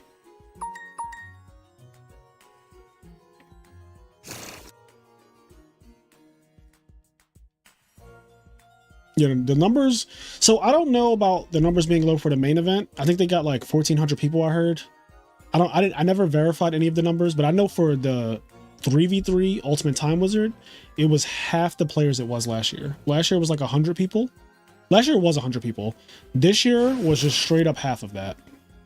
Yeah, I remember it being way more hype last year. I mean, I didn't go to either one, but yeah, this year people genuinely just were like I named like a lot of the teams that went last year that didn't even show up this year, and it's really sad because I think Konami just dropped the ball on not only like advertising that event, but I think that they made a mistake in the formats this year as well. Like, I don't think it should have been GOAT, Tengu, Edison. Obviously Edison needs to be one of them. If not just triple Edison, then it should be like Edison hat Tengu, something like that.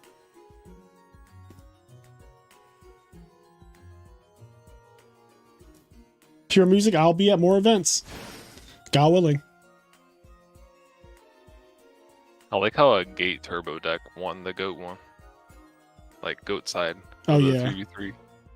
Yeah, that deck is good. That's also what I would play. If I was forced to play GOATs, I would probably play that. I mean, you already know I would play something like that.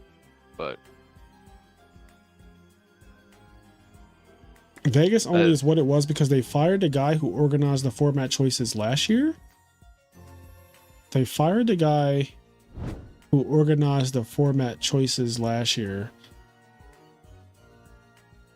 But like, okay, I don't mean to sound like harsh or crass or whatever, but that doesn't even make sense to me. Because are you telling me that no one else has their fucking finger on the pulse to know that people don't want to play certain formats or whatever? What's happening?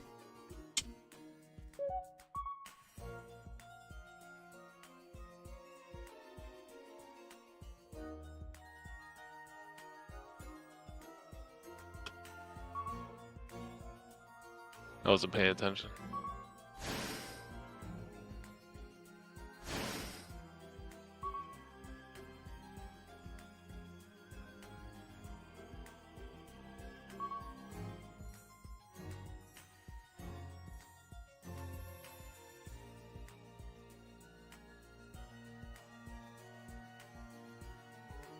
Oh, I see. Right. Actually, I'm making Zen mains.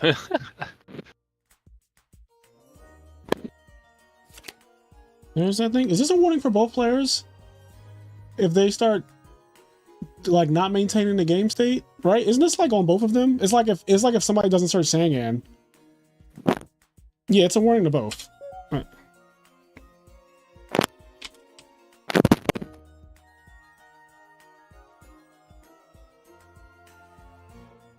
Gave him free info and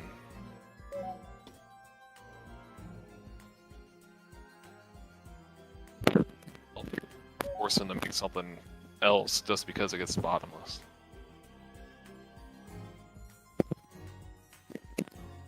But the player is responsible to be paying attention. Yeah, like you both are responsible. Like if somebody doesn't start Sangan and you, the opponent, don't notice that your opponent didn't start Sangan, you guys are both getting a warning. It also obviously it benefits you if your opponent doesn't search for Sangan. So some people like will notice that their opponent doesn't search for Sangan and not say anything because they're like, well, I'm not going to tell him because I don't want him to get his card.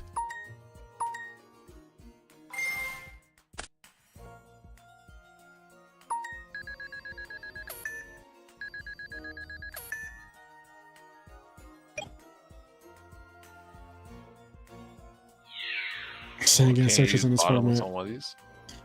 Yeah, I mean, he could have bottled for sure. I don't know. I haven't been watching the game. I haven't seen. Yeah, I don't think I've seen not me either. One of us could be watching. Damn it! I haven't watched a single part of this. No, this is not the finals. This is God, what is this? Top 3. This is losers semifinals. Top 4.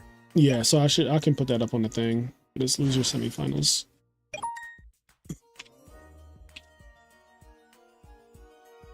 Thumbnail went stupid fire. Thank you.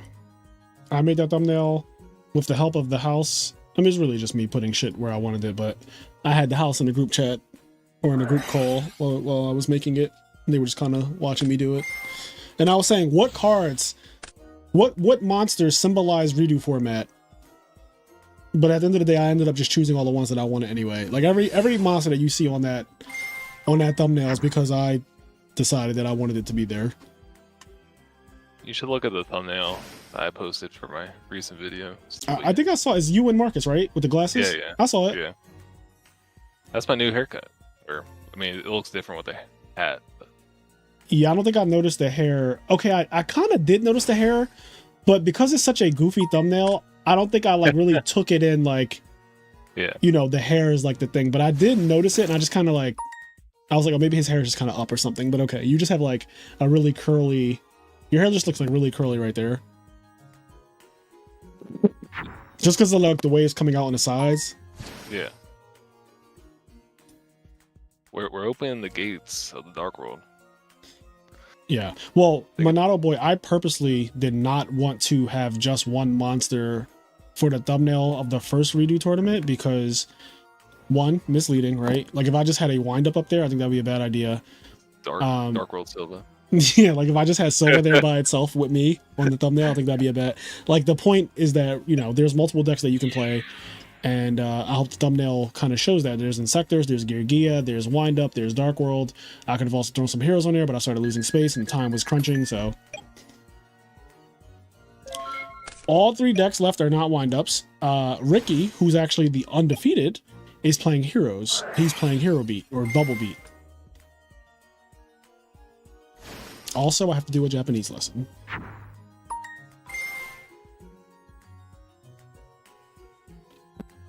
Too, but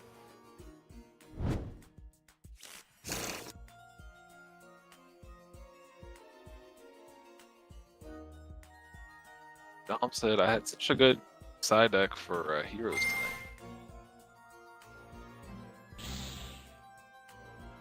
Rob the Man, this format has the best chance of being the new Edison than any other format so far.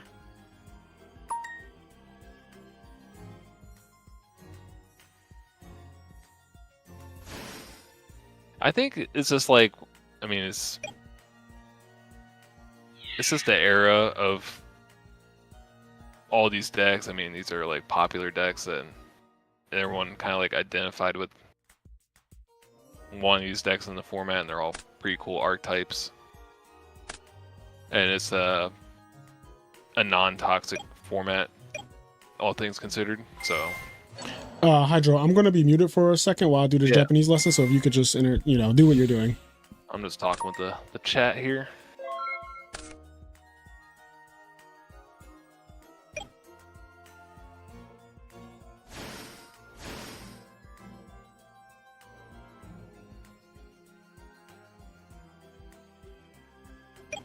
Except Inzectors, that's not cool. I don't mind Inzectors. Rod the Man, alright Hydro, you gotta hop in the ninjas chat or channel. Yeah, ninjas are cool too. I have a ninja list that I made. I didn't really test it yet.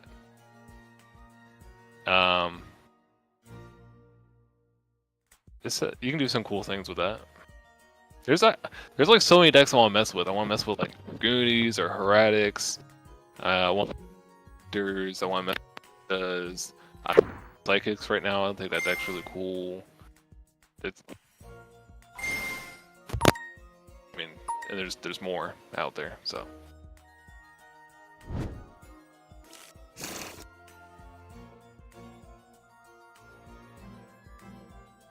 Just like how decks are still getting discovered in Edison, and you'll see how many decks get discovered here.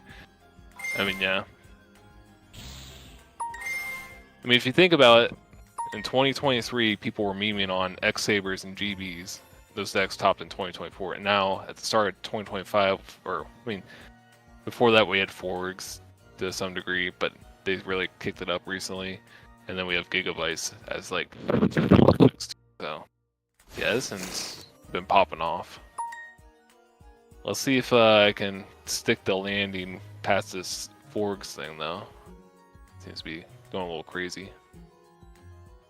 Dark World Gang, let's go.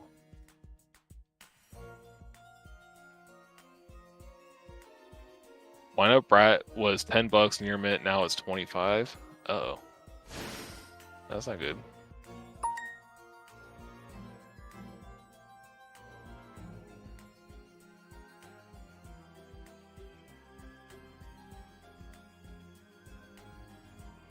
You just swallow your microphone? Is this a time of swallowing?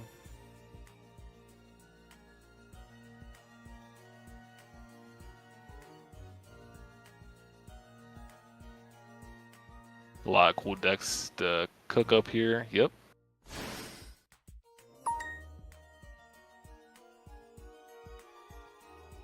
Tempo. Oh, he's got the whole band out here. He's got Maestro and Tempo.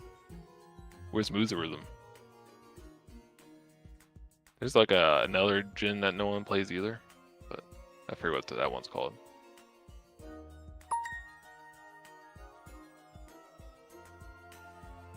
Which cards are you talking about? Maestro?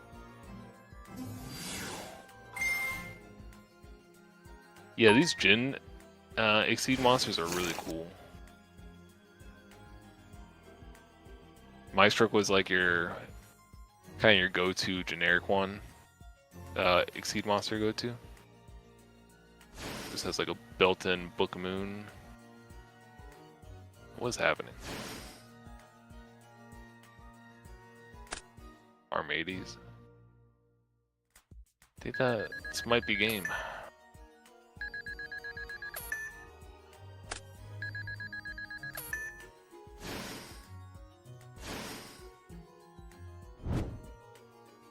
Ghost Rider, what up? Gotta start getting into redo format soon. All right. You hope it takes off. Yeah, it's a good time. I am done my Japanese. I got a perfect. Konnichiwa. Day 556. Or no, 551. Day 551. Because I remember yesterday, I was at day 550, and I was saying that that's the same as like New Balances, because I wear a lot of New Balance 550s. You gotta take a screenshot of the 555. Yeah, when I get to 555, like the old Domino's deal, the 555 deal. Anyway, who's getting scraped? They're kind of, well, This Mr. can't Draft be. just got Mirror Force. This can't be game one. This can't be game one. What I the think it's the same game. fuck? Are these wind-up mirrors known to take forever? Also, this has to like there's no way. Like Luke loses, right? Like, come on. I don't know. He said that like 4 times so far, but yeah, he's looking pretty cooked here. Busu the app? It's better than Duolingo? Okay. I'm all down for learning Japanese, you know, faster or better.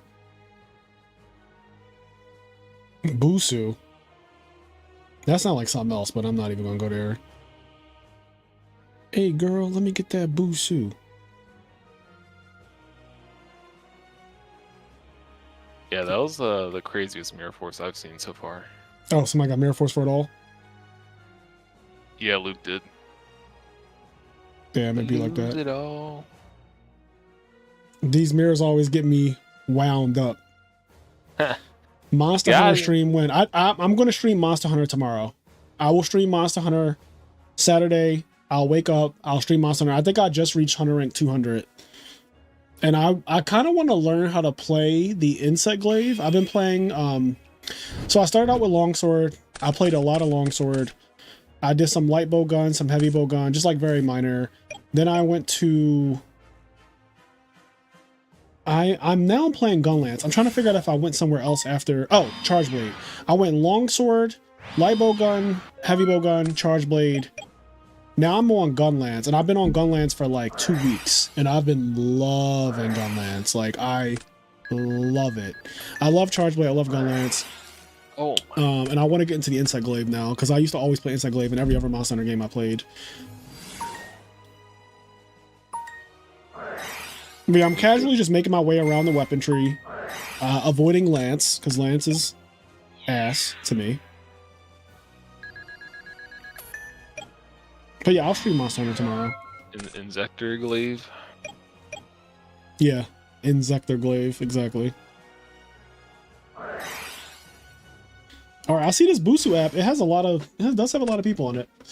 Oh, my ass hurts. Oh god.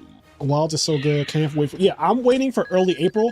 To be honest, there isn't really anything for me to do right now outside of learn how to play the other weapons, which for me is part of the fun of the game. In terms of like fighting the monsters and learning how to fight against the monsters, I pretty much have that down.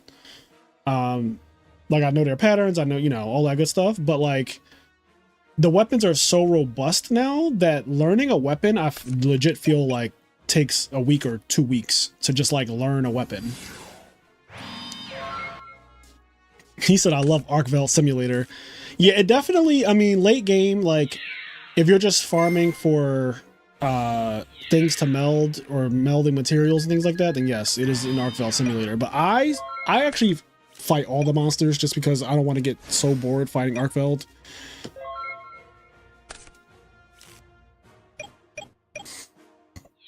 Yeah, late game farming should be better. I agree. I think the problem that I have mainly is that there are no Elder Dragons, and so like Arcveld being the one, you know, level 8 monster really is kind of stupid.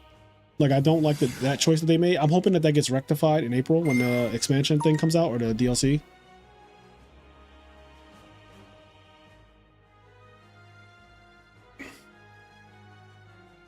Yeah, Monado Boy, they also dropped the ball with the multiplayer because of the way story mode works. Like, I don't know why they keep fucking this up every time, but like the multiplayer story mode thing, or like story mode in general, should not be so difficult to play with your friends. It just shouldn't be. And the fact that you have to keep walking on your sacred and all that bullshit, like nobody wants to do that.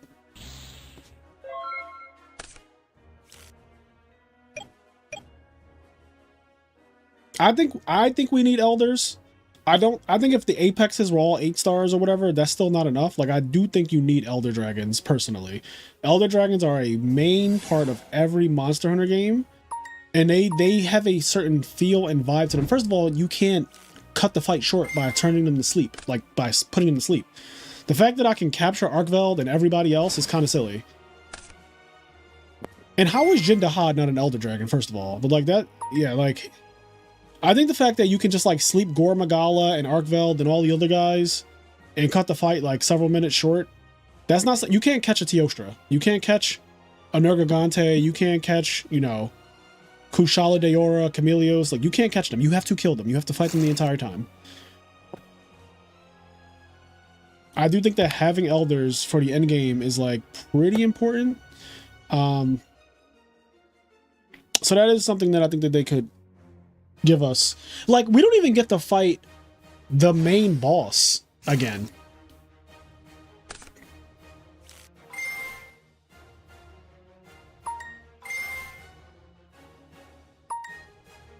I just realized that shark's tail. I thought it was a hand this whole time. My life has been a lie.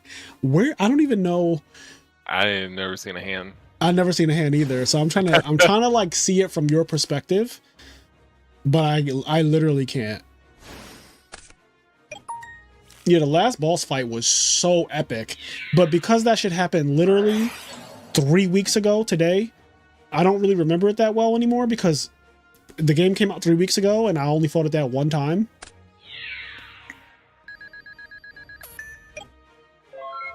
Luke took the Maxi challenge and did not work out. Oh no. He's at 500 life. His opponent has a lot of cards.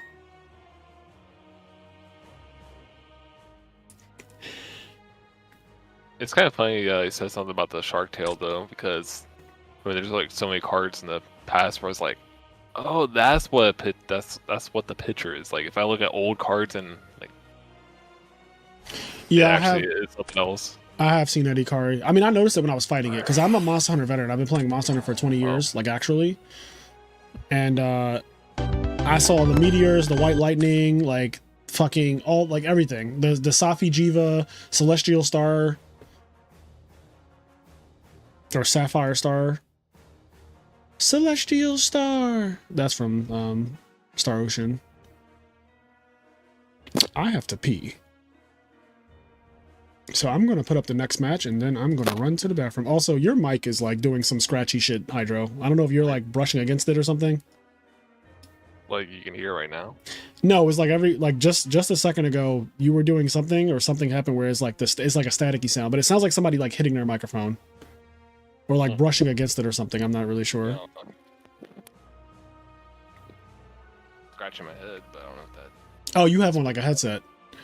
Yeah. Yeah, it was like momentary, like staticky is kind of what it sounded like. I don't know. It happened multiple times though earlier, but I didn't really call attention to it. It happened multiple times though earlier, but I didn't really call attention to it. What'd you say? I think I swallowed my mic. Someone said I swallowed my mic earlier in the chat. I don't think I swallowed it. No, I don't think you swallowed. I don't think you swallowed your mic. I hope you didn't swallow your mic. I don't know. All right, can you? I mean, I could swallow them. What is happening? Shut up. If the chat wants to go through a time of swallowing. So next we have Nippy versus Fancy Diesel. I mean, that's an actual term that people talk about is like swallowing a mic. It just means that you're too close to it. Yeah. I don't know why they call it that because, you know, that sounds crazy nowadays, but or they'll say like you're eating the microphone or something, like you're just too close to it. This isn't OnlyFans. This isn't a hot tub stream.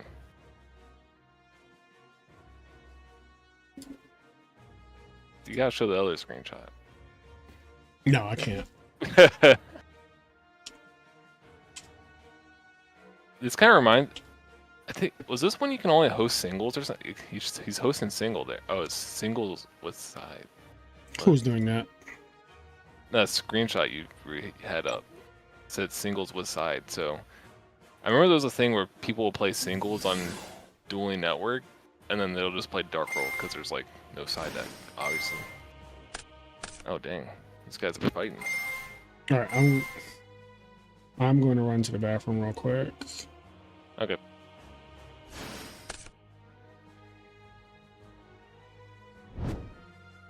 I assume that Diesel went first.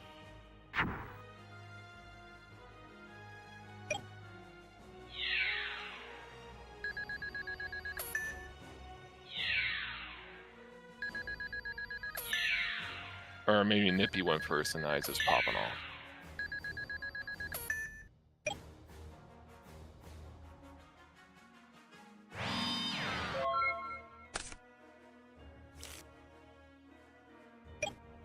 Could have been worse, I suppose.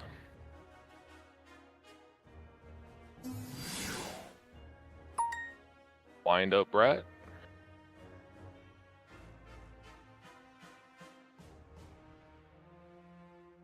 That econ tech we saw earlier was kind of spicy. Because if they try like, for like the mirror anyways, if they like stop you, try to stop your rat, then you can just like econ, take their carry or something like that, then...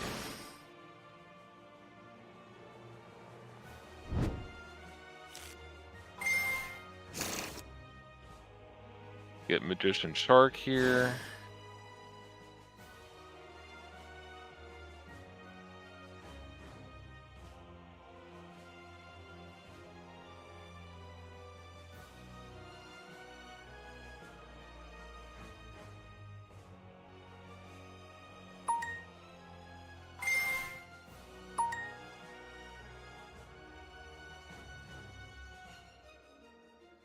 Shark effect, get Magician effect.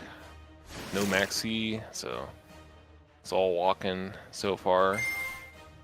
Unless there's like a, you know, that back row or something. Oh. Well, they just main deck mind control. Hershey bar. Yeah, I'm pretty sure Windows is main deck mind control.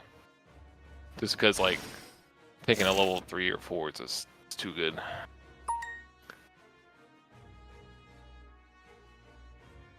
You can take your opponent's Thunder King and just overlay with it. It's pretty nutty. Photon Papirlopative, switch the rat to attack, use the rat effect. Oh, most lists you don't see it. I don't know, I feel like that would be a main deck card, but could be wrong.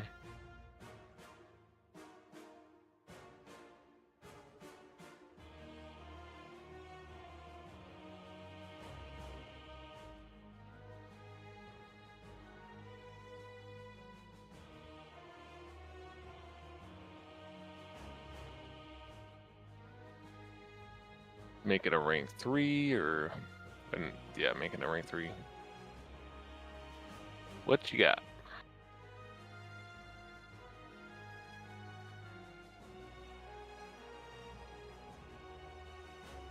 I mean, most of these games have been like really back and forth.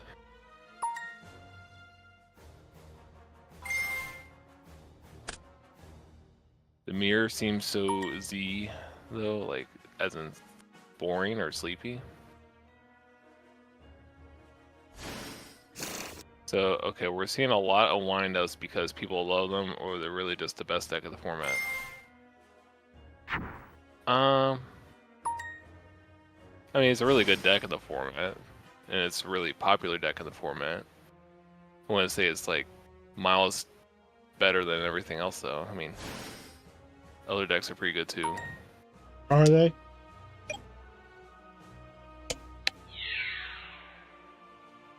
I mean, we almost saw Dark World win a couple games earlier.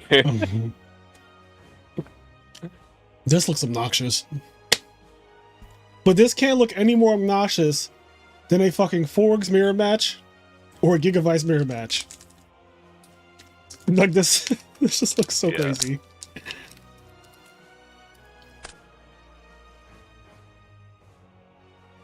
People comboing for minutes at a time.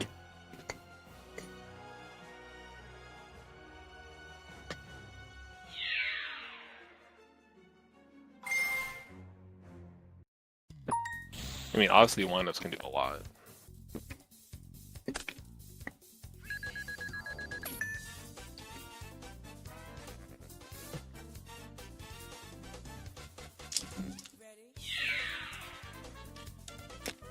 It's funny because one of these players is just going to get to play against Ricky in the finals and lose to Heroes.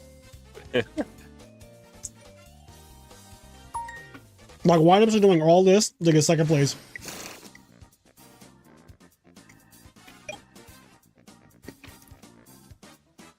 What? 12%. 12% of tops the last YCS that happened during this format. 12% is pretty low, I'm not gonna lie. Damn, everyone's playing 4 gigabytes at your locals, Dengarm? Like, everyone? That sounds awful.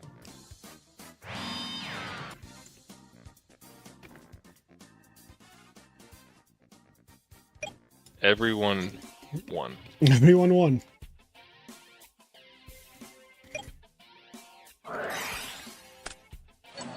Oh. There's the econ. Oh. So does he get the pop? That's cool. Yeah.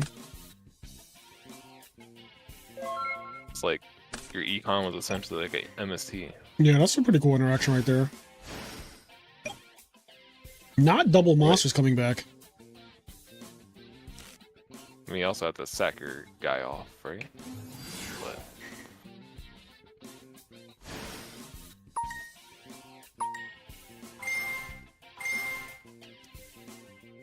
I mean, Fancy Diesel probably still loses, but at least he made a field. Yeah, I definitely think, like, it's easier to break a field than to just build one that stays up. It's like a castle game. So you can build a castle, but in this format, breaking a castle is easier than building one. That's how McCabe used to describe. Yeah, McCabe used to describe that to me all the time when we were younger, when we were kids, basically. But he would say formats are like 2 different ways. You have formats where building a castle is better than breaking a castle, and formats where breaking a castle is better than building a castle. Yeah. Like some formats, and this is especially true in Modern, you set up a field that's so ridiculous that your opponent just loses the game turn 1, basically, because the field is so ridiculous. Like, you have 3 Omni Negates and all this other bullshit, a searchable trap that you got now, and all, And so it's like, building a castle is so strong in those formats, but then you have formats where, like, a Lightning Storm and Super Poly and Evenly Matched, and those kind of cards are really insane. So that means that it's easier to break castles in that format than it is to, like, make them. Fraser, have you been playing a lot of poker recently? I've never played poker in my life.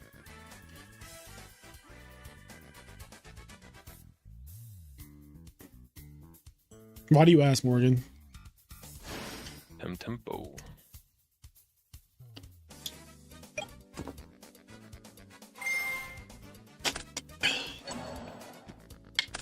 How is this the best thing?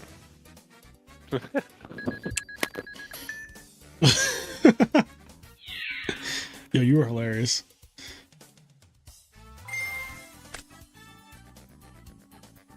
I think this goes to say that Extract's pretty mid.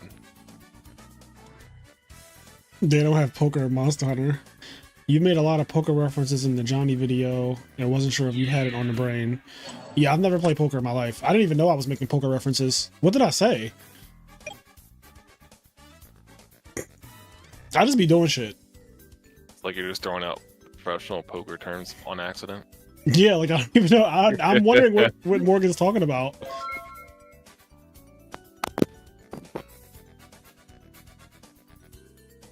All right, maybe Fancy Diesel doesn't lose.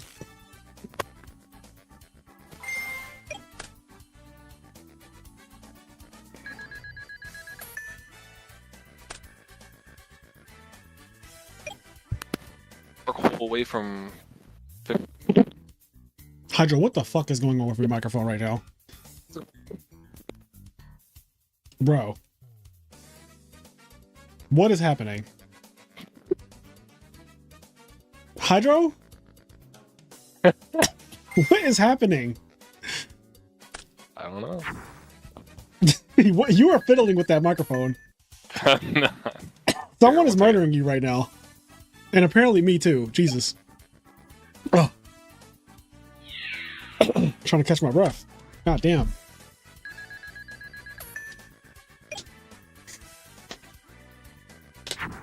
Hydro's under the sea. Under the sea. Under the sea. Is it better? Yeah, for now, until you start fiddling with it again. I unplugged it and replugged it. Okay. All right. Well, That was hopefully my that. fix. Yeah. You should have muted yourself before you did that. It sounded like somebody was attacking you. Like somebody barged in your room and just started trying to strangle. It was getting waterboarded. Yeah. Just like Getting hydro pumped. getting literally hydro pumps. Getting hydro pump sounds wild, by the way. At least I changed my logo to be not something so cursed. What was it before? The Blastoise. What's wrong with It's like- Blastoise? I love Blastoise. No, it wasn't just Blastoise, but it was like seductive Blastoise. I don't know. Oh, okay. You wild.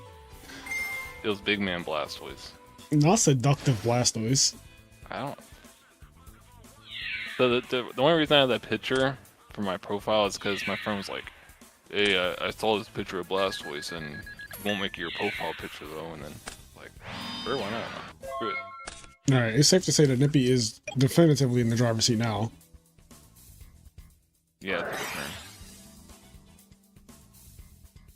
Okay, hold.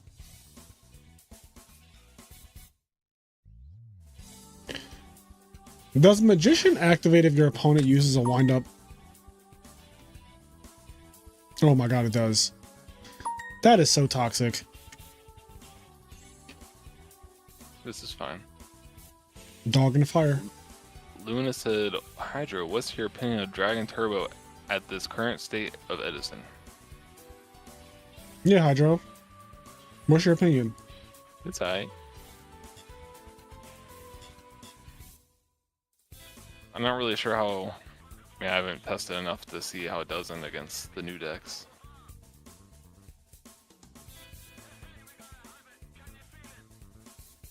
If it pushes Black Wings and Vayu out at all, that's good for Dragon Turbo. Quackmere Drago. Or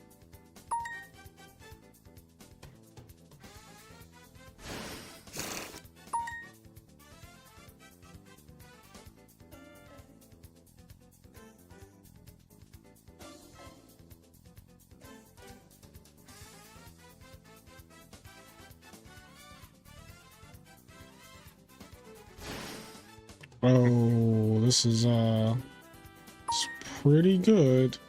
Tempo is really obnoxious in the mirror match I see. He is playing those drums. He is playing. I love this card. He looks so cool. The percussion gen.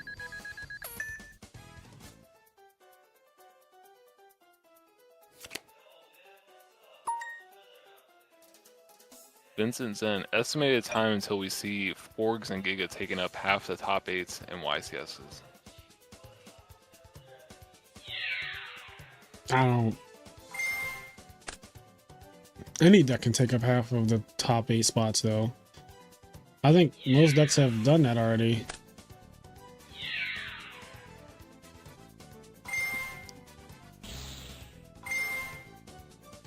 Yeah, I don't think it's the end of the world for Edison format, so. Yeah, like those decks have not dominated the top 8 of tournaments at all yet. And there's been a lot of tournaments since they've been popularized at this point, so like... Both those decks require really good pilots. They do. So.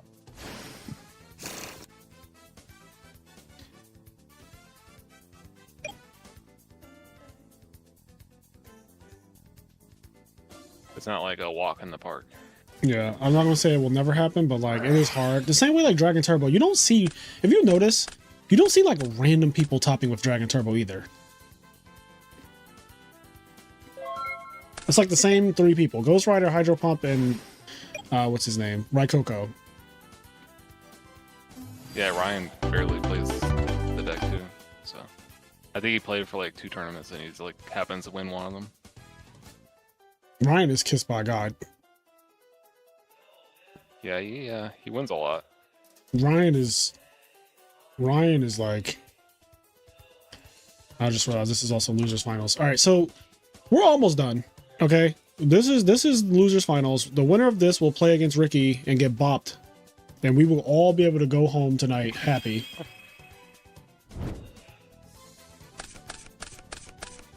Yeah, Bumblebee's a really cool deck, and that's in the winners finals.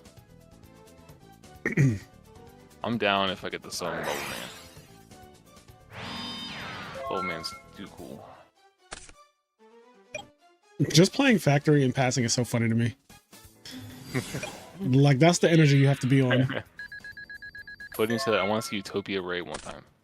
Actually, I had a funny... I was playing Psychics. I only play Utopia in my extra deck, but if I had Utopia Ray in my extra deck, I would want a game or a match.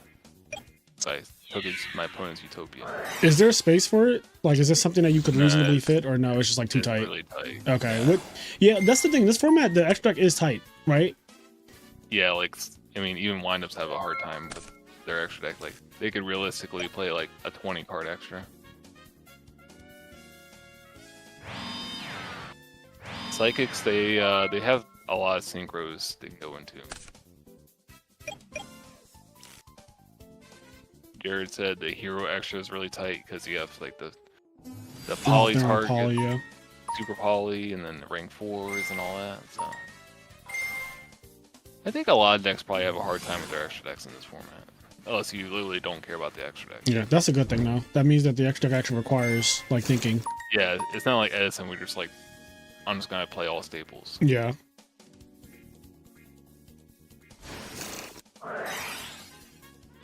Torrential Tribute. Goodbye.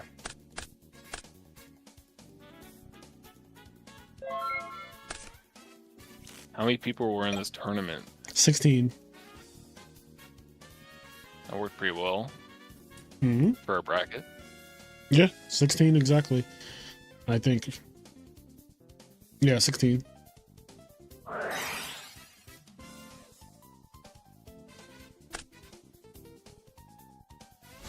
Max C.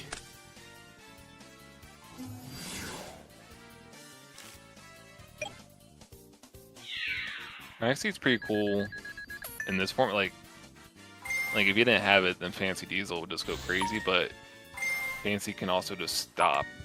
Like, you don't have to play into the Maxi. Yeah, this. I mean, this right here, the Factory Magician setup is broken as hell. Oh yeah. This is like so much free card advantage because like the Maxi expires and then the Wind Up Rabbit will come back.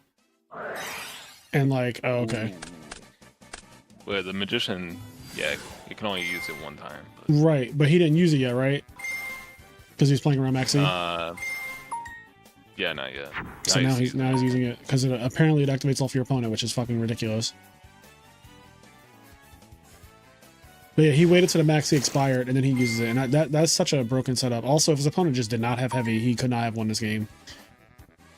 Heavy is like it's one of those games. I often say this, but it's like you need Heavy to be in this game at all, or you need Dark Hole or whatever to be in this game. Unfortunately, he did have it though. Torrential. And MST, yeah. Oh, he's gonna take his rabbit too. Does this target? Yeah. Oh yeah, it does target. Oh no, he's taking. Okay, he's going straight up for the. Yeah, I guess they run over the Magician. Yes. Or at least threaten it. I think maybe if you only had one rabbit in play, then maybe you just take their rabbit. But yeah, not being able to beat over the Magician though is bad. Or I guess yeah, not being able to beat over the Magician at 1800 defense would have been bad. So.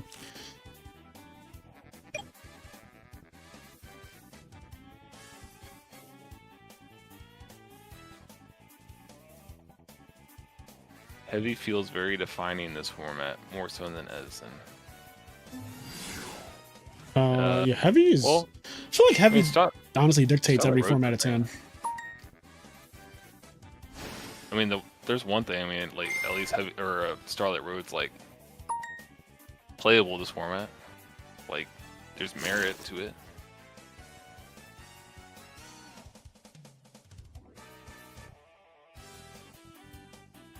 Got a lot of mass destruction cards. Yeah, double torrential, double mirror force, heavy, dark hole, all make Starlight Road like actually really decent this format, as opposed to Edison where there's like so few cards to trigger it. It becomes more matchup specific against things like Blackwing. Yeah, heavy does warp formats. The formats that don't have heavy are played so differently. Everyone's just like set 4 back row, set 5 back row. Then I went to a whole dinner and this shit is still going on. That's right. We're almost done though. It's 11:48. We only have one more set after this one. Now Ricky, in our last tournament, he was the winner's side of the finals, and he got 2-0'd. So He was on winner's side. He lost 2 sets. yeah. Oh, that's not happening tonight. I need Ricky to free me. I need Ricky to free me tonight. How long? I've been streaming for 4 hours. 4 hours and 17 minutes. Yeah, I imagine this is one of his good matchups. Ooh, that's torrentials. Oh my god. Crazy. Oh. Oh, not just the magician.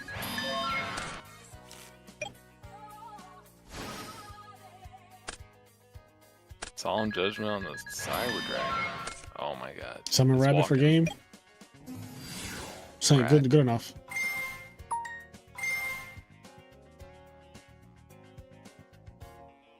Yo, despite like these like both players going crazy in this mirror match, like the games are kind of just like back and forth. So Yeah, I mean, board wipes are really important. It seems like needle sealing. board wipes. I mean, he's gonna get the rabbit. Yeah. He needs a follow up. His own rat would go crazy here, Nope. because then he could levy his opponent's rat. What? Okay. I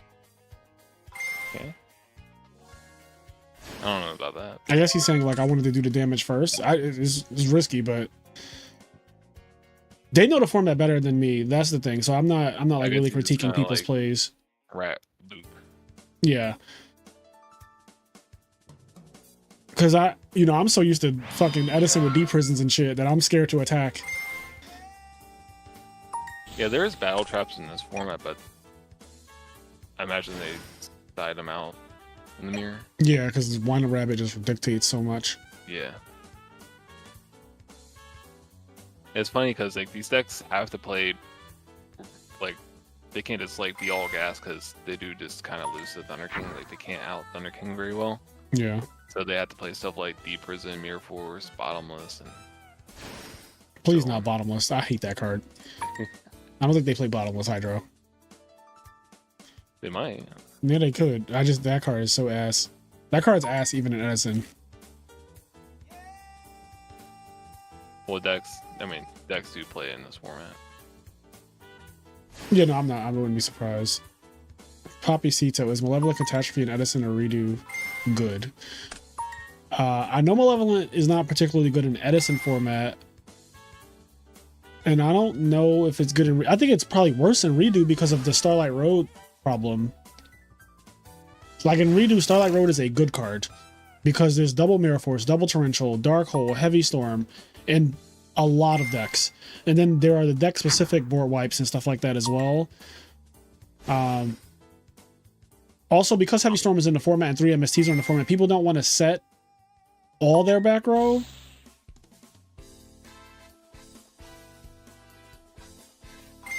Yeah, it's only really good in the formats without Heavy Storm. 'cause Yeah, exactly. Edison and Redo both have heavy, so like people don't set their whole hand often anyway. Like you play against Hat and Hat format, they set 5, and then you're like Malcat. I mean, they can play around it to some degree, but Yeah. Ooh, Magician, big booty. that was a good card to have. Yeah, it kind of saved him there.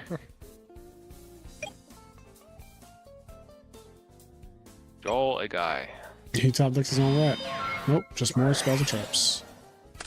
And it's probably over now because the Mighty is about to go crazy. Gets rat. strat again. Yeah, road can be used in damage step in redo format.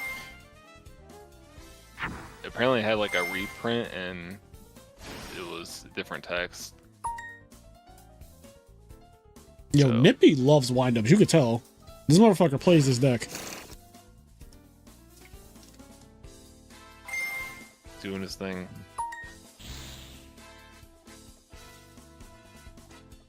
Listen, I'm just repeating what Pudding told me.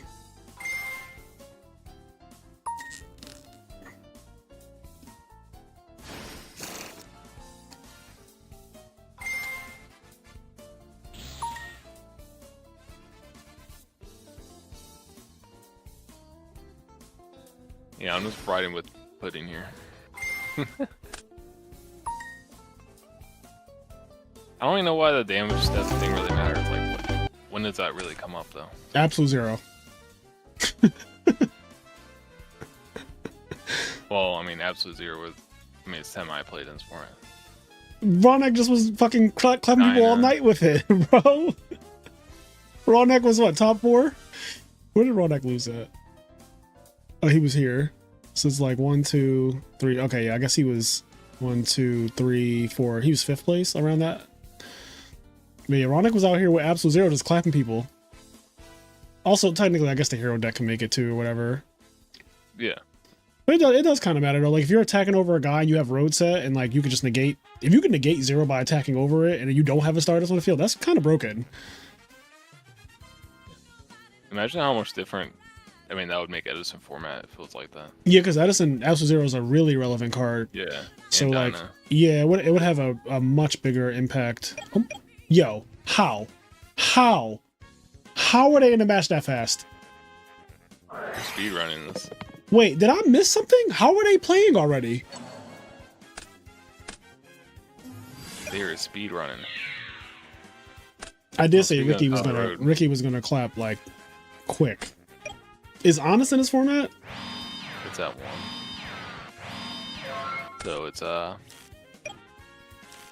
So it's a round, but yeah. Ooh. Stay half your life. Give me your Thunder King. Double Solemn. Oh my god. Well, he's well, okay, that's one game down. oh yeah, this is finals. Damn, who won? Oh, Nippy. Okay, so Ricky's 1 game away. Ricky's one of my favorite players in this format. I'm gonna be honest. I'm just going to be honest. I love the speed. I love that he knows what he's doing. He just like right to it. We're just getting right to it. The Ice Queen. So used to heroes being asked, so I'm always surprised to see them do stuff in other formats. Yeah, they're a lot better here in this format. All right. Okay, so we're in grand finals. Ricky, I guess I should write a little bit more here. I might not even get a chance to write all of this. I was gonna say, so Ricky versus Nippy, and Nippy is in losers. I was afraid that I wasn't going to get to write that before Ricky finished his whole thing. That's how fucking fast he's playing. Everyone's like, windups, windups, windups, and this man is out here beating the shit out of people with heroes. Everyone loves their heroes. Okay. Magician? Oh, alright. We'll wait a little bit, you know. We'll give it some time. We'll bounce around a little. Yeah, well.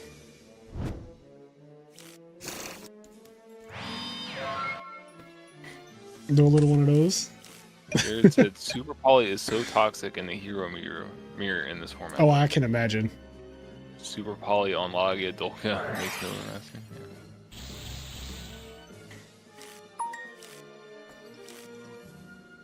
These are some good ass choices. I like all of these choices. Yeah. Imaginary has a way to get a hero. Yeah. I noticed he doesn't. Wait, is Stratos banned? No, he's here. I noticed he doesn't go for Stratos very often. Granted, you know, if you have Gemini Spark, you get Alias first. I get it, but like, it's just coincidental, I guess, that he keeps not summoning Stratos first. There's actually a benefit to saving Stratos to where your hand is empty to where you get Bubble Man. There you go. See, there's a new layer to it this format. Yeah. It's not auto brain dead get Stratos. Yeah, because that's how it is with Hero Beat, which is Ass and Edison.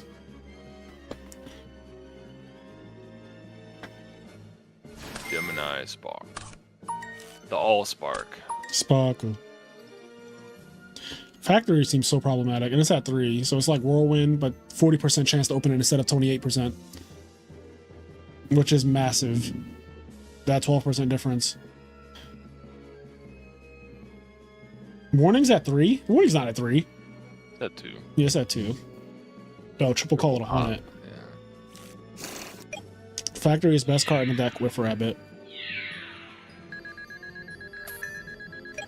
Fight back, Nippy! Fight back!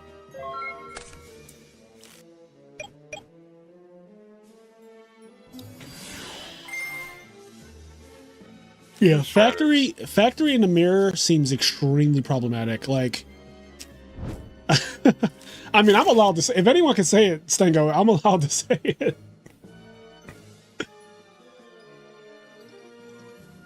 Yeah, I can't get away with that. I have to stay on my toes. You gotta stay on your toes. You ain't allowed nothing after you. Listen, Stengo, you weren't here. Daddy wasn't there to take me to the fair. There's the Bubble Man thing you were talking about. Look at that. Hydro, you be knowing shit. With your bubble ass. Bubble ass. Mm-hmm.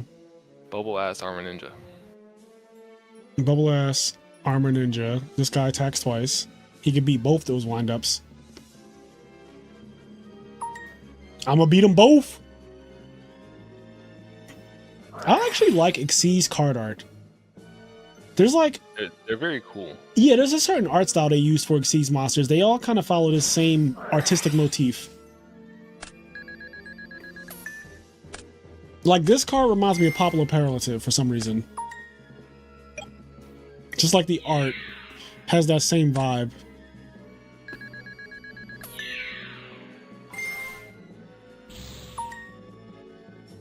He is pretty low on the life points. I mean, heroes do not fuck around.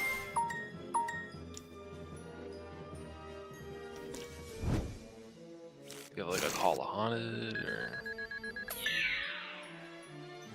Bro is attacking. Yeah, Bumblebee doesn't mess around. It's kind of straight to the point. I love how fast it is.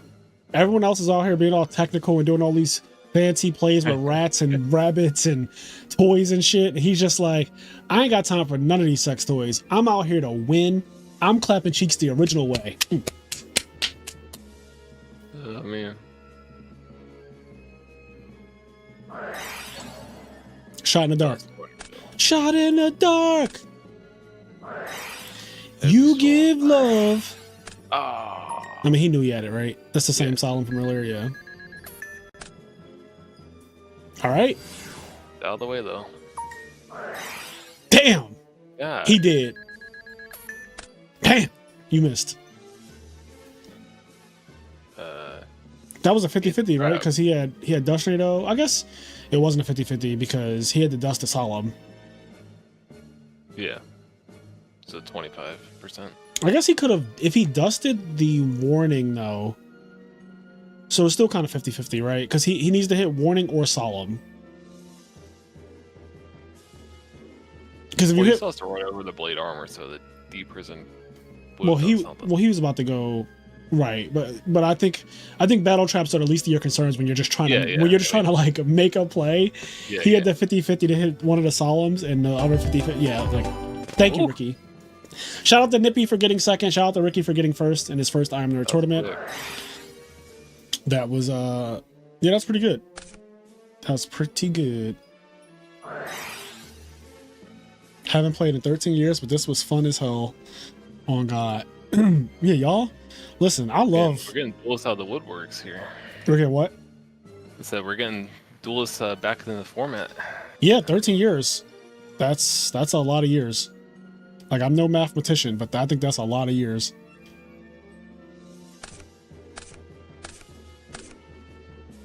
Pudding's preaching in the chat. Damn, he had the Solemn Brigade. Heavy, Solemn. Reborn, Solemn. Call.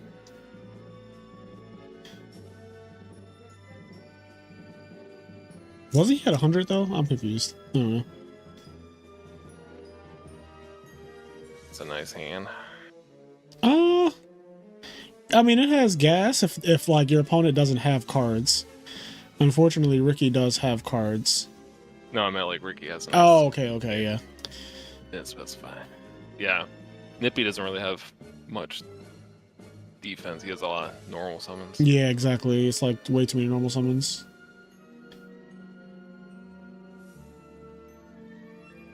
Yeah, I mean, he just cooked that, like.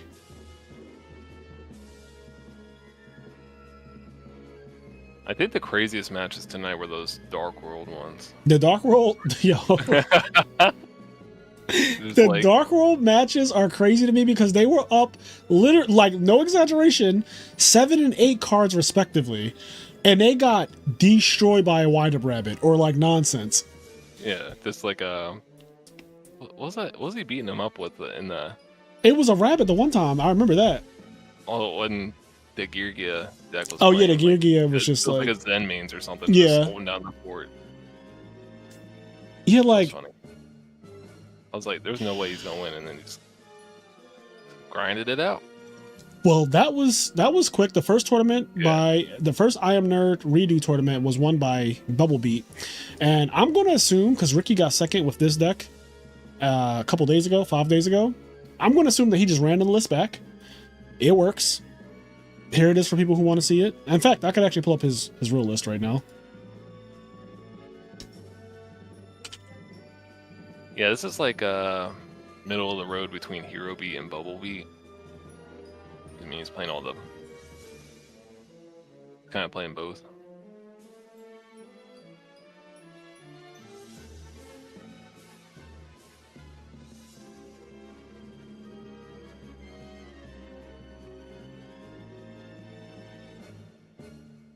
I'm going to get Ricky's deck. I'm assuming it's like the same. I don't imagine slash deck. Imps.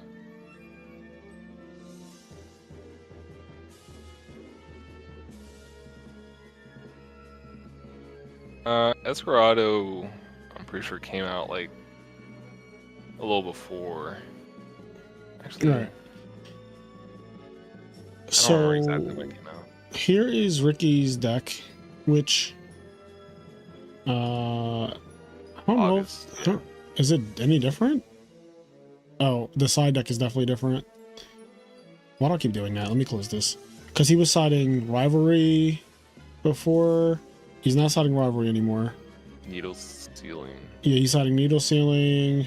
And he has a third cross out over Mind Control. Yep, triple cross out.